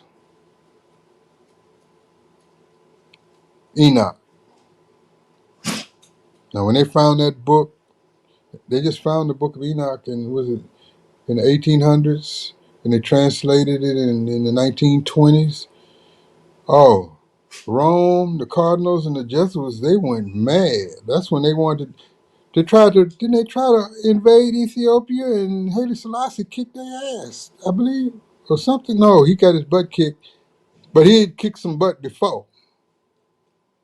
And the Battle of Adwa, they took care of business. They still celebrate that in Ethiopia when they tore their butts up when they came rolling up in there. And to this day, the Ethiopians have a pride that's beyond any other people in Africa. You know, they got a nice history because the whole continent was Ethiopia at one time, and even before that, it was Atlantis. Herodotus said that Atlantis was bigger than Asia and Libya put together. Well, Libya was North Africa, all of North Africa. Carthage, all that was Libya.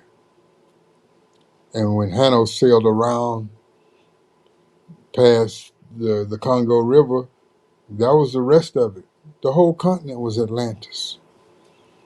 But they won't let us read scriptures in our own language. They've hidden all of that. They took all those scrolls from Sais or Alexandria. They took all those scrolls from Carthage. They took all those scrolls in Andalusia, in Granada, and locked them up. And they are scared that those families in Timbuktu in Mali who have buried, they got cave vaults full of scripture. They scared that, man. Any of that, it don't take but one book to just pull a thread and the whole sweater come apart. That's what they scared of. That's why they really want to take out Timbuktu. They want Mali bad, bad, bad, and they want Ethiopia bad because they know the potential is there. And the secret of the stonecutters is still being preserved, and they're not giving it up. Those brothers at Lalibela that cut that temple out of rock, how did they do that? With copper tools? Oh, no. There's obviously a metal that is beyond anything that we know about. There are meteorites out there of elements that we don't know about that have fell and have been harnessed and utilized by our ancients that are top secret. That's why you don't know about them. It's classified. We have classified shit too. The white folks think they're the only ones got classified shit. No, we have classified shit too. And we got elders that's preserving that. They will die before they give it up. And some of them have. Then it becomes a lost art. Well, if it was developed in the first place, it can be redeveloped. So it's only temporarily lost. This is why we have to raise our children to think outside the box, to be scientists, to challenge everything, ask a million questions. My grandchildren are going to be terrible on this planet. Ooh. If I could just, if I could see them in 100 years or this world, it's going to be something. gonna take a break. Come right back. Who cut your hair? Who cut your hair?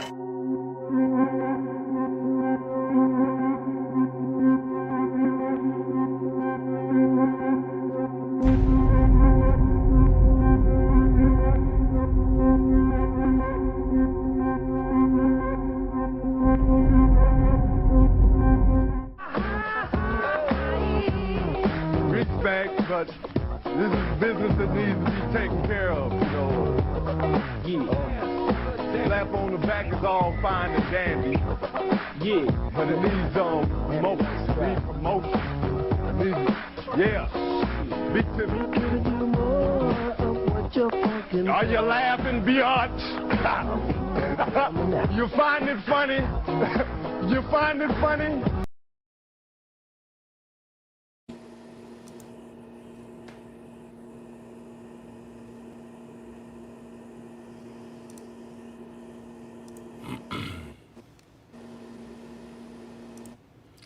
Peace to the tribes, you already know what it is. Too high for pigeons fly, walk on the water, live in the sky.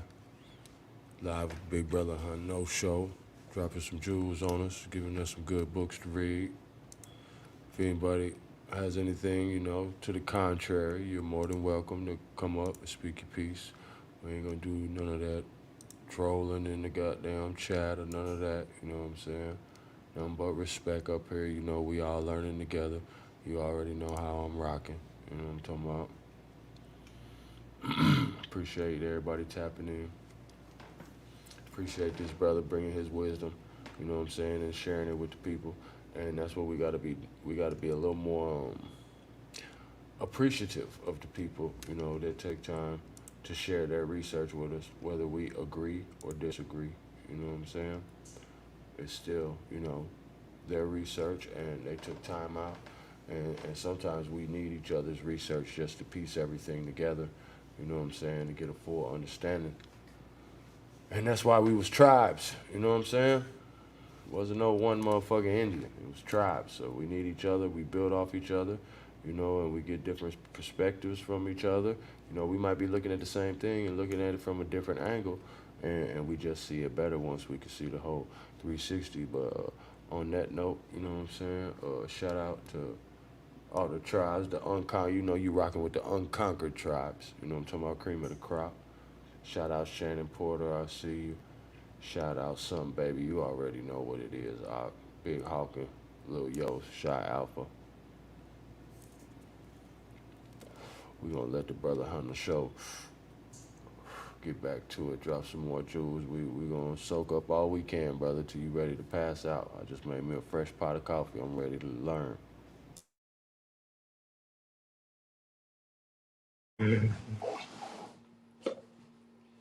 I can go another hour. Hey, we got it, man. May I be allowed to play with y'all imagination? Talk to us, man. It's gonna be the Hano Show tonight. Decoding movies is one of my hobbies. There was a movie, oh my God, what was it? Prometheus? Yeah, man. In the beginning of Prometheus, they did the ritual when they came down at the waterfall. And when it happened, I said, whoa. That symbolized the Saturnians, the ringmakers of Saturn, when they came here to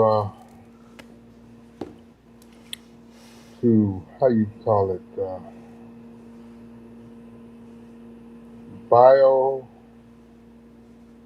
cultivate this planet. It's spoken of in analogy in the Bible.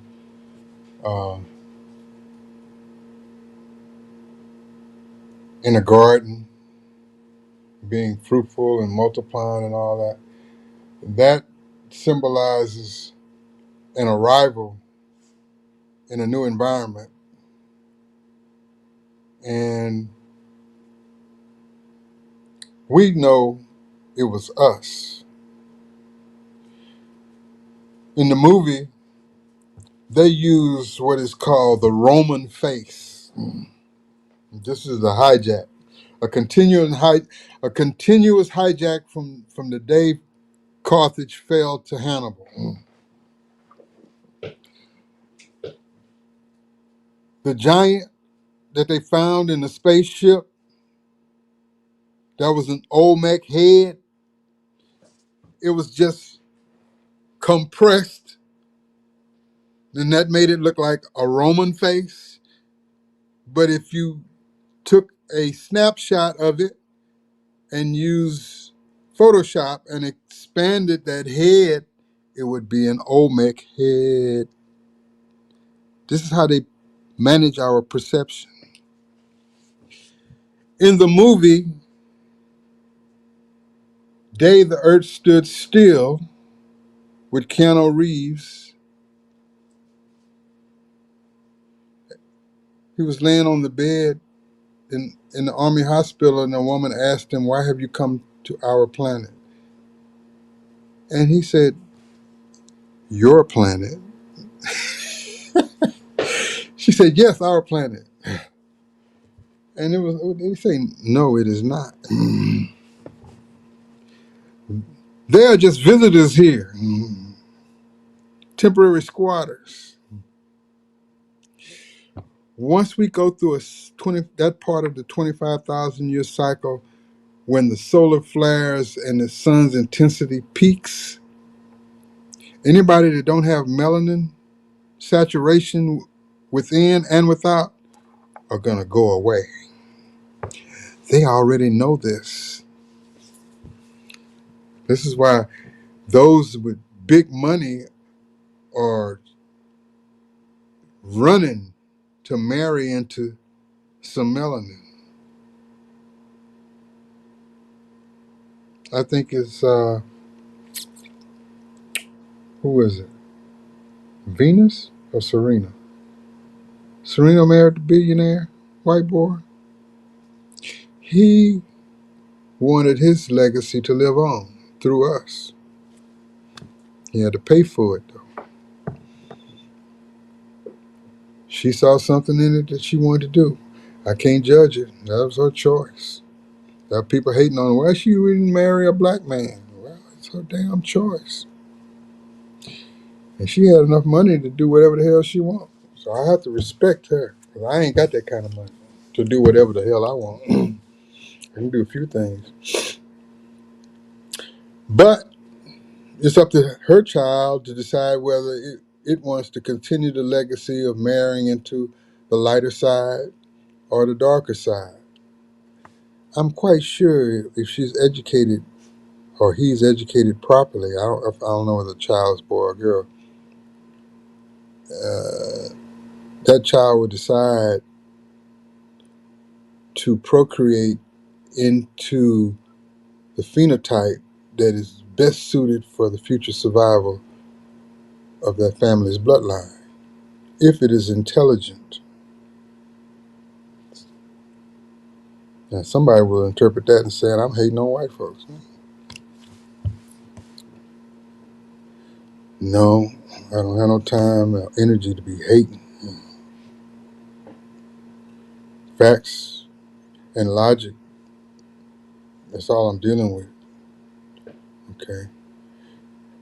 In Keanu Reeves' movie, he had a guardian angel, robot, android, whatever, called Gort, that was jet black.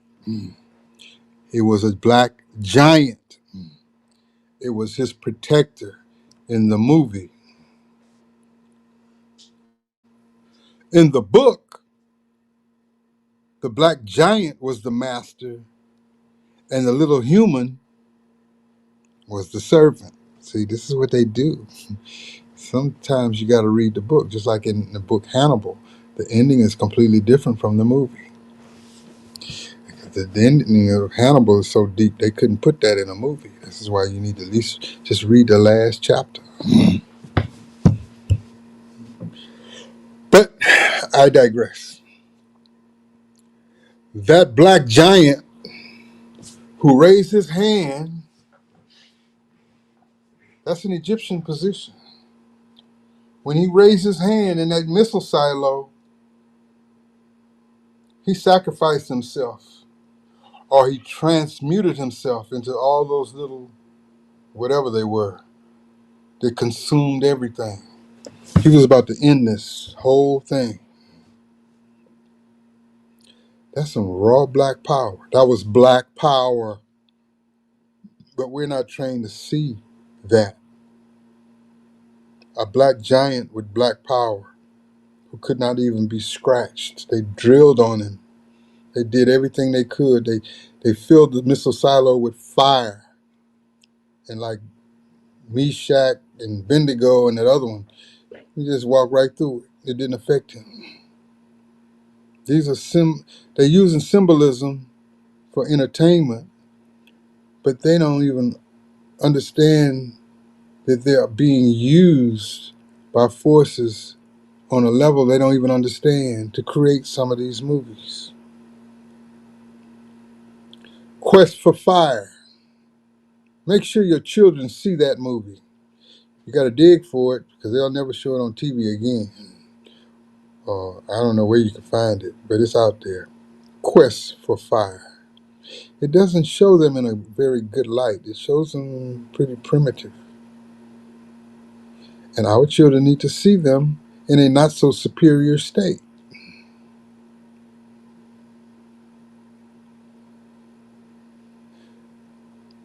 James Earl Jones in Conan. He went to the polar regions with his cadres. They were looking for meteorites. And they ran upon a tribe that somehow had managed to find out the riddle of steel because Conan's daddy had a sword, something that was forbidden to them. That's some real history there. You know, Damascus steel, forged by giants. He must have stole it. I don't know how he got a hold of it. But he asked Conan, do you know the riddle of steel? Conan didn't know. Black giants, Wilt Chamberlain, Grace Jones were the black giants. The little Tibetan man knew the magic. Decode this movie, the Conan trilogy. It's more than what people see it as entertainment. There's a lot of history there. James Earl Jones standing at the top of a pyramid. They made him look evil. Even the snakes were giant reptilians. This is beyond anacondas and pythons. They existed. We honored snakes because that was during the time when the planet was several degrees hotter and there were giant everything at that time. They're called megafauna. Megafauna. Everything was large. And snakes were sacred.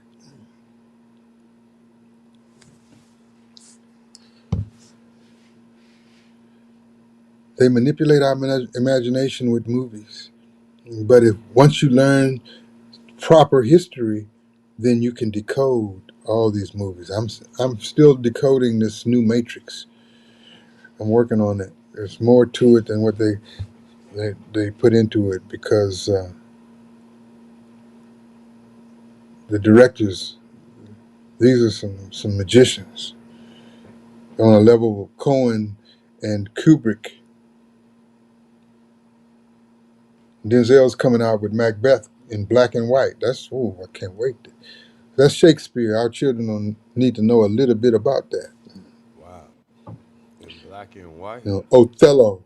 It warmed them up with Othello with Lawrence Fishburne, not Larry. You don't like to call him that, but Lawrence Fishburne in Othello.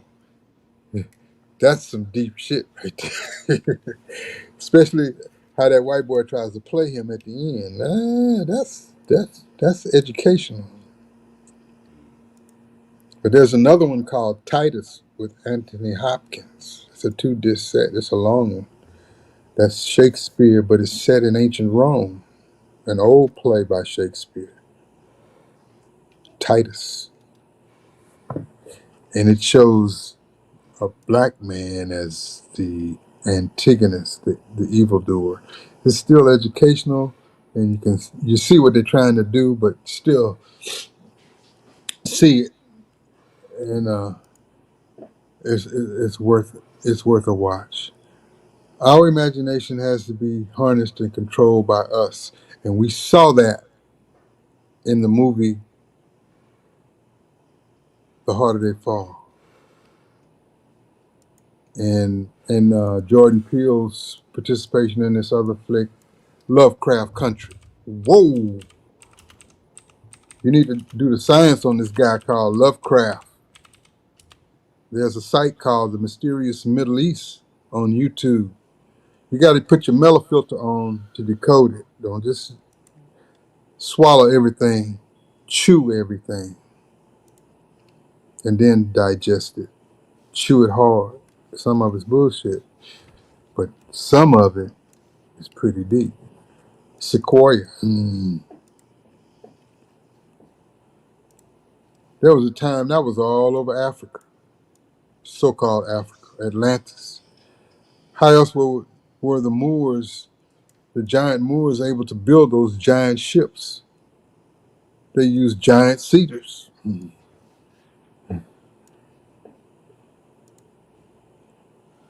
Have you seen the giant axes that they used to cut them down? They found a few. I was watching a documentary 2 days ago about these giant axes. They're huge. And they said, oh, they're nowhere, they could have really used those. Those were built for decoration or ornament and art. Oh, how else you gonna chop down a tree like that? With a toothpick? You put a piece of metal on a toothpick and go? No. Giants, John Henry, Paul Bunyan, Jack and the Beanstalk. The folklore is full of coded messages about giants. Now you see these boys? They taking a picture. All the Negroes are standing off to the side while they're taking a picture. They're using enslaved Indians to do all this work. These are all the overseers. Look through these pictures, man. If you look at some of the old cowboy pictures, you look at the body structures of them. They have no chest, no shoulders, no arms. Like that boy who who kneeled on George Floyd's neck. I looked at him, I said, damn, he had no upper body structure at all. He just had a vest on to stop bullets. He had no arm, no shoulder. He felt emasculated in the presence of George Floyd because George Floyd was built like a man, a giant. He wasn't a little man. Nothing insults him more than being in the presence of a giant. When Shaq walks in the room, white boys' tails just curl up in their butt, psychologically. Because they know that's the man. That's a real man. And the women know it too, and they hate that. I ain't even gonna go there. But yeah, look at this. Look at them. Where the muscles? I see no muscles. Do these boys swing axes? No, these overseers. Zoom in. Where the arms at? They ain't got no bodies. My God, look at that. That's the cook. Yeah, he washed clothes. Let's see what else. A couple of these are overseers. Payroll master. And this one oversees the stables. And this one oversees the carpenters. And this one here is probably in charge of the water, bringing it up from the creek or the well or the river or whatever to the camp. These boys are contracted to oversee us who are in the background, not to be photographed. At least this is how we teach our children. Even if I'm lying, if none of it's true, that's how you teach your children. Because some of it might be true, if not all of it. It's propaganda warfare, brother. I mean, it's real. And it's been real ever since Hannibal lost. Because if Hannibal had not lost, if the third Punic War had been won by the Carthaginians, we would never have Latin. Greek would be like a joke.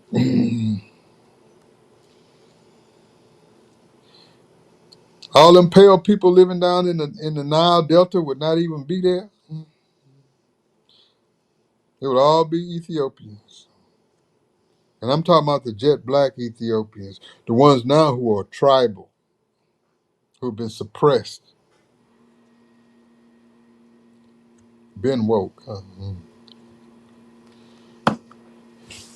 Yeah, find those giant samurai swords that the giant sumo wrestlers used to carry. The giant samurai and those giant axes, those giant hammers. They got pictures of.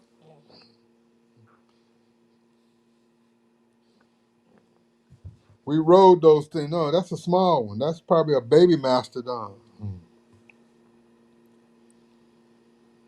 Yeah, that's a baby mastodon. We came up to the knee of one of these bad boys, the big ones. And we were giants. So how big were these things? This is a history they're keeping for us. They don't want to tell the truth because it's too hard to believe. I mean, if a Carthaginian is 36 feet tall, he's riding a mastodon or a mammoth that's how much taller than that? Good God. They can't pictures like that they keep classified. They might have it in Ivy League school classes that don't have us in them. Or like the Yale Bonesman, those bones of giants that they got at that school in that crypt in at Yale that oh my battery. Let's see, let me plug in. Okay, I'm charging again. I'm about to go out. And this one needs to be charged too. Let me plug in.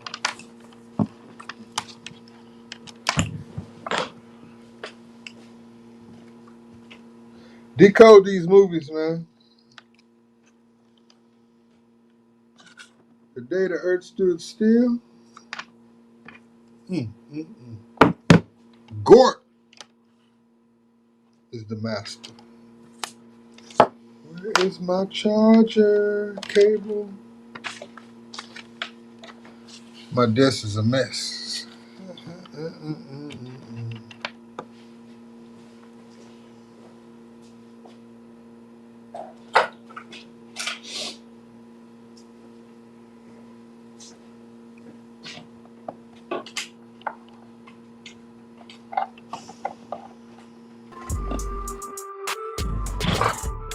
Yeah, show that.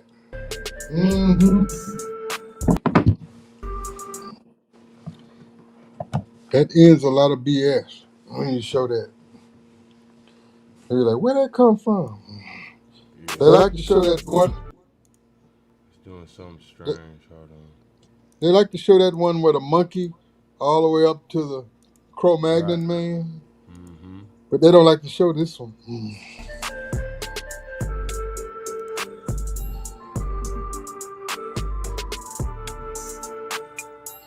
Goliath. Oh, let me do something with the mic. Goliath had 3 brothers as big as he. Og I and the can hear you. Magog. I can hear you loud and clear. Maximus Thrax, a Caesar of Rome. Hey, that's when Rome was a location, not an empire.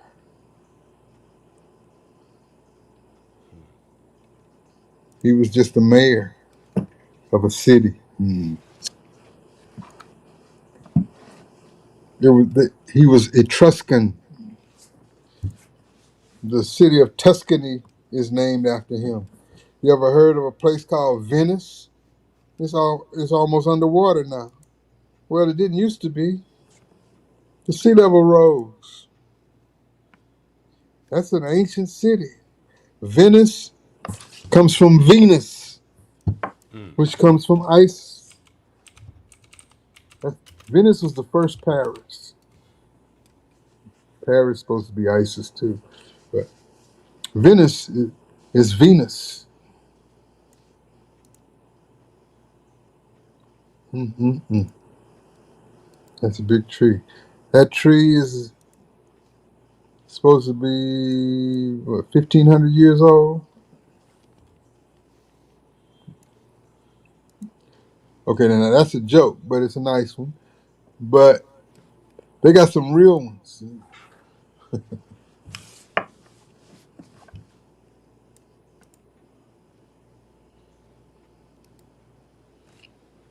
Let's see something. What do they call ancient?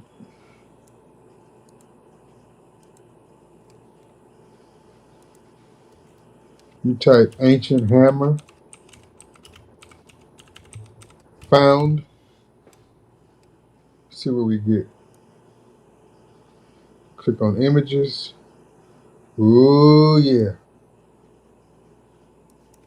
Fossilized hammer found embedded in a rock. Ancient hammer found. Antique ancient Roman hammer. They want to put Roman or Greek on everything. No. They already learned to do that. 400 million year old. God damn, that's old. Viking hammer. There were no Vikings. They were Phoenicians. Come on. Thor's hammer.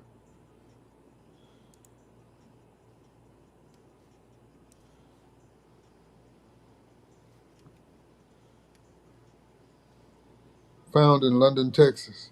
Oh, do Rockwall, Texas. That's another one. I mean, I'm dumping a lot on you. Just make a note and come back to it later. Rockwall, Texas. Copy that.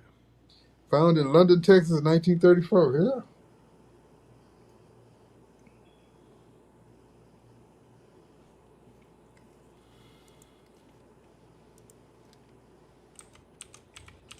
I got a buddy live right near Rockwall, Texas.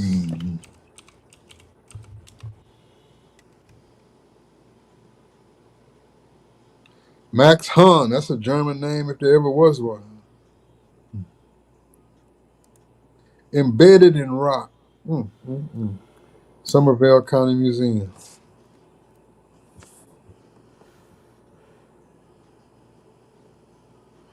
Oh, 6 inches. Oh, that ain't the one I'm. There's another one. There's a giant. Oh, let me.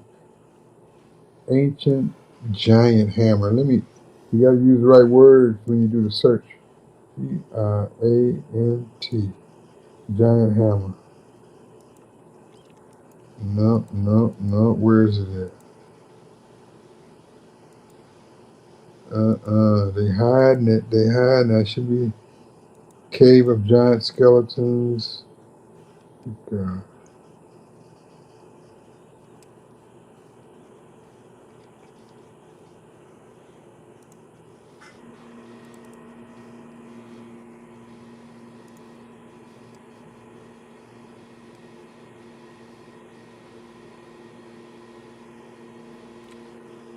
Yo, peace to the tribes. Make sure you hit that like, subscribe, share this broadcast. Okay. Shout out to Brother Hano Show, coming through, dropping jewels. Tribe, too high for pigeons to fly, walk on the water, live in the sky. Okay, try ancient giant samurai sword.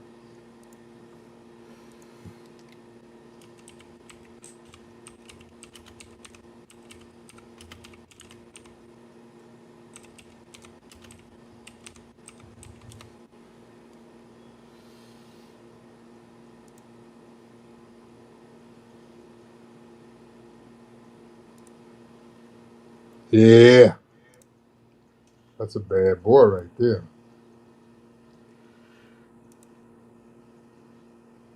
It's called the Norimitsu Odachi. That's it.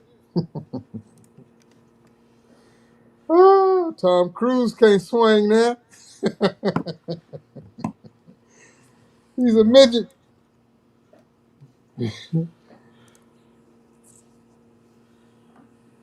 That's a real sword.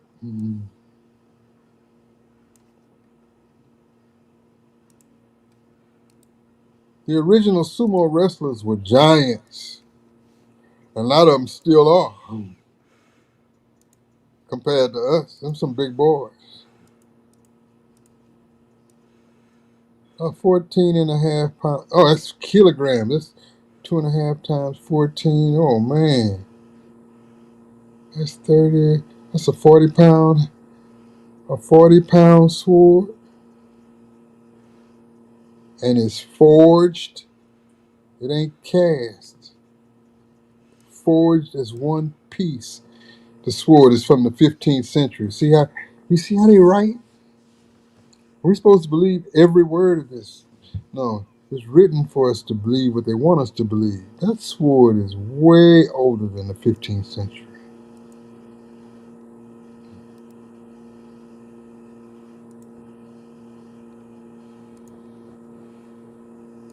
That's another thing. Yeah, don't trust these chronologies these people give us. Okay. The language, the chronologies, timelines, they don't play games with our perception and manage it well.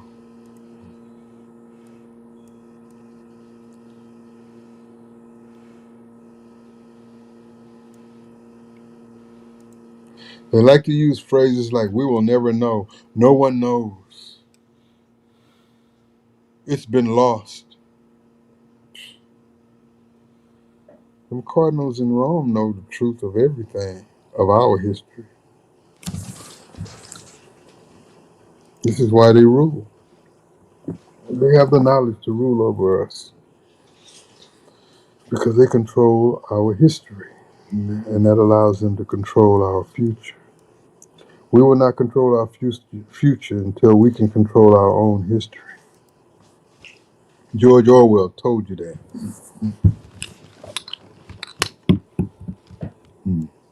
Yeah, check him out. I seen a video of this dude. Supposedly, that's one of the reasons they chose Nagasaki and Hiroshima to bomb, because that's where the giants were. There were a couple of dozen still alive. They took them out. Couldn't have that. Yeah.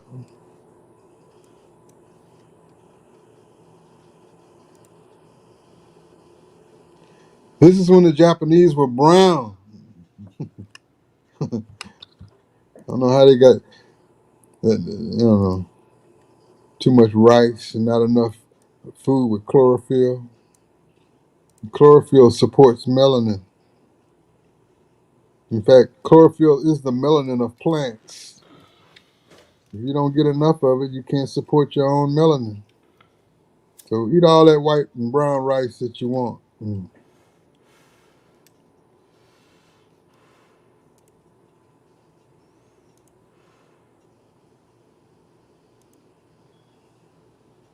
Better get you some chlorophyll and some D3, which ain't nothing but sunlight.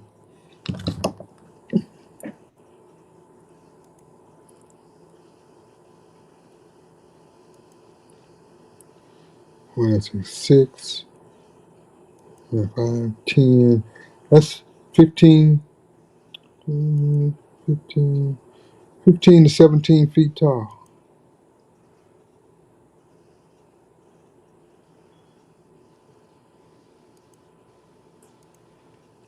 Talk about 5-digit history. Talk about the giant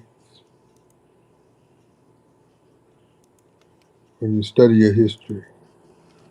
Go to other sources than Rome, Greece, Paris, and England.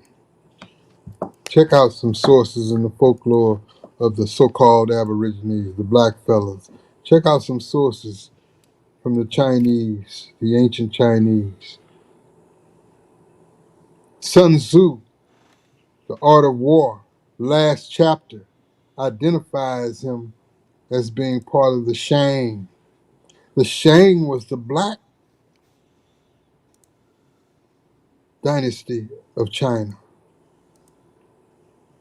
Shango. Read the last maxim in The Art of War by Sun Tzu. It'll tell you.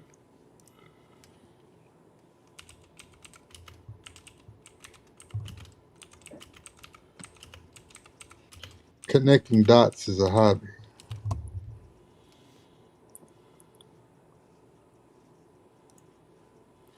Even if it ain't real, I choose to believe it to be. I need to.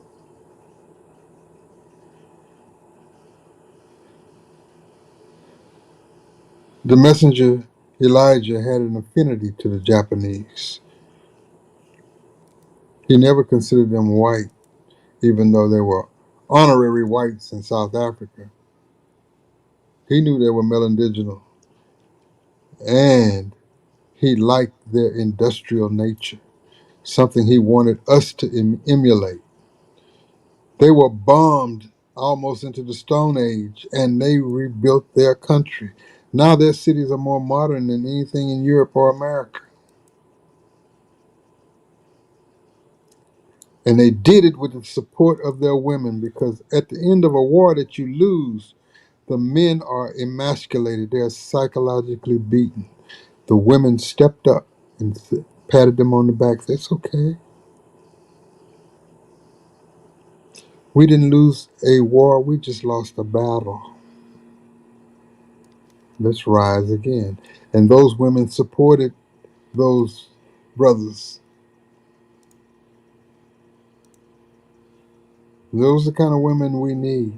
These are the kind of daughters we have to raise.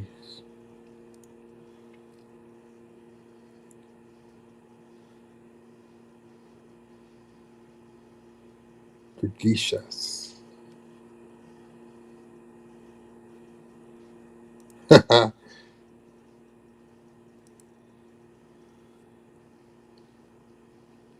Are they really their beliefs?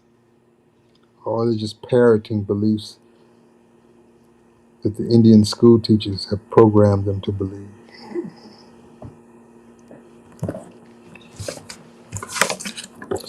Free your mind and your ass will follow.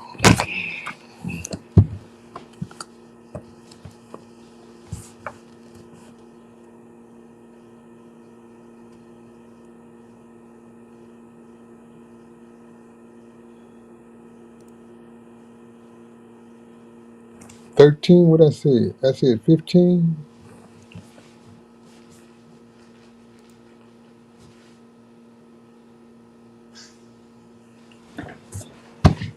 Yep. They bombed, of all the cities, Japan had a lot of cities, and they chose Nagasaki and Hiroshima. Something there they wanted to evaporate, disappear. Well, Nagasaki and Hiroshima were were the places where sumo was the rage.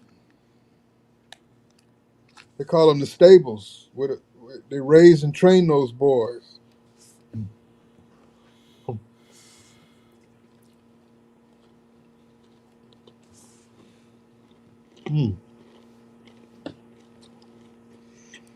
all their ships are called the Marus.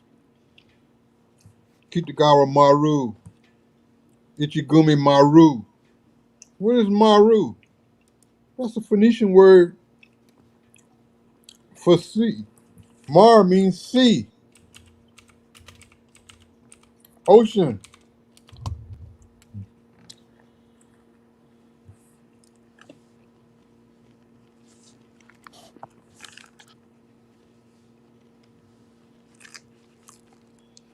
Meetings with remarkable men. George Gurdjieff. That's a hell of a movie and a book.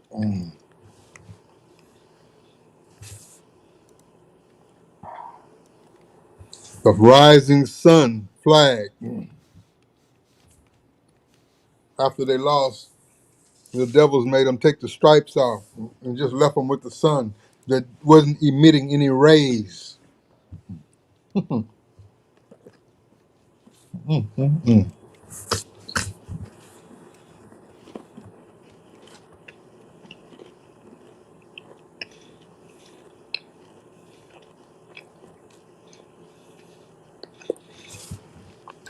Akira Kurosawa, one of the greatest directors ever.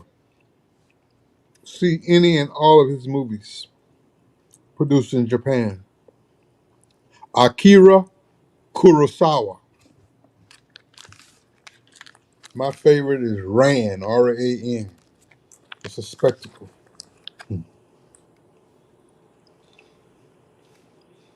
They mastered movies. And a theme in every one of their movies is a concept called honor.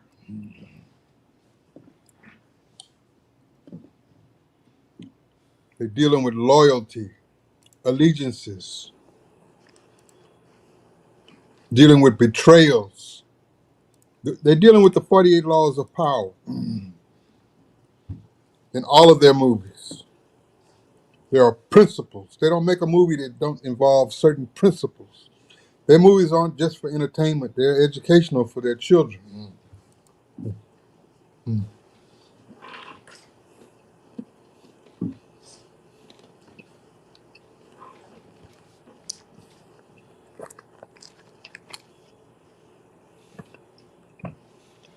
Yeah, this shit crazy, man. Oh, that's deep. That's deep. I love it. Because it was the Moorish giants that sailed around there and taught them how to forge those swords. That's Damascus steel forging that was taken there.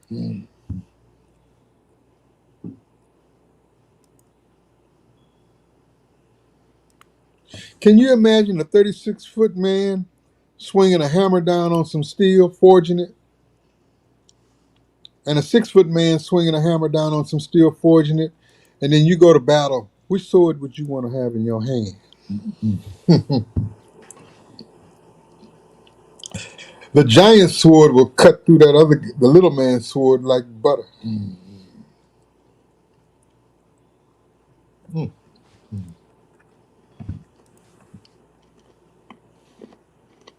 Mm, mm, mm.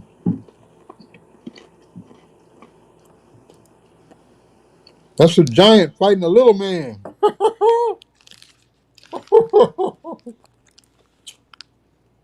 Mm. But for entertainment purposes, they probably gonna show the little man getting him at the end. Let's see what happens. Mm.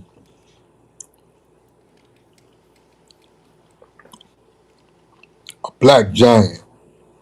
Oh, that's Keanu Reeves. What movie is this? I gotta. This from 47 Ronin. Oh, I seen the cartoon, but I ain't seen the actual one. Oh man. Yeah, he's half Asian. A lot of people don't know that, or something like that. Mm. Mm, mm, mm. I like the other brother that played in The Last Samurai. He was serious. Mm.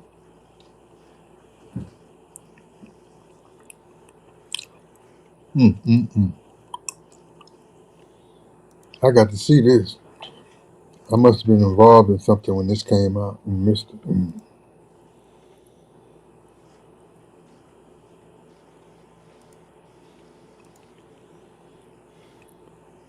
Mm-hmm.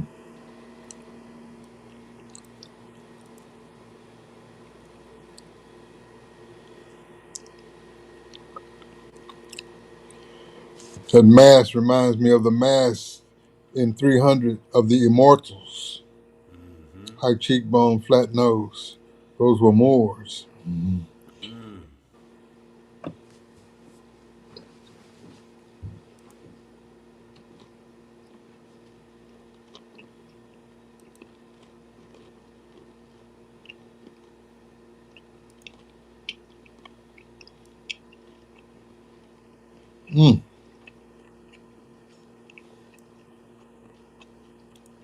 Oh yeah, I'm gonna see this tomorrow. Oh yeah. I'm down to 3% battery. This is almost over, brother. Okay, I think we gave them enough to go by anyway. If they were taking notes, they really got something to roll with. Some people just be listening and they don't have no educational habits, and they gonna think their memory is gonna suffice them. Because I dropped a lot of information, and I gave some books and some movies, and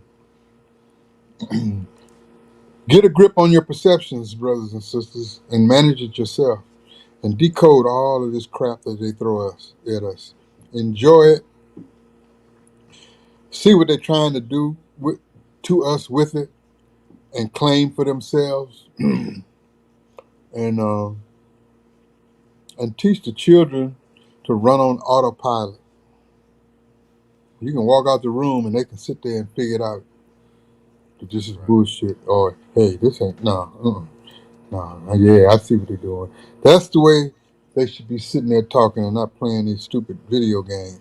They should be decoding this reality that's being imposed on us. That's right. I appreciate you. Take your time. Drop these jewels on us, brother, and you're always welcome to come through and speak your mind, man. I'll be on the lookout when you up, and if I ain't doing nothing, I'll chime in. Appreciate you, brother. I got about 6 new books I just ordered, and I'm going to get into them in the next week or two. Well, let's talk about it. We might have to start a book club. Oh, that'd be cool. All right, brother. We're here for you, man. I appreciate you. All right. Peace out, Hawk. Peace, brother. Yeah, that was heavy, man. Peace to all the tribes, man. Appreciate y'all for stopping through. I hope you learned something. Hawks don't fly with pigeons.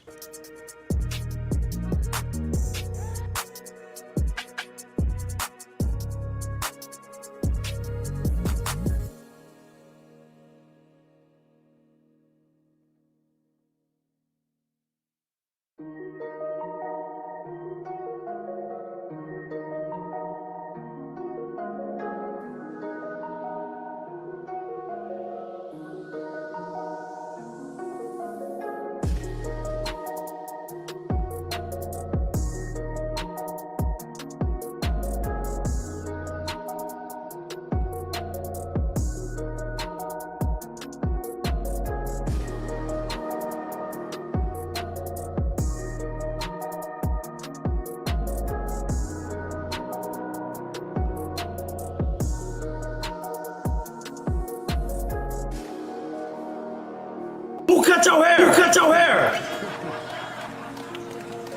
Who cut your hair? Who cut your hair?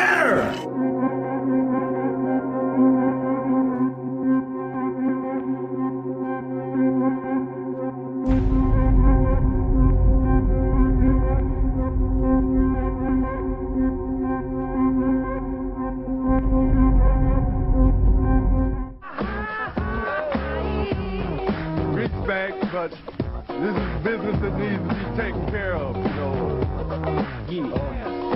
Slap on the back is all fine and dandy. Yeah. But it needs promotion. It needs promotion. It needs, yeah. Big tip. Are you laughing, biatch? You find it funny? You find it funny?